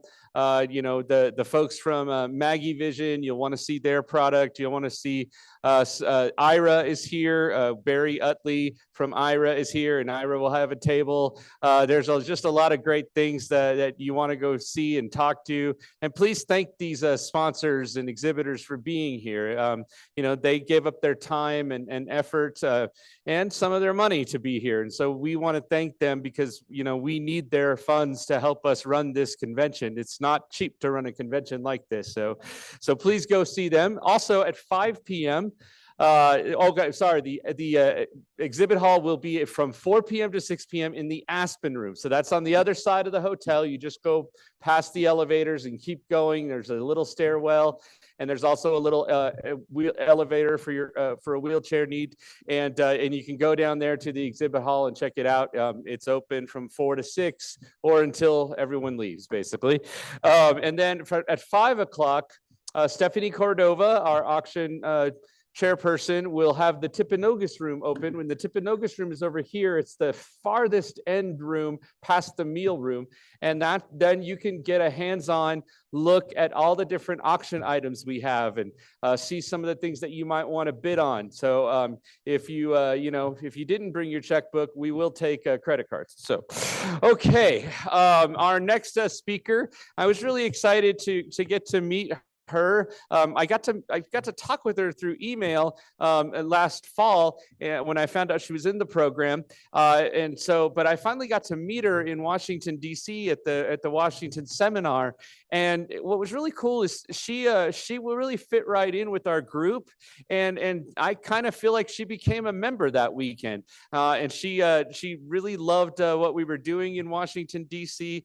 She has been to Baltimore, working with the Teachers of Tomorrow program there, and she's also just recently been to the Louisiana Center for the Blind. So I'm going to have Katie Westover. She's a teacher here in the Nebo School District, a teacher of blind students, and give her a warm welcome.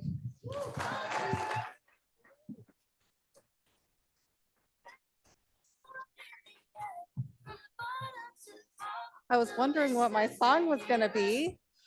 Thank you. I wasn't sure I would, so I'm glad I did. So I'd like to thank the National Federation of the Blind and also Everett Bacon for this opportunity to share a little bit about my experiences with the Teachers of Tomorrow program. Before I do that, I want to kind of tell you a little bit about myself. So on a personal note, my husband Paul and I have 3 children. And they've all grown up. They're all college students now. 2 of them, my 2 oldest, Madeline and Isaac, have the same visual diagnosis that I have, though to varying degrees. My other son, who was disappointed that I wasn't going to shout him out, wants everyone in the room to know that he's 6'3" tall. Shout out to my son, Thomas. So I am blind in my right eye, and I have been since birth. And I have about 20/30 vision in my left eye. Originally, the doctors thought that with patching over the good eye would improve the vision in my poor eye. I remember wearing a patch when I was quite young and being glad when it wouldn't stick all the way so I could look through the little peephole to be able to see. Sounds like some of you may understand that. I didn't know what my diagnosis was until about 9 years ago. I discovered it through genetics testing, thanks in part to my older son Isaac's detached retina, which is an entirely different story and involves Paris metro stations, various hospitals and the J.M. Barrie novel, Peter Pan. So you can ask me about that later. I have what's called Wagner syndrome. It is quite rare, and according to the internet, it affects about 1 in every million people.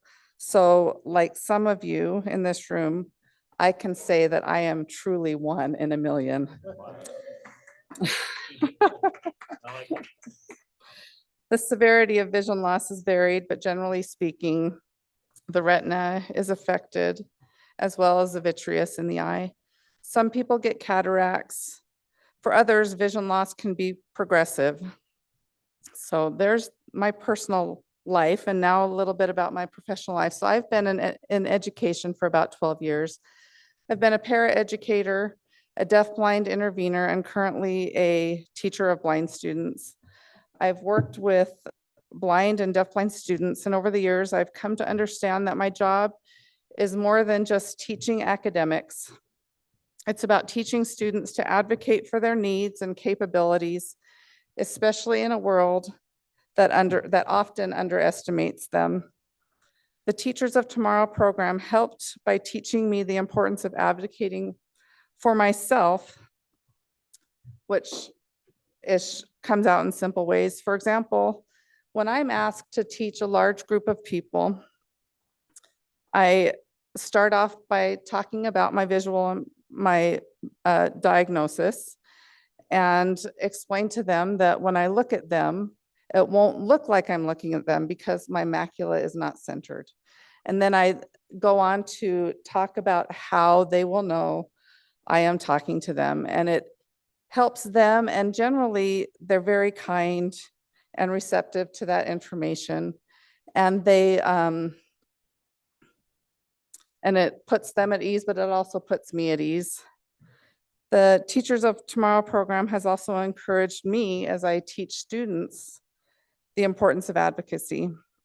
But before I talk about the Teachers of Tomorrow program, I want to share an experience that I had many years ago, well, that came to mind several months ago.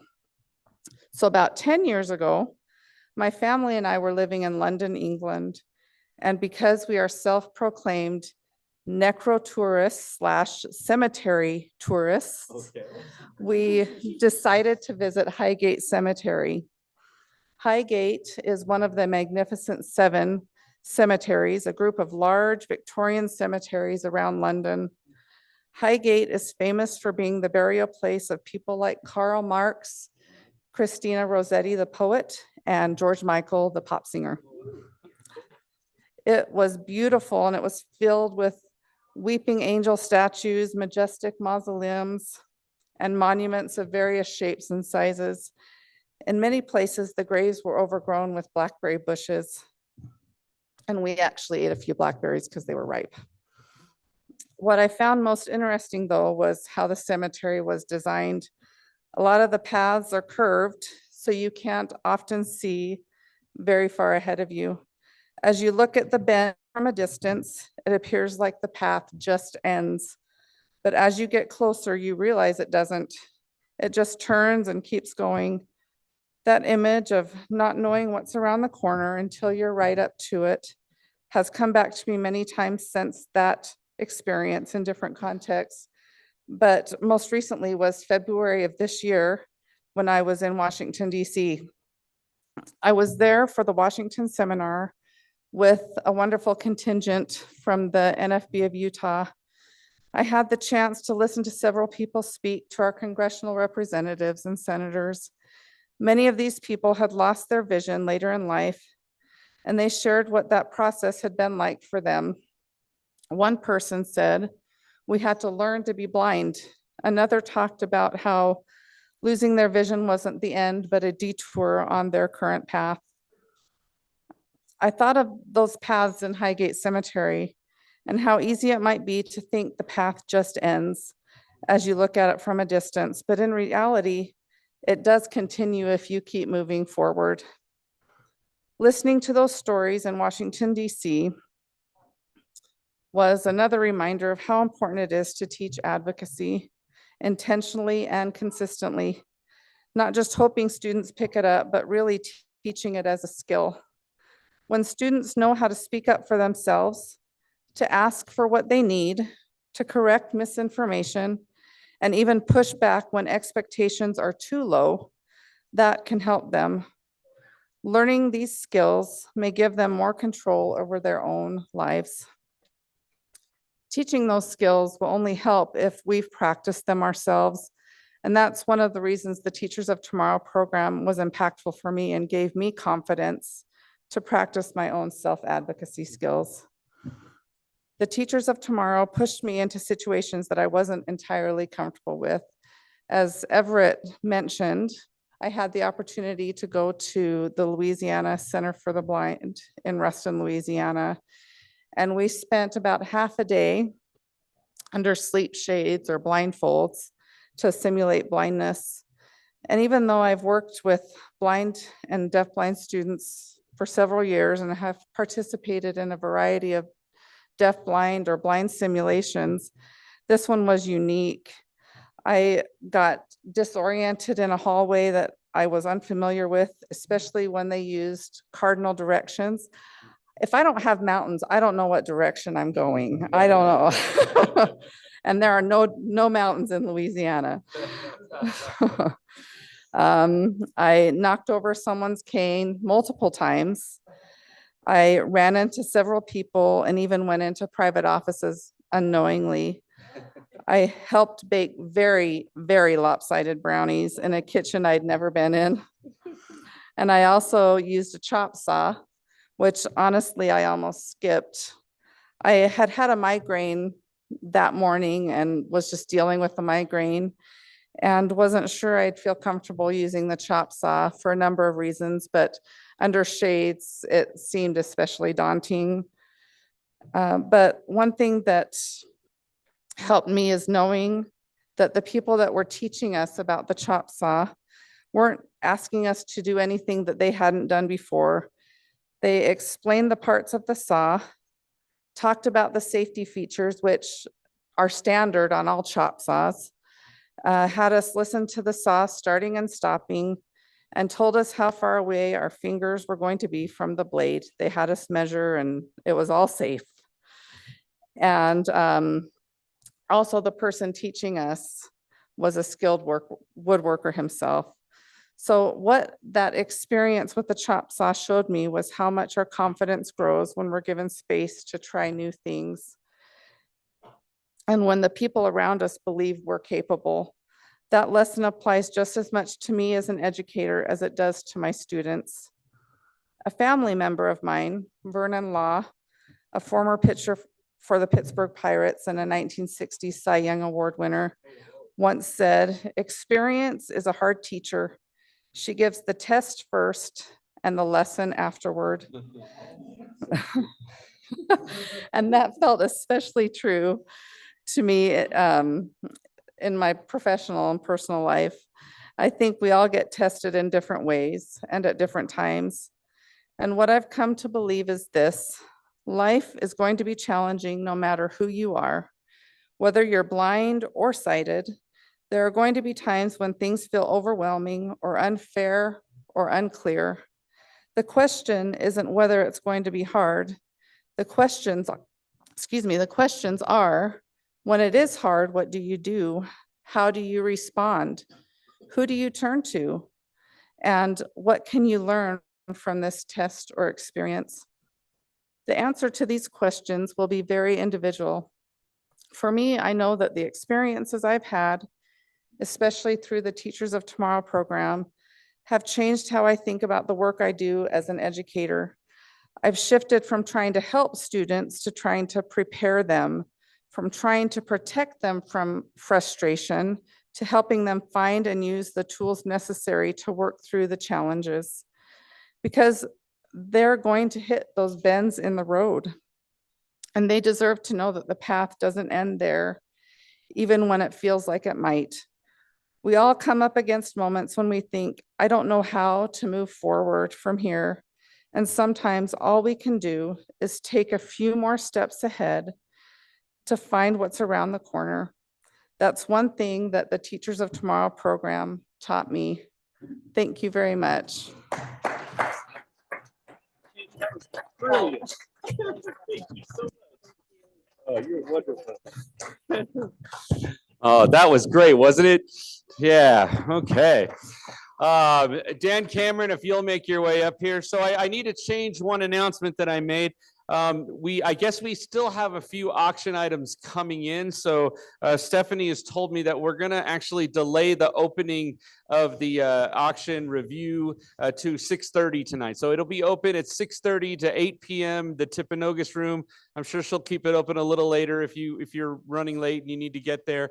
But you'll get a chance to look at those auction items. So just remember that's a little bit of a time change, 6:30 to 8. I didn't talk about the evening festivities. So this evening, how many of you like bounce houses?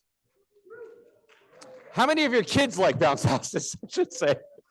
We will have a bounce house tonight in the ice cream social. We will also have ice cream sandwiches and ice cream bars available. No charge to you unless you want to donate. We would love donations, but we will have that to you. We also will have some music and entertainment. We may have some singers and some players and all kinds of stuff. So that'll be going on in the meal room where we've had our meals. That'll start around 7:30 tonight. So you'll want to take place in that. If you have kids, please take advantage of the bounce house. It's a lot of fun, and it'll be neat to have people get a chance to experience that. And also at 8 o'clock, we will have the sound bath. Ulvia and Kester are working on this awesome restoration and rejuvenation sound bath experience. And so you'll want to try to experience that. It ought to be a lot of fun. That'll be in this room. And then, of course, you can review the auction. Tomorrow morning, we will begin at 9 a.m., but this will be the breakout session. So we have a breakout session at 9 a.m. in here. This is with President Riccobono, talking a little bit more detail about the philosophy of the National Federation of the Blind, and also how laws that are affecting blind people. So those two topics President Riccobono will be discussing. He'll take lots of questions. He'll probably ask some questions of us, which will be great. And so then also, then our division meetings will all start at 10 a.m. over on the other side. The Elm, Juniper, and there's another name I can't remember, but there are 3 rooms over on the other side where the parents division, the student division, and the Spanish speaking division will all meet, and they'll all have their meetings. And then at 11 a.m., Joe Strecce will be back in here with lots more questions and lots more stories. So again, if you want to hear more about Jason Momoa and Dave Batiste, come on and see him at 11 a.m. So, and then at noon tomorrow, our fundraising luncheon. So that's our auction. So bring your checkbooks, bring your credit cards, bring your cash. We will take it all. And we will have lots of awesome auction items. And then we'll get back in here for general session, and we'll have our banquet tomorrow. So a big day tomorrow, a big evening this evening, but a lot of fun and a lot of great activity. So, okay, the last session, actually, let's do a door prize before we do this last one. Yeah. That. All right, my friends, right in front of me is a game donated and put together by Adam Rushforth. It's called Don't Break the Budget. And it goes to Ashley Price. Is she in here? Oh, yeah, good. It's kind of fitting since Ashley is like a financial advisor. That's pretty amazing. All right. Well, this last speaker, we adjusted the agenda a little bit. I'm excited to have you hear from him. Dan Cameron, who runs Bubba Ellis's Cafeteria, which is located at the Tax Commission, the Utah State Tax Commission. If you are ever in need of a good burger or maybe a good breakfast sandwich, okay, we'll he's open every single day, Monday through Friday, and you can take advantage of his cafeteria. But he had the awesome chance to have the experience of working directly with Christine Ha in Park City, Utah, as her documentary was getting debuted. And I got to watch Dan do something out of his comfort zone. So I want Dan to talk about his experiences, and we'll show a little bit of the video. So welcome, Dan Cameron. Thank you. Hi, everybody. I'm going to do something a little bit different. I'm not going to stand behind the podium. Okay, so like Everett was saying, I got a chance to meet with her, and we're going to show the video right now of that experience.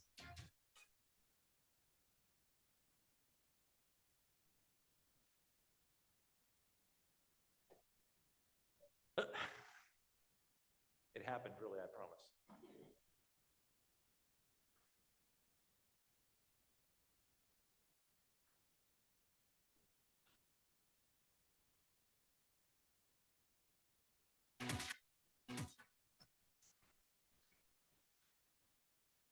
It is 6:35. When the Sundance Film Festival comes to town, so do the A-listers. And KTV's Kristen Kenny met up with one of them. Yeah, Christine Ha is known as the blind cook who won a reality cooking show, became an award-winning chef, an author, and restaurateur. Well, Kristen shows us how her resilience is touching many, including a visually impaired man here in Utah, who's a member of the National Federation of the Blind. All right, guys, we're in for a treat, literally bringing you into the kitchen today. She might look familiar. She's amazing. The one, the only, Christine Ha. She became a culinary inspiration after losing her vision at just 20 years old. The platform I was given was like this blessing. Everyone can somehow relate because it's about overcoming whatever challenge it is to still do the things you love. Her journey inspires many, including Dan Cameron, who has been visually impaired since birth and owns a grill here in Salt Lake City. Today, I'm going to show Dan, whom I just learned has never had congee or jiao in Vietnamese, which is a Vietnamese rice soup. When you found out that you were going to be cooking today with Christine Ha, what did you think? I was super excited because being a person with a visual disability, it's nice to be able to actually meet somebody that I can look up to. So Dan, I'm going to hand you some more ingredients that are going to go into the soup. So this is a little bit of mushroom powder for umami, and if you can season it with that. What is it that you're able to see right now as you're cooking? I don't see very much, so I see some color contrast, so I can tell like there's a stove burner here because it's darker, so everything's like by memory. And then I just smell things. For many of us, cooking and eating is very visual, but for Christine and Dan, it's different. For us visually impaired people, it's less important, right? It's like about the taste, about the smell, and all the other experiences about it. I always burn my tongue when I have to taste stuff. Did you ever think there was a time where, oh my gosh, I'm not going to be able to do something that I love? Being blind sucks. Yeah. Take that moment, internalize it, work through it, and then the next day go, but look what I've accomplished. Yep, 100%. Pat yourself on the back and say like, hey, this was hard, but a year ago, I wasn't able to do this. I'm gonna sprinkle a little bit each in the bowl. Mm. The flavors are so amazing. Yeah, it's really aromatic. You got the ginger, onion, the tartness from the mustard greens. This is perfect for a cold day, or even if you're sick, like I would love this. This is better than chicken noodle soup for sure. Okay. So I'm really loud.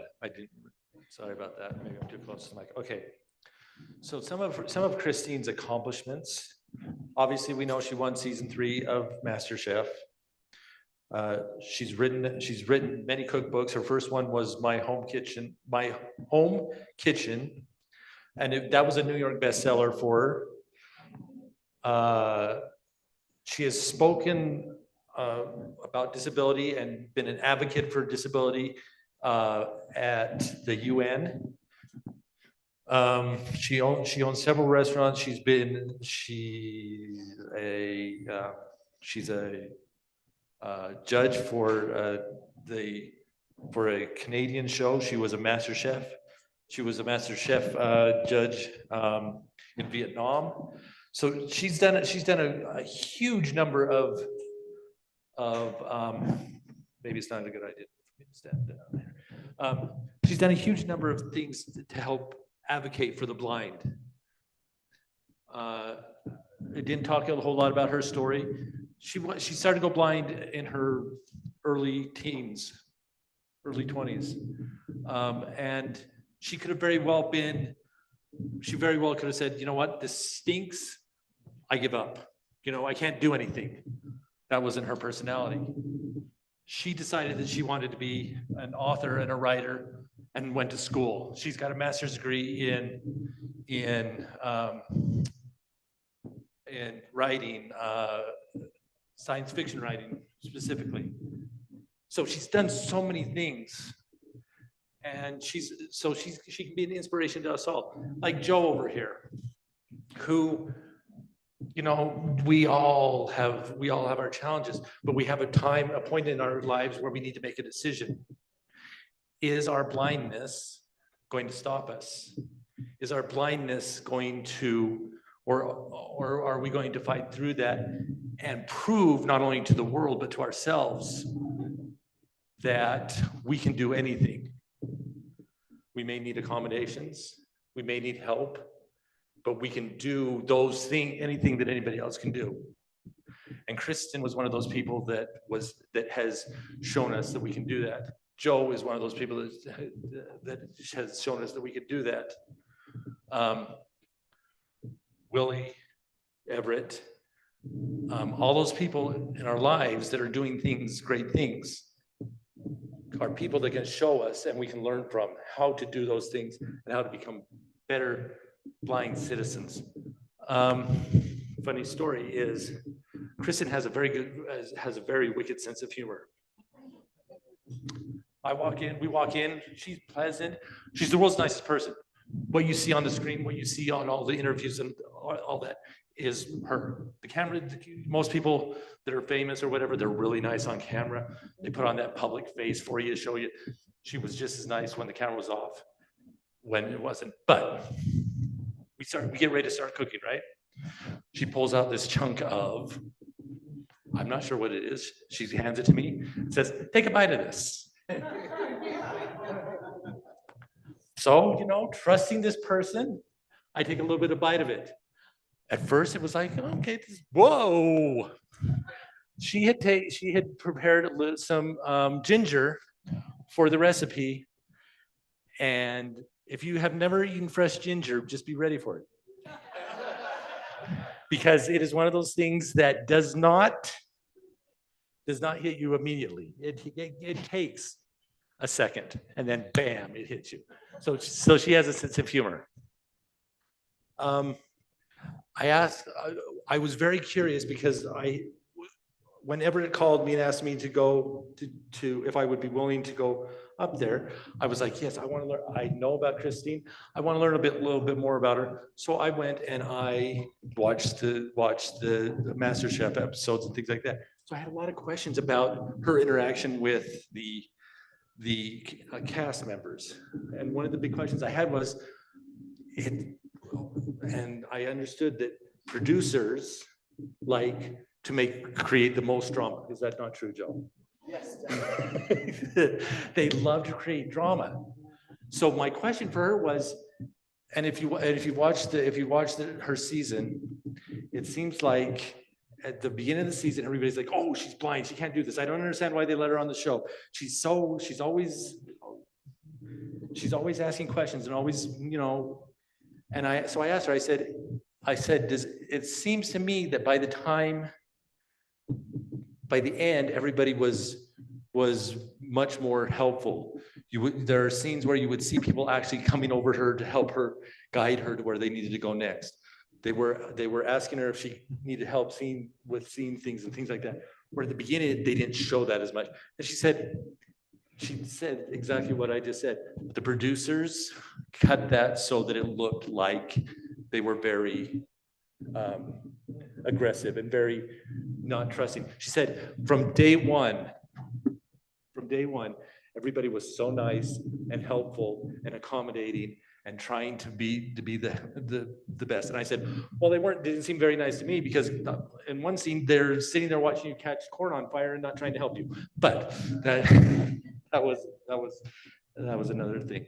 So again, we can look at people like Christine and say, there's somebody that I can look up to, and that can show me how I, as a blind individual, am not, for lack of a better word, disabled. I can do anything that I want to, as long as I put my mind to it. And I'm grateful for people like Christine. I'm grateful for people like Joe. I'm grateful for the National Federation. A lot of you probably don't know me. I'm not what you would call a superstar active person, but I have been a member of the NFB for a long time and an advocate for the NFB for a long time.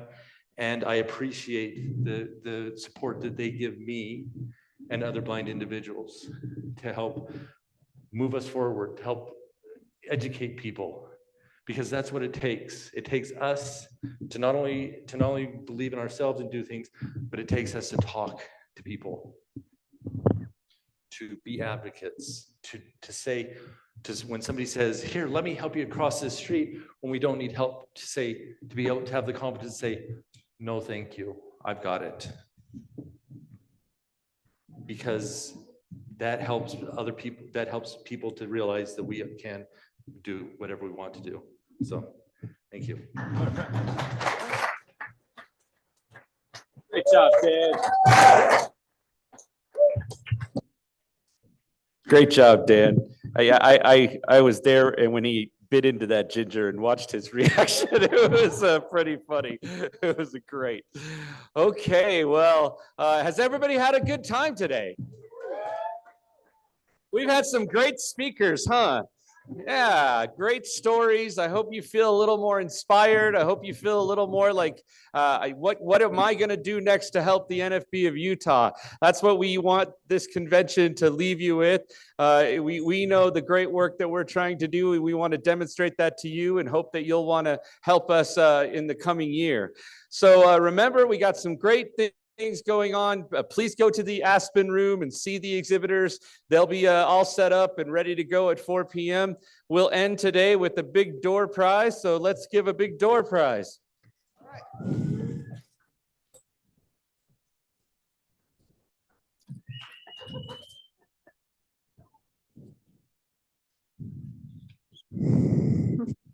All right, friends. Someone's got a heavy breather there. We're having a problem. We have some candy. We have some breath strips, and we have some peanut butter sandwich cookies. All right, let's give that to. Okay, Macedonian Gomian. Is Macedonia here? Macedonia here. You got him. Okay. All right. All right. The last thing I'm going to leave you is our attendance numbers for today.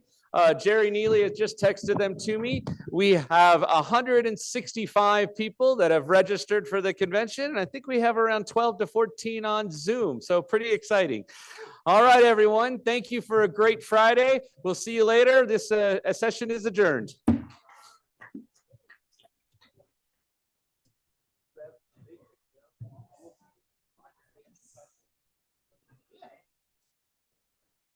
Where did you go? Where did you come from? But I remember God, I've been there a long time ago. Where did you come from? Where did you go? Where did you come from?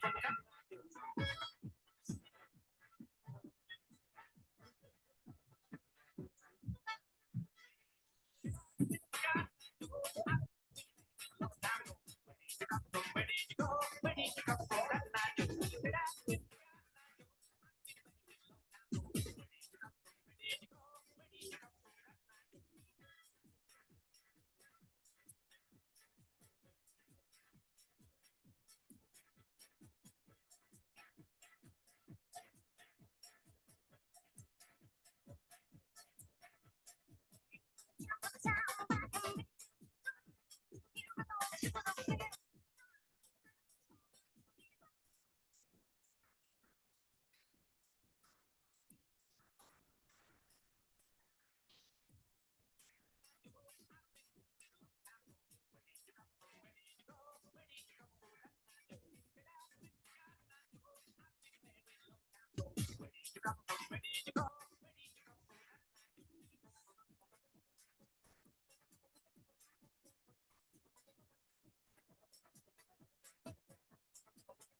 He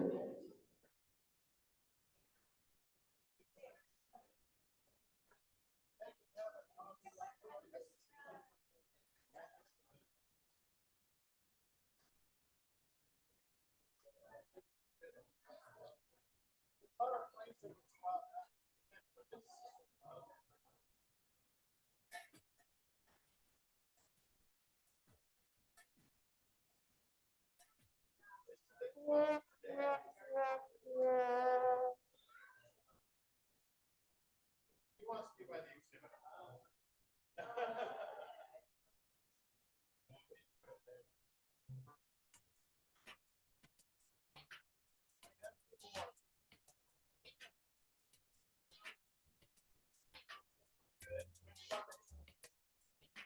Newcomers and regulars too. Girls, bring your dresses, and guys, bring your suits.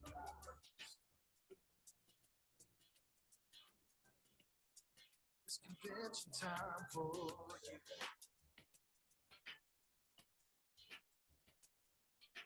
First day of sessions, got the roll call the states. Presidential report, all the things we advocate. It's convention time for you. Exhibit halls, scholarships, division meetings, and friendships. Banquet speeches,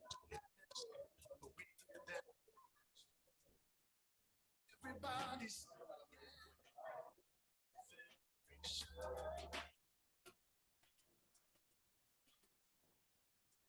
it's convention time for you.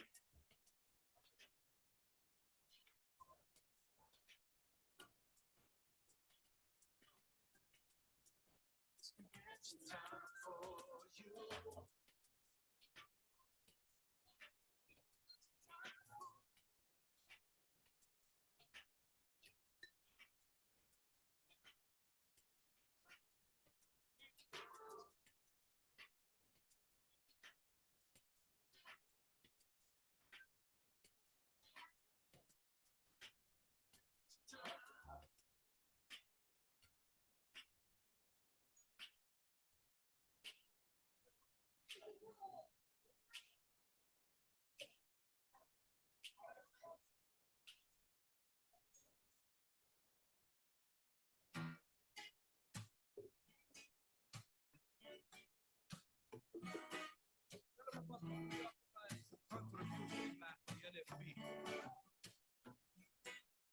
Gotta give a mention about the National Convention.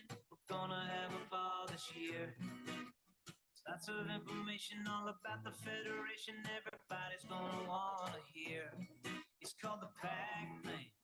Pack Lane. Find a table in the back today. Pack Lane. Pack Lane. Sign up with no delay.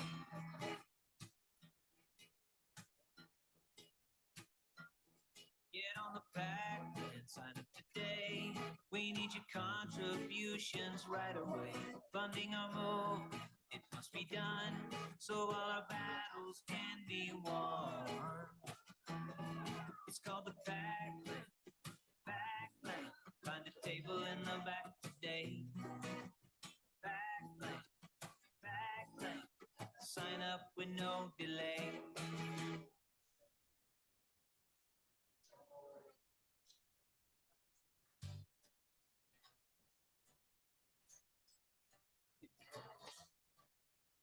I was on NFB.org yesterday. They said they would send me a brand new free white cane.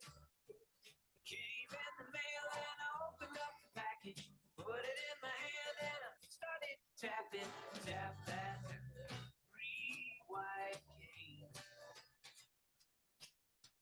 Tap that on the classroom floor.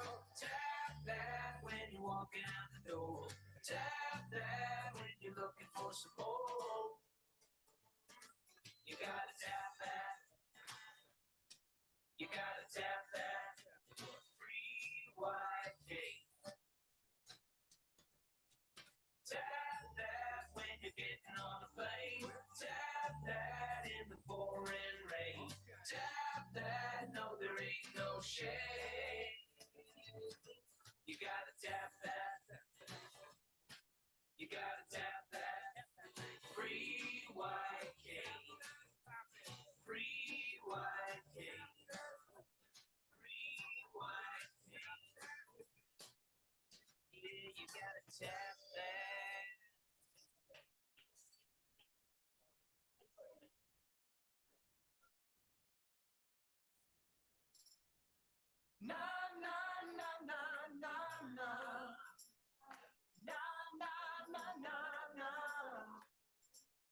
Don't need a bit of sight.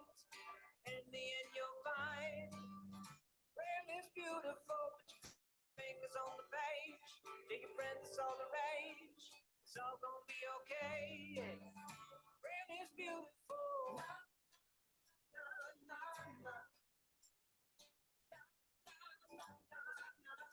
Braille is beautiful.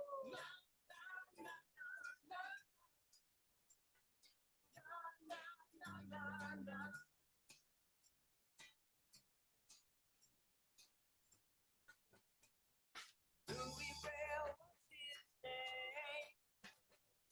Straight and stylish was his game. They tried to stop him, but we adopted code that fades away.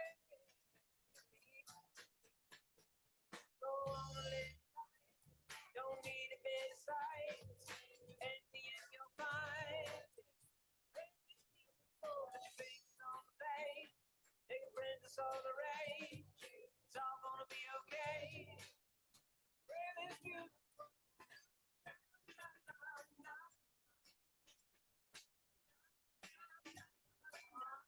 Braille is beautiful.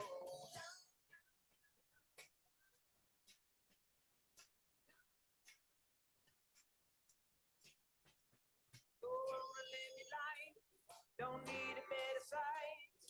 In the end, you'll find Braille is beautiful.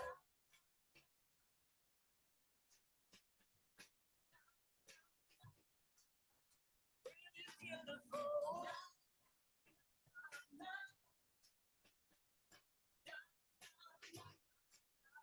Braille is beautiful.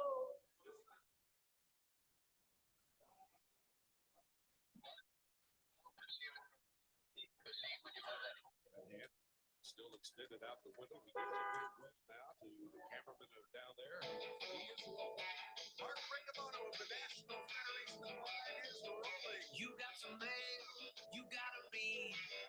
NFB readers all you need. No need for blues, we got your news. Newsline is a tool that you can use. If you need a little cash, the ATM can talk back. Accessible technology.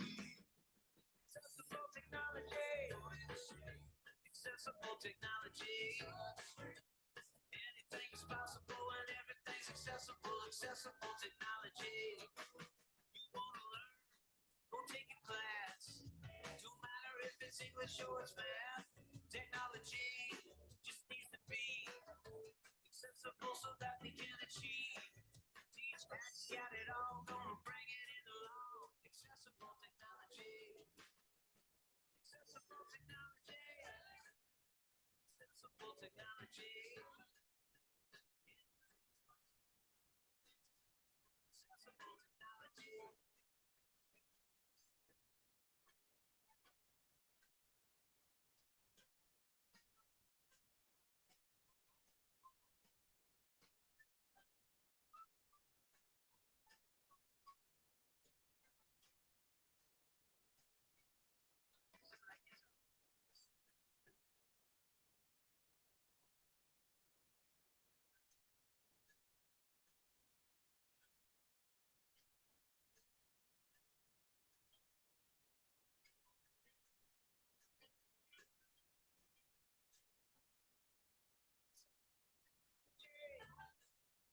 Accessible technology.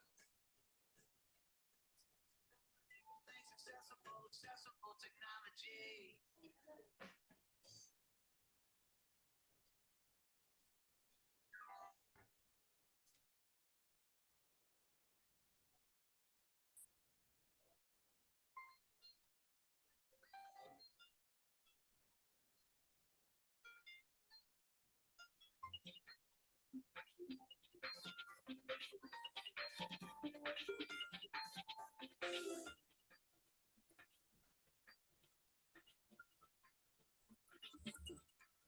Sometimes people tell me blind people should be quiet and sit down. But I say no, I say no, I say no. They contend that I should be content to let others others lead me around. But I say no, I say no, I say no. Everybody needs somebody to help sometimes, but I'm in charge of me. I've got to strive, strive, strive. A little harder, reach, reach, reach. A little longer, work, work, work. Harder, hope, hope, hope. A little stronger, watch me, watch me, watch me. Nothing's gonna stop me, stop me, stop me. I'm spreading my wings, soaring on a dream. I can do anything.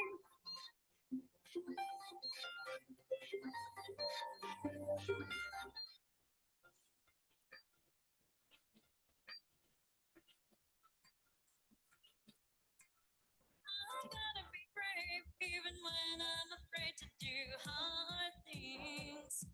I'll tell myself no, I'll just go, I will go. I need training and tools to live out my dreams. So I'll say go, I'll just go, I will go. I'm not a passenger in my life. I'm gonna take control and drive. I've gotta strive, strive, strive. A little harder, reach, reach, reach.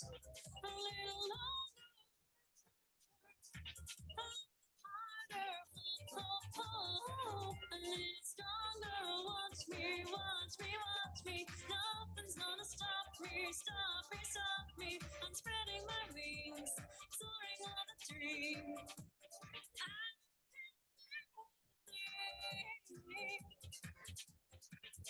We know who we are and what we must do.